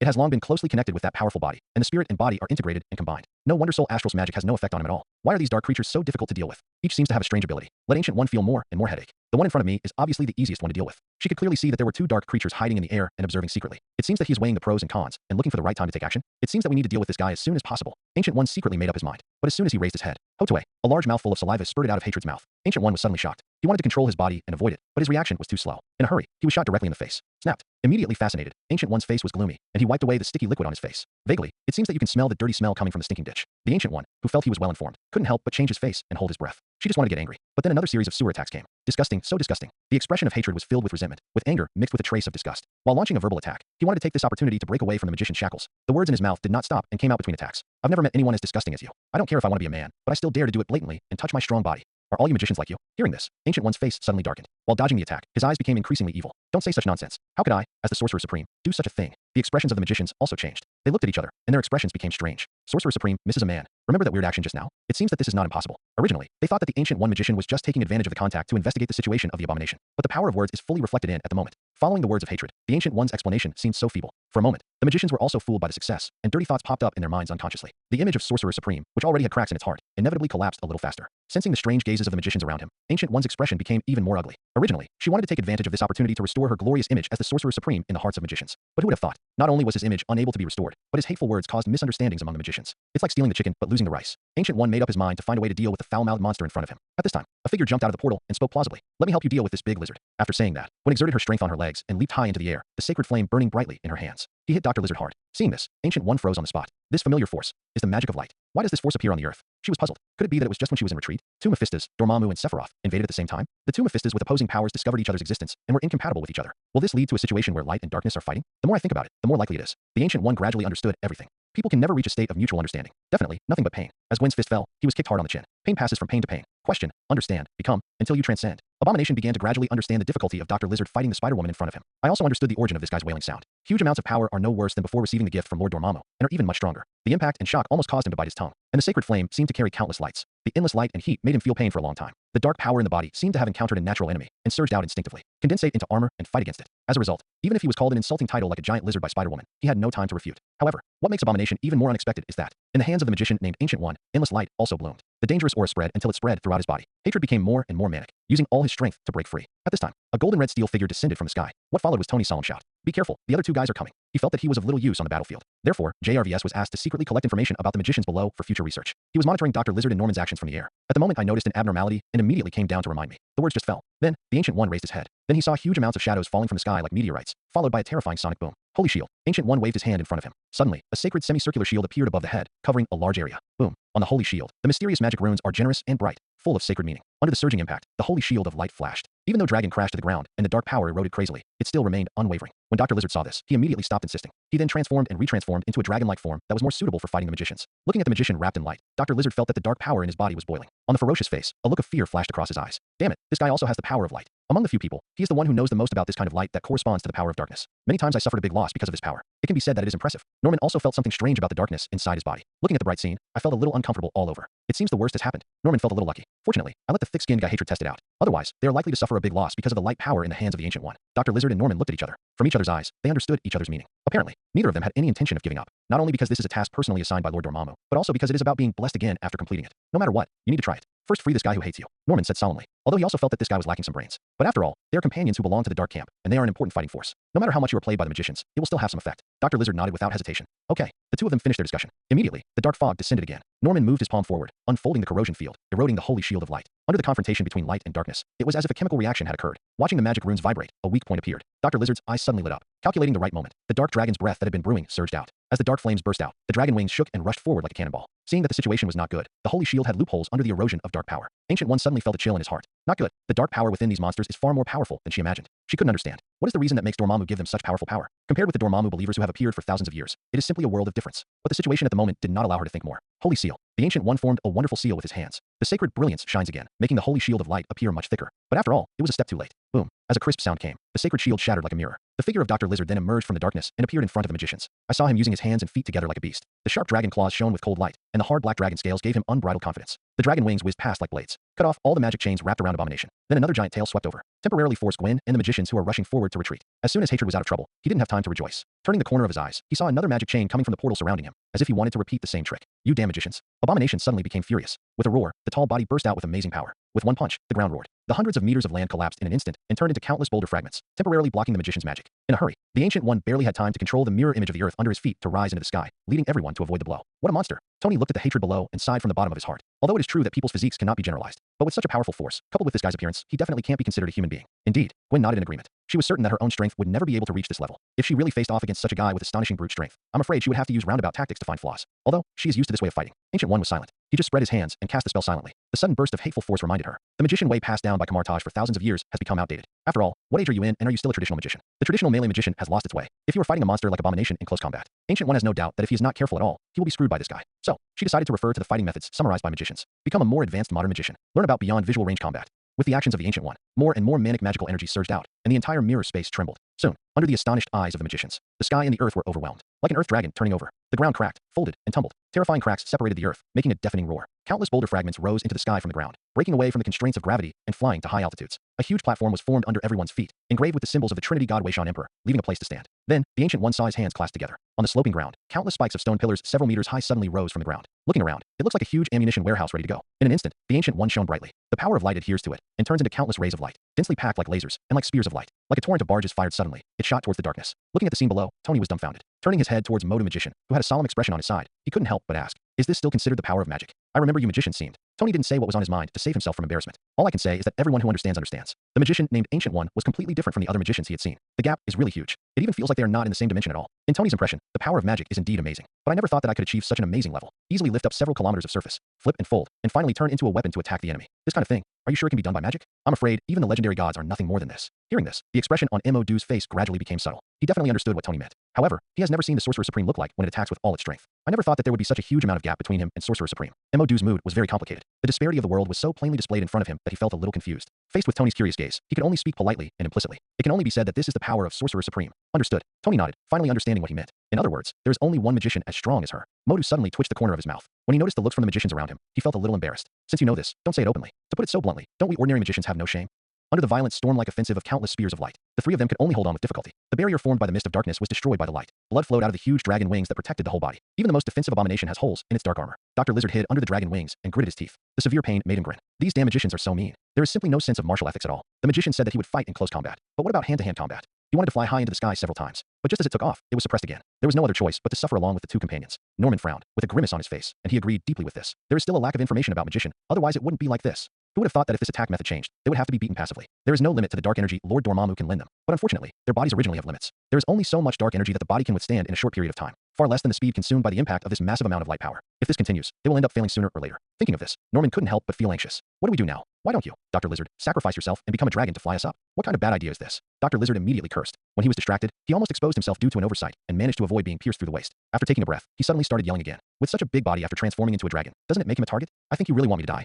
In high-dimensional space, Leo played with the soul box in his hand. Looking at the situation at the scene, a smile couldn't help but appear on his face. The plan went much smoother than I imagined. It turns out, these three dark evolvers alone did not cause much trouble to the Ancient One. The Sorcerer Supreme, who has survived for nearly 1,000 years, is incredibly powerful and has too many methods at his disposal. However, his goal has been achieved. The hundreds of soul boxes that black magicians have worked so hard to refine have perfectly played their intended role. In this biological crisis that spreads throughout Neon, nearly 80 million little souls have been collected for him. Leo felt that this might be God's will, allowing him to take back the blessings from the gods from Shally. After all, Neon claims to have 8 million gods stationed there, so the cost of recovering 10 times the price is reasonable. Such a huge number of souls. For him, the New Dimension Lord, it can be said to be a sudden burst of wealth. It is simply a wonderful experience that I have never had before. And all of this is based on these three guys on the court. Looking at the three people struggling to support themselves on the field, the smile on Leo's face became brighter and brighter. Things like killing the Ancient One were just what he said casually. The purpose is to stimulate the fighting spirit of these guys so that they will not be defeated too early. It was precisely because Norman and others held back the Ancient One that they successfully attracted the attention of the Sorcerer Supreme. Only then can all this proceed so smoothly. Otherwise, it would be so aboveboard. Absorbing souls on such a large scale will inevitably attract the attention of the Ancient One and stop it. Leo felt that such a good opportunity might not come around again in a short time. For this reason, he felt it necessary to reward the three great heroes. Definitely, and Caecilius. While this guy is spreading the zombie virus, he is also responsible for the placement and recovery of the soul box. It can be said that the logistics work was done quite well, but that's all for later. Now, Leo feels it's time to end it all, but he never liked the limelight. The true Lord does not require believers to know his true name. Since everyone thinks Dormammu did it, it's time for me, Dormammu, to show off. Leo thought to himself. To be honest, Leo felt that he had paid too much to promote Dormammu's reputation and help this guy spread fear. Wait until the opportunity is right in the future. He has to go to the Dark Dimension for a tour and let this guy pay the publicity expenses. Otherwise, wouldn't all his work have been in vain? Between thoughts, the curtain of time and space fell in an instant. Within the mirror space, cracks gradually appeared, spreading into space like a dense spider web. The sudden change immediately attracted everyone's attention. Boom. The space shattered like a fragile mirror, leaving behind a dark passage like a bottomless abyss. Dots of colorful starlight can be vaguely seen behind the passage. Subsequently, under the dull eyes of everyone, a huge head poked out from it. Just by staring at him, everyone felt their souls trembling. It's like the eyes of a higher-level predator spotting its prey. Suddenly, it felt like every cell in the body was warning of danger, and an unprecedented fear filled people's hearts. Immediately, that huge and terrifying face, painted with countless colors, smiled. But in the eyes of everyone, it looked even more ferocious. Then, he moved his lips and made a deafening sound, as if the entire space was shaking. Long time no see, Ancient One. The expression on Ancient One's face solidified. Looking at the familiar figure, he slowly said the dangerous name. Dormammu. Darkness stirs. It comes like a constant stream of water, until it erodes the space, dyeing the sky with color like a paintbrush. The cracks continue to spread, expanding the dark abyss channel. Ancient One's heart was extremely heavy. Really, just as she expected. There have been more and more dark forces emerging in recent times, and it's Dormammu's fault. But what puzzled her was, obviously there is no warning from the dimensional barrier. How did this guy come to Earth? Ancient One is puzzled. Victory was clearly in sight, but Dormammu's appearance disrupted her plan. At this time, as golden light flashed, many magician figures appeared one after another in the portal, headed by the figure of one magician. It was the magician team that came from Camartage to support them. Just appeared. A group of magicians saw the scene in the mirror space, the terrifying scene of Mephista's arrival. All of their faces suddenly changed, and they froze on the spot. Dormammu. Ancient One glanced at them and saw that they were coming from Camartage, and couldn't help but ask, Wong Magician, are there any abnormalities found in the three holy places? Wong came back to his senses and shook his head. Everything is as usual. There is nothing unusual. Hearing this, Ancient One took a deep breath. Looking at the huge Beelzebub's body above, he looked solemn. It seems that there is indeed a problem with the barrier. Not noticing the arrival of Dormammu was originally the biggest problem. Unless, this guy is originally on the Earth. Only in this way can the Dark Dimension be easily summoned without being noticed by the dimensional barrier. But Ancient One felt that this was definitely not possible. If only this could be done. With Dormammu's character, he probably couldn't hold it any longer and made a big fuss. How could he just hide behind the scenes and not show up until now? But now is obviously not the time to think about this. The situation on the field is urgent. Seeing that as space is squeezed, the dimensional channel gradually expands. Dormammu has already stretched out his hand from the Dark Dimension and holds the three Dark Evolvers in his hand. The body of Mephista, as majestic as a giant, is fully revealed. Ancient One's face suddenly darkened. This guy must not be allowed to enter the Earth. If the Dark Dimension succeeds, everything in the real world will cease to exist. Unlike other Mephistas, Dormammu never hides his ambitions. The purpose from beginning to end is the entire universe. Thinking like this, the magic power in his body suddenly exploded. Endless light surged out instantly. It turned into a barrier of light, blocking the encroaching darkness in front of it. Ancient One stretched out his hand, and the ground beneath his feet rose up and separated from the platform. Immediately afterwards, there were mysterious magic runes surrounding his body, and the Patronus charm was engraved on his body. Then she took a deep breath. The space ripples, reveals folds, and turns into a glass mirror. In an instant, it was like a mirror shattering the dense darkness in front of him. This then opened up a passage to the top. Following the space passage, Ancient One suddenly rose into the sky. Its body exudes divine radiance, which can dispel darkness and successfully break through the darkness. Soon, he arrived in front of Dormammu. Looking at the terrifying Beelzebub's body in front of me, it seems that just one more look will make people feel frightened. Ancient One remained unwavering and looked at him with a serious face. Dormammu, I don't know where you came from or how you came to Earth, but I think you should know the consequences of doing so. As a result of, Leo immediately sneered when he heard this. More and more darkness is shaking off the huge Beelzebub's body. He definitely knew where the Ancient One had the confidence to say this. But Dormammu has never been weaker than others in his life. How could he be threatened by the Ancient One? Not even if she is the Sorcerer Supreme. Staring at the small figure in front of him with his deep eyes, Leo's majestic voice suddenly sounded. Are you threatening me, Ancient One? How dare you threaten the great Mephista? You have a way to die. The words just fell. It seemed like anger came from within. Suddenly, thick darkness fell from the dimension. It turned into a tide and jumped up into rough waves, forming a dark tide that seemed to be able to swallow everything. Then, the mountain-like hand of Mephisto was stretched out. Like swatting a fly, he swatted the figure in front of him fiercely. The shadow of darkness shrouded and fell in an instant. Ancient One felt that Dormammu seemed to be particularly irritable today. There wasn't even the slightest thought of communication. But they're already old acquaintances after all. The two sides fought more than once. Facing the sudden attack, Ancient One reacted immediately. Shield of Sephiroth. This is an advanced version of Divine Shield, a spell originally created to defend against Mephista. According to Camartage's consistent naming style, the names of those amazingly powerful spells are related to the source of their power. And because the light magic comes from the light dimension, Lord Sephiroth, this spell also got its name from this. A huge holy shield of light surrounds the body, and the divine name can be vaguely seen in the complex structure. The sacred light enveloped him, and finally turned into a ball to protect his body. Ancient One then produced a wonderful hair seal. Magic runes flew out, and the sacred seal blessed them, making the light on the holy shield even more intense. A wave of darkness crashed in. The figure of Ancient One suddenly swayed around like a ship in the waves. It seems dangerous, but the holy shield made of light is still stable. Only the runes surrounding it dimmed a little. As expected of the purest white magic power, Ancient One was immediately satisfied. Really, only when you face the darkness can you exert the greatest effect of this light force. If it were replaced by the Seraphim shield, even if it was said to be the strongest defense, I'm afraid it wouldn't be able to stop this attack. But soon, she had no time to think about it. Behind the dark frenzy, a more violent impact came instantly. Another hand of Mephista came suddenly. Boom. The holy shield of light was immediately shattered into pieces. But this was entirely within Ancient One's expectation. Taking advantage of Sephiroth's shield to block it for a moment, a portal opened under her feet, and she arrived at another place in the blink of an eye. After all, he was facing a Mephista, the embodiment of the power of the entire dimension. If only a single spell could block the weight of an entire dimension. The magicians of Camartage had already united and drove this guy out. However, I am the only magician who can face Dormammu directly. Thinking of this, Ancient One couldn't help but sigh. Looking up at the dark figure above, she unconsciously touched her chest. Then he took off the Eye of Agamotto without any hesitation, floating in front of you with the power of magic. Immediately afterwards, Ancient One used a mysterious magic gesture. Turn on the power of this white magic artifact and turn it like an eyeball. At the same time, the time gem in it was immediately activated. All of a sudden, dark green light pierced the darkness and illuminated the sky. Then, the Ancient One's voice suddenly sounded. Dormammu, I think we need to talk. Don't talk, get out. Seeing the green light appear, Leo immediately understood what was going to happen next. Sorcerer Supreme has never been afraid of sacrifice, and has always had the traditional virtue of risking one's life. When everyone thought Doctor Strange had done enough, but no one has ever considered that Ancient One might do something even better. Leo had no doubt this guy could do this. After all, Doctor Strange is as good as the Ancient One says. But after all, he is still a young man. In terms of magical attainments, there is no comparison with the Ancient One, an old guy who has lived for nearly 1,000 years. Besides, he always felt that in most cases, Doctor Strange is not as good as Ancient One, the Sorcerer Supreme. Definitely, except in Blacken's case. Hearing such decisive rejection, Ancient One was stunned for a moment. But when I see the shrinking darkness, the receding Beelzebub's body, he couldn't help but widen his eyes. What's happening here? This guy Dormammu, are you planning to leave like this? Yes, just as the Ancient One thought. Leo has taken back the dark power and no longer maintains the dimensional passage. The huge Beelzebub's body slowly merged into the dark space. For him, there is no point in continuing to fight. Time Gem's authority in the real world is too powerful. The power of time is enough to smooth out the gap in strength. Continue to struggle. On the contrary, it is easy to fall into the time trap, causing the soul to be lost and damaged. It can be said that the gain outweighs the loss. Although this kind of behavior of running away after arousing other people's interest is indeed a bit unethical. He even lost his face as a Mephista. But Leo had no psychological burden and even had the urge to laugh. Anyway, Dormammu will take the blame. I believe everyone present can see it clearly. The person who did the shameful act of running away was clearly the Dark Dimension Mephista Dormammu. It has nothing to do with him, the Lord of the Light Dimension. Are you going to shame Mephista? Then Dormammu will definitely be happy to accept it. See the scene. Ancient One was immediately confused. Right now, the invasion has just begun. Judging from her experience in fighting Dormammu, at most it can be considered as a warm-up. Even the power of the 3 holy places and dimensional barriers has not yet been borrowed. Just took out the Eye of Agamotto. I haven't had time to exert my strength yet. The inspiration brought by studying magic, and there are more methods that I haven't had time to try. Result: this menacing Mephista from the Dark Dimension just ran away. Thinking of this, Ancient One felt numb. Everything that happened in front of me was really unreasonable. In the past, Dormammu would never look back until he hit the wall. You will never give up easily until you exhaust your last bit of patience. But now this situation, Ancient One is puzzled. But suddenly, I couldn't help but feel relieved. The invasion of Dormammu is a terrible crisis for the magicians and the entire Earth. Being able to avoid a disaster so easily must be a great thing.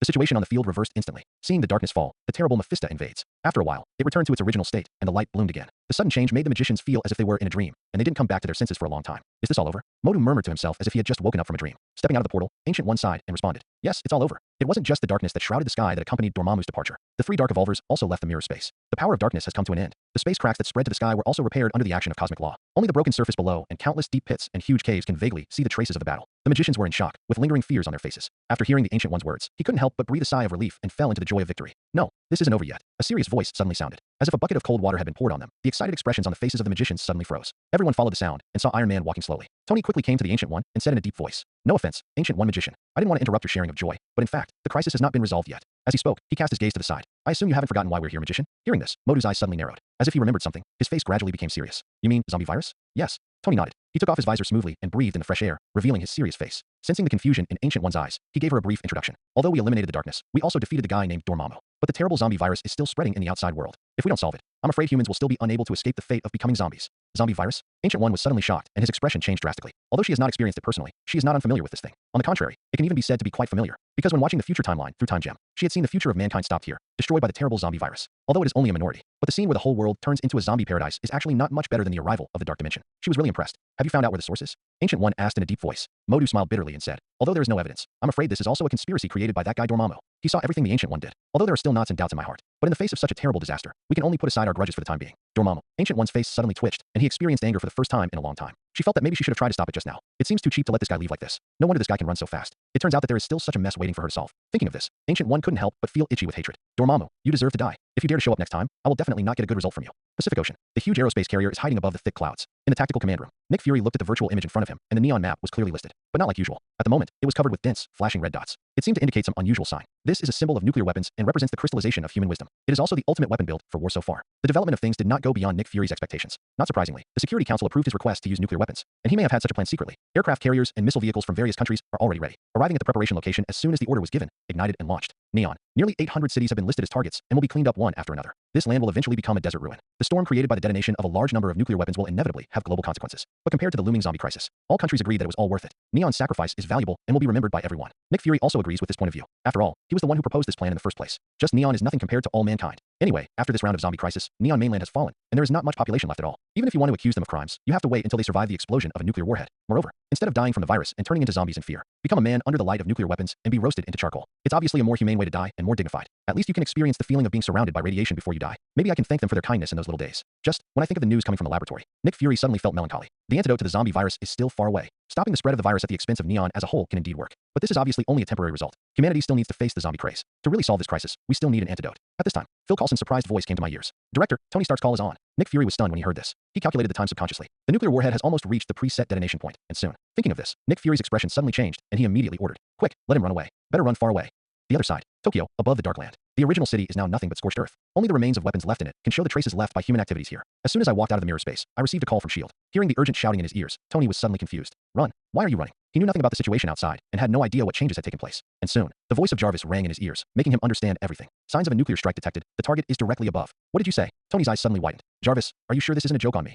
He suspected that his ears had heard wrongly, or that he was hallucinating in his brain. "Why were we attacked by nuclear weapons as soon as we came out?" "Yes, sir, you heard that right," Jarvis said humorously. "This could be a gift from someone." Tony's mouth twitched. Faced with Jarvis's teasing words, he couldn't be happy at all. What the hell, is this a gift? The horse is clearly meant to kill him. Tony took a deep breath and asked, "How much time is left?" Immediately. Damn. Hearing Jarvis's answer, Tony couldn't help but curse angrily. Without hesitation, he turned around and prepared to tell others the shocking news. It's too late to run away now. Even with the protection of a steel battle suit, he didn't think he could survive such a terrifying weapon. For now, there is only one way. Use magic quickly and get out of this hellish place. This place is about to be attacked by nuclear weapons. Gwen was horrified, and her eyes suddenly widened. The magicians immediately ignored the traces of dark erosion around them and subconsciously raised their heads. Even the Ancient One couldn't help but be moved. She naturally knows the power of nuclear weapons. Even a small-yield nuclear bomb is not something that their mortal bodies can withstand. Ancient One looked up into the sky and seemed to be able to vaguely see dense black spots falling from the atmosphere. Under the mental warning, there was a feeling of danger. It seems like it will explode in the next second. Even such dangerous weapons have been used. It seems that the top leaders of various countries have been forced to a dead end. Ancient One sighed. She knew exactly what the appearance of this weapon meant. This means stopping the spread of the zombie virus at all costs. Even if the cost is the entire Neon, we won't hesitate. But she obviously doesn't want to see what nuclear winter will look like. Because not only humans will be affected, but also the safety of magicians will be affected. Soon, under the gaze of everyone, Ancient One looked firm, as if he had made some kind of determination. Remove the eye of Agamotto from the chest again. Time gem trembles and rotates rapidly. The dark green light bloomed again. Let this all go back to the beginning. Whether it's a nuclear bomb, or a zombie virus, or the whole world. Dark green light illuminated the sky, spanning the distant sky. It eventually encompasses the entire Earth. In everyone's surprised eyes, the power of time is fully revealed, and everything has changed. The world is turning upside down, and time is moving backwards. The dark land faded away. The submerged city reappears from the outside to the inside, like a layered 3D model. Even the zombies that were humanely destroyed are retreating. Then metamorphosis occurred under the noses of the magicians, returning to their original human appearance. As if rewinding a videotape, everything on Earth is moving backwards. As the great force of time is deflected, it is flowing backwards. In high-dimensional space, looking at this scene, Leo suddenly smiled, and his face showed that it was indeed the case. The Ancient One did it after all. The development of the situation did not exceed his expectations. Everything was exactly as he predicted in his heart. Humans cannot solve the zombie virus in a short time, and magic can't do anything about it. The only way Ancient One can solve all this must be to rely on the power of Time Gem. The sudden appearance of a nuclear bomb just made this guy make a decision faster and accelerated the process. It's just that I didn't expect this guy Ancient One to be so cruel. Leo looked at the dark green covering the Earth and couldn't help but marvel. He thought it would all happen in Neon. But the Ancient One dares to swim against the entire world? This was somewhat different from what he had imagined. Vaguely, Leo seemed to be able to see huge amounts of clocks. The power of time is vented without any scruples. The scale is reversing, and time is flowing against the current. So much so that the entire Earth is changing. I have to say that the power of Time Gem is really buggy. Leo felt something in his heart. As one of the infinite gems, it has had great power since its birth. Everything in the entire universe and all time is within its sphere of influence. Just find the right way to use it. Even Thanos has to kneel down when he comes. Dormammu even called him a permission dog when he saw it. Even he had to be wary of this. Soon, Leo no longer thought about it. The power of Time Gem changes the entire world and flows across the globe. Ancient One does have good intentions. Retrograde time causes everyone except the Ancient One and other magicians to lose their memory of the zombie virus. Everything in Neon is returning to its original state. It seems that everything has returned to before the zombie virus broke out, and the world was running normally. It's a pity that Ancient One still ignored something after all. Leo shook his head slightly, regretting in his heart. Real time cannot affect everything in the light dimension. The soul he captured can never return. This also means that there are nearly 80 million little souls without bodies. All that is left is an empty human body. 80 million little days died at the same time in an instant. From a human perspective, this is undoubtedly a horrific disaster. The unknown manner of death is enough to send the world into panic. It is even very likely to cause greater turmoil than the zombie virus. If nothing else happens, we will be able to see new fun soon. As the dark green light gradually dissipated, the world's time no longer flows backwards, and it has begun to operate normally again. Tokyo, on top of a tall building, looking at the surrounding scenes, everyone was in a trance, feeling like a dream. Tony was even more dumbfounded. He rubbed his eyes vigorously and removed 2 eye drops. You changed Tokyo back. This great power to control time makes everything return to the way it was before. Even the JRVS nuclear strike alarm in my ears was lifted immediately. Can this be considered magic? The power of the Ancient One broke his cognition time and time again, and Tony felt that his whole body was a little numb. Who can tell me where the limits of magic are? To be precise, it should be back to the way it was before the disaster started. The Ancient One took back the eye of Agamotto and answered smoothly. With that said, he waved his hand and opened a portal. Step inside the door. As soon as he entered the door, Ancient One's eyes narrowed. I found a tube of reagent in front of me, as if it suddenly lost control and was about to fall to the ground. Seeing this, she quickly opened her palm slightly. He used his magician hand to carefully hold this dangerous reagent in his palm. Fortunately, I caught up. Ancient One breathed a sigh of relief. This is the source of the virus she saw while browsing the world. If the T-virus reagent is broken, the zombie virus will break out again. Then wouldn't all the hard work she had done be in vain? Following behind, Tony looked over with a solemn expression and curious eyes. Is this the source of the zombie virus outbreak? This is a silver-white reagent. There is a dark blue complex compound inside that is spiral like DNA. The originally magnificent and gorgeous colors are now so dangerous in the eyes of magicians. Just looking at it made me feel scared from the bottom of my heart. Tony originally thought that the virus was a specialty brought from the darkness by those dark creatures. But looking at it now, it seems to be some kind of laboratory product. For a moment, Tony thought about it a lot. The scientist explores everything, and his death instinct makes him ready to act. The strong sense of crisis made him feel that he should do something. Tony couldn't help but ask tentatively, in order to prevent this kind of disaster from happening again in the future, I think you can leave this thing to me to study and develop the corresponding antidote in advance. What do you think, Ancient One Magician? I can guarantee that there will definitely be no accidents. Ancient One refused without thinking. Impossible. This dangerous thing will be kept by me and will never be handed over to anyone else. She is well aware of human nature. Countless incidents throughout the ages have shown that there is never a limit to human beings' pursuit of death. No one knows what kind of disaster this thing will cause if it spreads to the outside world. She finally solved the disaster and made people forget all about it. I don't want dangerous creatures like zombies to appear again. All right. Seeing this, Tony shrugged helplessly, with a somewhat regretful expression on his face. He understood the concerns of the Sorcerer Supreme. If it were him, he probably wouldn't want to hand over such dangerous things to others for safekeeping. At this moment, inside the portal, a figure wearing a black and white battlesuit came out from the other end. Sorry to bother you. Everyone, a new situation has arisen. Seeing everyone's eyes gathering, Gwen took a deep breath and spoke in a deep voice. She was climbing tall buildings and wandering around the city, and she had already discovered something unusual. As soon as possible, come back and seek support from the magicians. While the city has been restored to its original state, sadly, everyone has died. In other words, Tokyo today has become a dead city. How can it be? Everyone was shocked. His eyes widened, and he looked at the Ancient One with questioning eyes. Ancient One frowned suddenly, feeling that things were not simple. Soon, she waved her hand and opened another portal. Appeared again, already in the city. Ancient One looked around and felt a chill in his heart. I saw that the originally bustling and busy streets had become extremely silent at this moment. It was as if everything had stopped functioning and fell into dead silence. Cars were placed in the middle of the road as if abandoned. Pedestrians on the roadside were lying straight on the cold ground, without any movement. The sun is obviously shining brightly, but seeing this scene, everyone could not feel the slightest warmth, only feeling extremely cold. I felt a deep chill from within. As Gwen said, the entire Tokyo has become a dead city. And the reason for all this, under the gaze of everyone, Ancient One stretched out his hand towards the body lying on the ground below. After some research, the answer was quickly given. Soul. They have all lost their souls. There are very few people on the entire planet who have the ability to do such a thing, and someone who would do such an appalling thing so brazenly. There is, and only one. Dormammu. He gnashed his teeth and said the name again. Ancient One felt that the anger in his heart was on the verge of exploding, and it became increasingly difficult to suppress it. If this continues, I'm afraid I won't be able to help but rush out of reality and go to the dark dimension to find something to do for this guy. Even if this damn guy left, he would still leave her a mess. She finally dealt with the zombie virus. As a result, now we have to find ways to appease the panic from the outside world. He was simply playing her around. But the good thing is, it was just a little bit of panic after all. The loss of the soul brings death and unknown fear to ordinary people, and turmoil is inevitable. But this outcome is ultimately better than the spread of the zombie virus. Ancient One took a deep breath, and countless thoughts passed through his mind quickly. Out of the corner of her eye, she saw the figure in the steel battle suit, and she suddenly had an idea. He turned around and said with a serious face, Mr. Tony Stark, as the superhero Iron Man, I know you have always been very responsible. And now, there's something I can't do without your help. About the deaths of these people, Tony was immediately stunned. Oh, no, how do you want me to explain it to others? If this happens, won't I become a target? It's broken. I've become a scapegoat. Neon's population plummeted. Nearly 80 million little ones died suddenly and mysteriously. Not surprisingly, it caused turmoil in human society. For a time, everyone was in danger and fell into panic. On the internet, there are endless discussions and speculations. Some people speculate that it was done by aliens to intimidate humans and then occupy the Earth. Many people think this is some kind of unknown virus and have made preparations for epidemic prevention in advance. But things did not develop for the worst after all. Officials gave it a cold shoulder. People are allowed to speculate and discuss, but there is no explanation at all. Even Neon, the victim, remained silent. I just cried secretly in silence, vowing to get back what I lost one day and licking my wounds silently. Washington, Trident Building, on the top floor of S.H.I.E.L.D., in the director's office. Nick Fury looked at the pile of documents in front of him and felt numb. I wish I could become a desktop cleaner and wipe them all away. Who would have thought that he had just reported the information he learned from Tony Stark? Only half a day has passed, and there are so many extra files. Nick Fury picked up a document. Then he saw the order asking the magician of Kamartaj to reveal the magic. A quick glance. He also saw the instructions asking him to ask the Sorcerer Supreme to hand over weapons of mass destruction on the grounds of human safety. Nick Fury suddenly twitched the corner of his mouth, feeling like he was blind to watch anymore. If I look at it any longer, my heart won't be able to bear such a huge stimulation. They clearly know that magicians hold mysterious magical power in their hands, which is otherworldly. And the leader of the magicians, the Sorcerer Supreme, named Ancient One. It also possesses the power to reverse time. Result. These guys on the Security Council still don't give up. Want to threaten human security and stand on the moral high ground. Force Kamartaj to hand over the power of magic. They even asked the magicians to hand over their artifacts. Thinking of this, Nick Fury suddenly felt angry. Unable to hold back his saliva, he spat angrily. What on earth are those guys on the Security Council thinking? Is it filled with shit? No, how dare you? Nick Fury knows those guys up there won't settle. But I never thought there would be such greed. It's like knowing there's a fire pit in front of you. Even though your eyes are open, you still have to let people jump in. It's like a babbling baby threatening an adult holding a shotgun. What a hell joke. It's absolutely ridiculous. Push his S.H.I.E.L.D. director into the fire pit. Nick Fury seriously suspected that someone above him was just dying for him to die. Compared to those high-level officials who have never seen the magic power, he already had a plan in mind.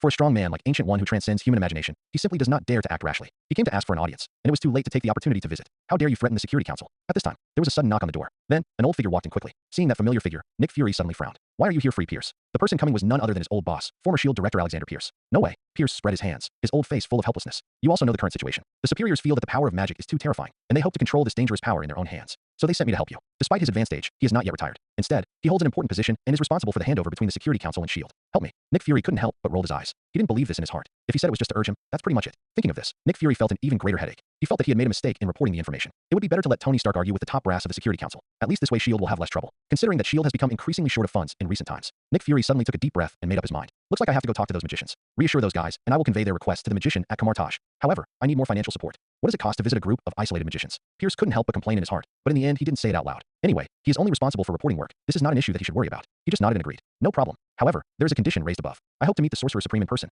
This. Nick Fury frowned and hesitated for a while, then slowly shook his head. I can't guarantee this. Seeing this, Pierce changed the subject. A hint of emotion flashed across the old face, and he smiled and showed his fangs. Then just let me go with you, and I will convey the above requirements on your behalf. By the way, I just happen to be able to experience some amazing magic. Kamartaj, in the ancient holy place, looking at the figure leaving the portal under the escort of magician, Mo-Du had a calm face, and the expression on his face looked unsightly. These guys are so shameless. How dare you make such an exorbitant request? Why announce the existence of magic so that more people can master this power? Or hand over the Eye of Agamotto for everyone to study? This was the first time he had heard of such an outrageous thing. Not to mention, the person who made such a request was actually an ordinary human being from the outside world. Because of this sudden disaster, the magicians also suffered heavy losses. Dozens of magicians died under the influence of dark power. As a result, they had just held a heavy mourning meeting to see off the deceased magician. But now, humans from the outside came to the door and threatened to make such unreasonable demands. They simply don't take their Kamartaj magician seriously at all. Thinking of this, Mo-Du suddenly became angry and couldn't help but look to the side. Although he still had prejudices against Ancient One in his heart, the respect he had in the past was gone. But because of her decisiveness in dealing with the zombie virus incident, she is determined to reverse time. His view of the Sorcerer Supreme immediately changed a lot. And in this matter, he had to sincerely admire Ancient One's self-cultivation. These nearly 1,000 years of healthcare are really not worth it. He was able to listen to these guys' unreasonable demands with a calm face. Seeing him acting like this, anger seemed to be written all over his face. Ancient One waved his hand, seemingly not caring about it, and then smiled. Okay, Moto Magician, you don't have to worry too much about this kind of thing. Those ordinary people don't understand the power of magic at all, nor do they know what the existence of magic means. What they are pursuing is just power. Magic has never been an everyday object that can be passed down to ordinary people. Because it comes from Mephista outside the universe, the danger is too high. Not to mention whether ordinary people have enough ability to control this energy from higher dimensions. Just because magic spreads widely, it is easy to breed evil spirits, putting the earth in danger. It is enough to make all magicians stop thinking about passing magic to ordinary people. However, I think the cooperation proposed by S.H.I.E.L.D. Director Nick Fury is quite good. After Ancient One pondered for a moment, his eyes flashed with wisdom, and he said slowly, the emergence of zombie viruses made me understand one thing. Magic is not omnipotent, at least we magicians can't do it. In recent times, with the invasion of Dormammu, dark creatures have been appearing on the earth. We need more support. Definitely. The most important reason she never said. That is, she did not find a loophole in the dimensional barrier. Although I don't know what method Dormammu used to invade. But it was clear that she could not stop the spread of darkness for the time being. Since Dormammu was able to invade the first time, there may be a second time. Plus there are more and more dark creatures. In order not to be too hasty and troublesome to handle. Until disasters like this one caused the magicians to suffer heavy losses. She felt that she could unite the power of S.H.I.E.L.D. to fight against the dark invasion. Oh, hearing this, Mo-Du was immediately shocked. He couldn't help but look at her in surprise. That look seems to say, you are definitely not the Ancient One. Tell me who you are? This is completely different from the Sorcerer Supreme in his impression. In the past, she tried her best to hide the existence of magic. Don't let this extraordinary power appear in front of ordinary people. But now, you have to cooperate with S.H.I.E.L.D.? Are you sure you're not joking with him? Noticing his surprised look, Ancient One suddenly smiled helplessly. Don't look at me like that, mortal magician. Perhaps too many things have happened during this period, which has caused you to have many misunderstandings about me. But in fact, I'm not as old-fashioned as you think. She feels that her Sorcerer Supreme is quite open-minded. On the contrary, the most rigid person in the entire Kamartaj may be the mortal magician in front of him. Both parties believe that the other party is stuck in a rut and doesn't know how to adapt. But now, after experiencing many things, the ideas are surprisingly consistent. Just relying on the power of magician cannot completely resist the erosion of darkness. At least, that was until the Ancient One found the source of the dark invasion. Follow her ideas. Anyway, the existence of magic has been exposed, so we might as well show it in front of people. This may be a good thing for the current Earth. Seeing that Mo-Du was still in a daze, he seemed to have not recovered from her words. Ancient One patted his shoulder and comforted him. I know you may not be able to accept such a change for a while, but after experiencing this disaster, I feel that it is time for Kamartaj to usher in changes. Mordo immediately blushed. I feel like I'm holding a lot of words in my stomach, but I don't know how to say them out. He had wanted to change everything. Change the lifeless atmosphere of Kamartaj and reverse the current state of insecurity. I also thought about leaving those stubborn old antiques behind and going it alone. Suggest a brand new Kamartaj, but he never expected it. Before he could come up with his idea, these words were spoken first by the Ancient One, the Sorcerer Supreme. You have finished what I have to say, so what else can I do? Mo-Du felt a little aggrieved. Facing Ancient One's smiling gaze, he could only nod helplessly. I understand, Ancient One magician. At the same time, his attitude towards Ancient One also changed greatly for a while. After all, no matter what, this Sorcerer Supreme finally protected the Earth and saved mankind. Did what she was supposed to do. Perhaps the only grudge left in Mo-Du's heart was his suspicion that she was secretly absorbing dark energy. From beginning to end, Ancient One has never answered this question directly, telling magicians an accurate answer. He didn't use mind-reading skills to explore Mo-Du's thoughts. Ancient One always believes that time will dilute everything. She will prove through her actions that everything the Sorcerer Supreme does has a reason. I also believe that even if the truth is exposed in the end, the magicians will understand what she did. Soon, under Mo-Du's gaze, Ancient One stretched out his hand and said slowly, perhaps you have complained in your hearts about me, the Sorcerer Supreme. Why did the magicians suffer heavy losses if they didn't show up in time? But it all happens for a reason. In order to deal with threats from outside the universe, it is also for the physical consideration of magicians. For a long time, I've been looking for a magical power that is more suitable for use. As she spoke, infinite light bloomed in her hands. Under the divine radiance, Mo-Du's eyes suddenly widened. This light is not dazzling. On the contrary, he felt the warmth from his heart, and the anger in his heart gradually turned into calm. It even feels like the side effects of casting spells for a long time. A lot of it also dissipated under this radiance. Mo-Du was fascinated by the unprecedented brightness, and he murmured to himself unconsciously, what kind of power is this? This is the power of light. Ancient One explained, the purest white magic power I have ever seen. Similarly, it is also the nemesis of Dormammu's dark power. This power is quite powerful and can do many things that are difficult to do with magic. It comes from the newly born lord of the light dimension, Sephiroth. He is a generous Mephista who is willing to cooperate with magicians and does not resist giving humans the use of his power.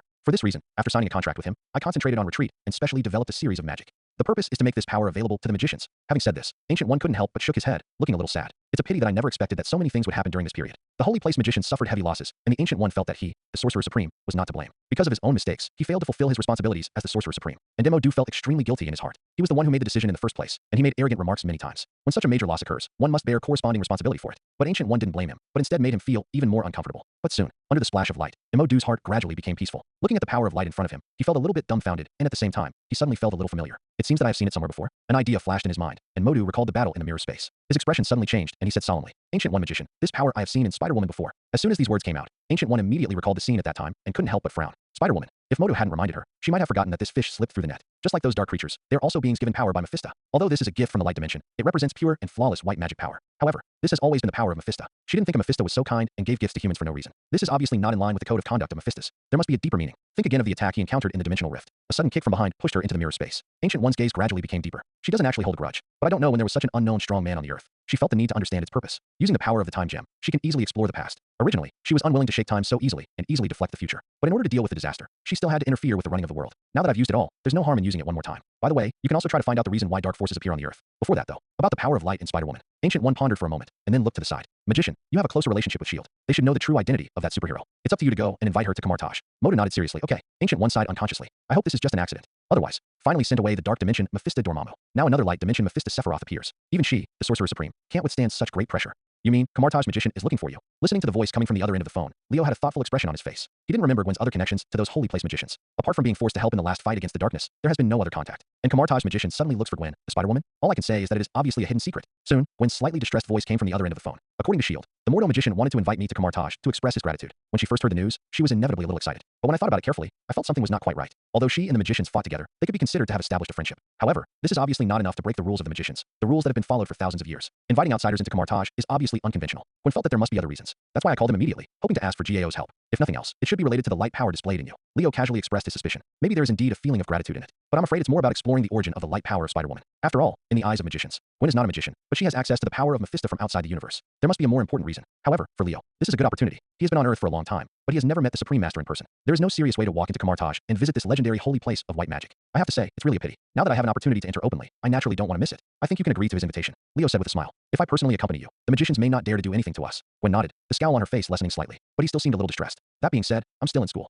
I've already taken too many leaves this month. If I take another leave, I'm afraid the school will call parents. With Leo by her side, she is not worried about the threat from the magician. 293. On the contrary, it was the school that made her superhero even more distressed. She was a good student on weekdays, but suddenly she asked for leave again and again. It is obviously something that is not in line with common sense. If her father, the chief of the government, knew about this, he would probably have to be reprimanded and interrogated. Hearing this, Lee was suddenly speechless and choked. When she puts on her battle suit, Gwen is the much anticipated superhero Spider-Woman. But after taking off the mask, she seemed to have turned back into that youthful and energetic girl. Compared with various criminals, it was the trivial matters in life that troubled her more. All we can say is that Miss Gwen is still the same Miss Gwen after all. Young people are still too young after all, and they don't know how to use resources rationally. Leo shook his head and sighed. Instead, he spoke to the other end of the phone in a tone of hatred. Don't forget, Miss Gwen, you are now the superhero who saved the world. For such a small matter, I think as long as you tell S.H.I.E.L.D., they will be happy to help you solve the problem. As he said that, he changed the subject and said in a bewildering way, you have to know, that is the legendary magic holy land. Miss Gwen, don't you want to visit Kamartaj? Have to admit, hearing Leo's words, Gwen suddenly understood and felt a little moved. She thought carefully for a while. After hesitating for a moment, he still couldn't hold back his curiosity, sighing and nodding in agreement. All right, then I can only skip class again. Being a superhero is too busy after all. Even if you want some rest time, you can only do it by asking for leave. Unconsciously, Gwen felt that she seemed to be led astray by Leo. The former number 3 student is no longer pure. Gradually began to transform into a bad girl.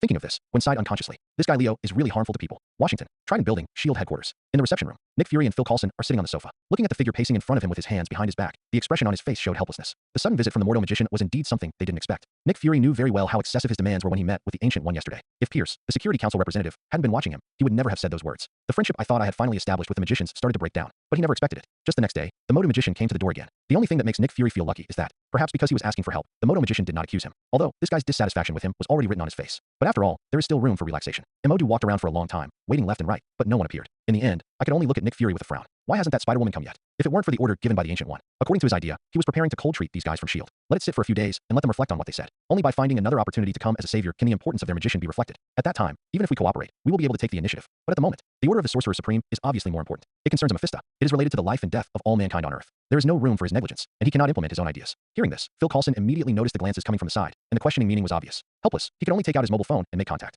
Forehead. My agent said that he has helped Spider-Woman handle the relevant matters, and they are on their way. In this regard, Modu could only sigh helplessly. All right, I have to say that there is something reliable about S.H.I.E.L.D. For example, these guys take the information in their hands very seriously. No matter how much he asked, he still didn't know the true identity of Spider-Woman from Nick Fury. Fortunately, he didn't care about this anyway, as long as the Spider-Woman arrived. At this time, suddenly, a light suddenly flashed in the living room. Here it comes. Nick Fury suddenly became energetic. Then, a portal flashing with magic sparks suddenly opened. At the door, 2 figures walked out immediately. Gwen, wearing a black and white battle suit, was polite as always and apologized as soon as she appeared. Sorry to keep you waiting for so long. But at the moment, it was clear that no one cared what she was saying. The 3 people's eyes all focused on Leo next to them. It's him, the mysterious strong man named Leo, who is suspected to be in charge of light, but his identity on Earth cannot be found. The expressions on Nick Fury and Phil Coulson's faces were slightly surprised, and their reactions were surprisingly consistent. And different from that, Modu's surprised expression was clearly revealed at the moment, and the shock in his heart was reflected on his face. It's you. He remembered that night clearly. It can even be said that it is still fresh in my memory when I think about it now. This mysterious guy stomps on Dr. Lizard's head and crushes the dark power of the monster first. So much so that he was amazed in his heart. While secretly wondering when such a powerful person would appear again on Earth, he had to go back the way he came. But he never expected it. We will meet again on this occasion. Moreover, it will still appear in this way. Obviously not a holy place magician. Where did this guy, Kbei, learn the magic of Kamartaj? Modu couldn't help but feel doubtful. But soon, out of the corner of his eye, he saw the figure next to Leo. And Modu unconsciously recalled the scene of the meeting in his mind, and suddenly a flash of inspiration flashed through his mind, etc. I remember, when I first met this guy, it seemed that Spider-Woman was also around. In other words, this guy has a close relationship with Spider-Woman. In other words, it is most likely related to the light power in her. Perhaps that's exactly what happened. Only this guy can quickly eliminate the traces of the dark power before he comes over. The more he thought about it, the more he felt it was very possible, and the expression on Modu's face became serious unconsciously. Who on earth are you? He noticed the gaze staring at him, as if he wanted to find out his identity and see through him. Leo couldn't help but chuckle. The answer to this question is actually not clear to me myself. You can call me Father Leo, or you can call me a magician. Definitely, you can also think of me as the spokesperson chosen by the gods to walk on the earth. God, spokesperson? Upon hearing this, Nick Fury and Phil Coulson were immediately shocked, and their shock was palpable. Modu's expression changed even more when he heard this. Gwen, on the other hand, already knew all this and was accustomed to it. Modu quickly took a deep breath and suppressed the horror in his heart. Compared to the two guys from S.H.I.E.L.D. who know little about magic, as a holy place magician, Mordo obviously needs to know more about what this means. The so-called gods are just illusion. They are definitely not those false gods who claim to be gods, but cannot escape the threat of death. In the realm of magic, there is only one kind of being that can be called a god. That is the Lord from the outer dimension of the universe. They have already transcended the boundaries of life and death, and they have also transcended the constraints of the body. The world calls him Mephista. Just hearing his name can bring about deep fear. Just like Dormammu, the Lord of the Dark Dimension who once appeared in the mirror space. It is a terrifying existence that can easily destroy the earth and swallow the real world. But the guy named Leo in front of him claims to be the spokesperson of the gods.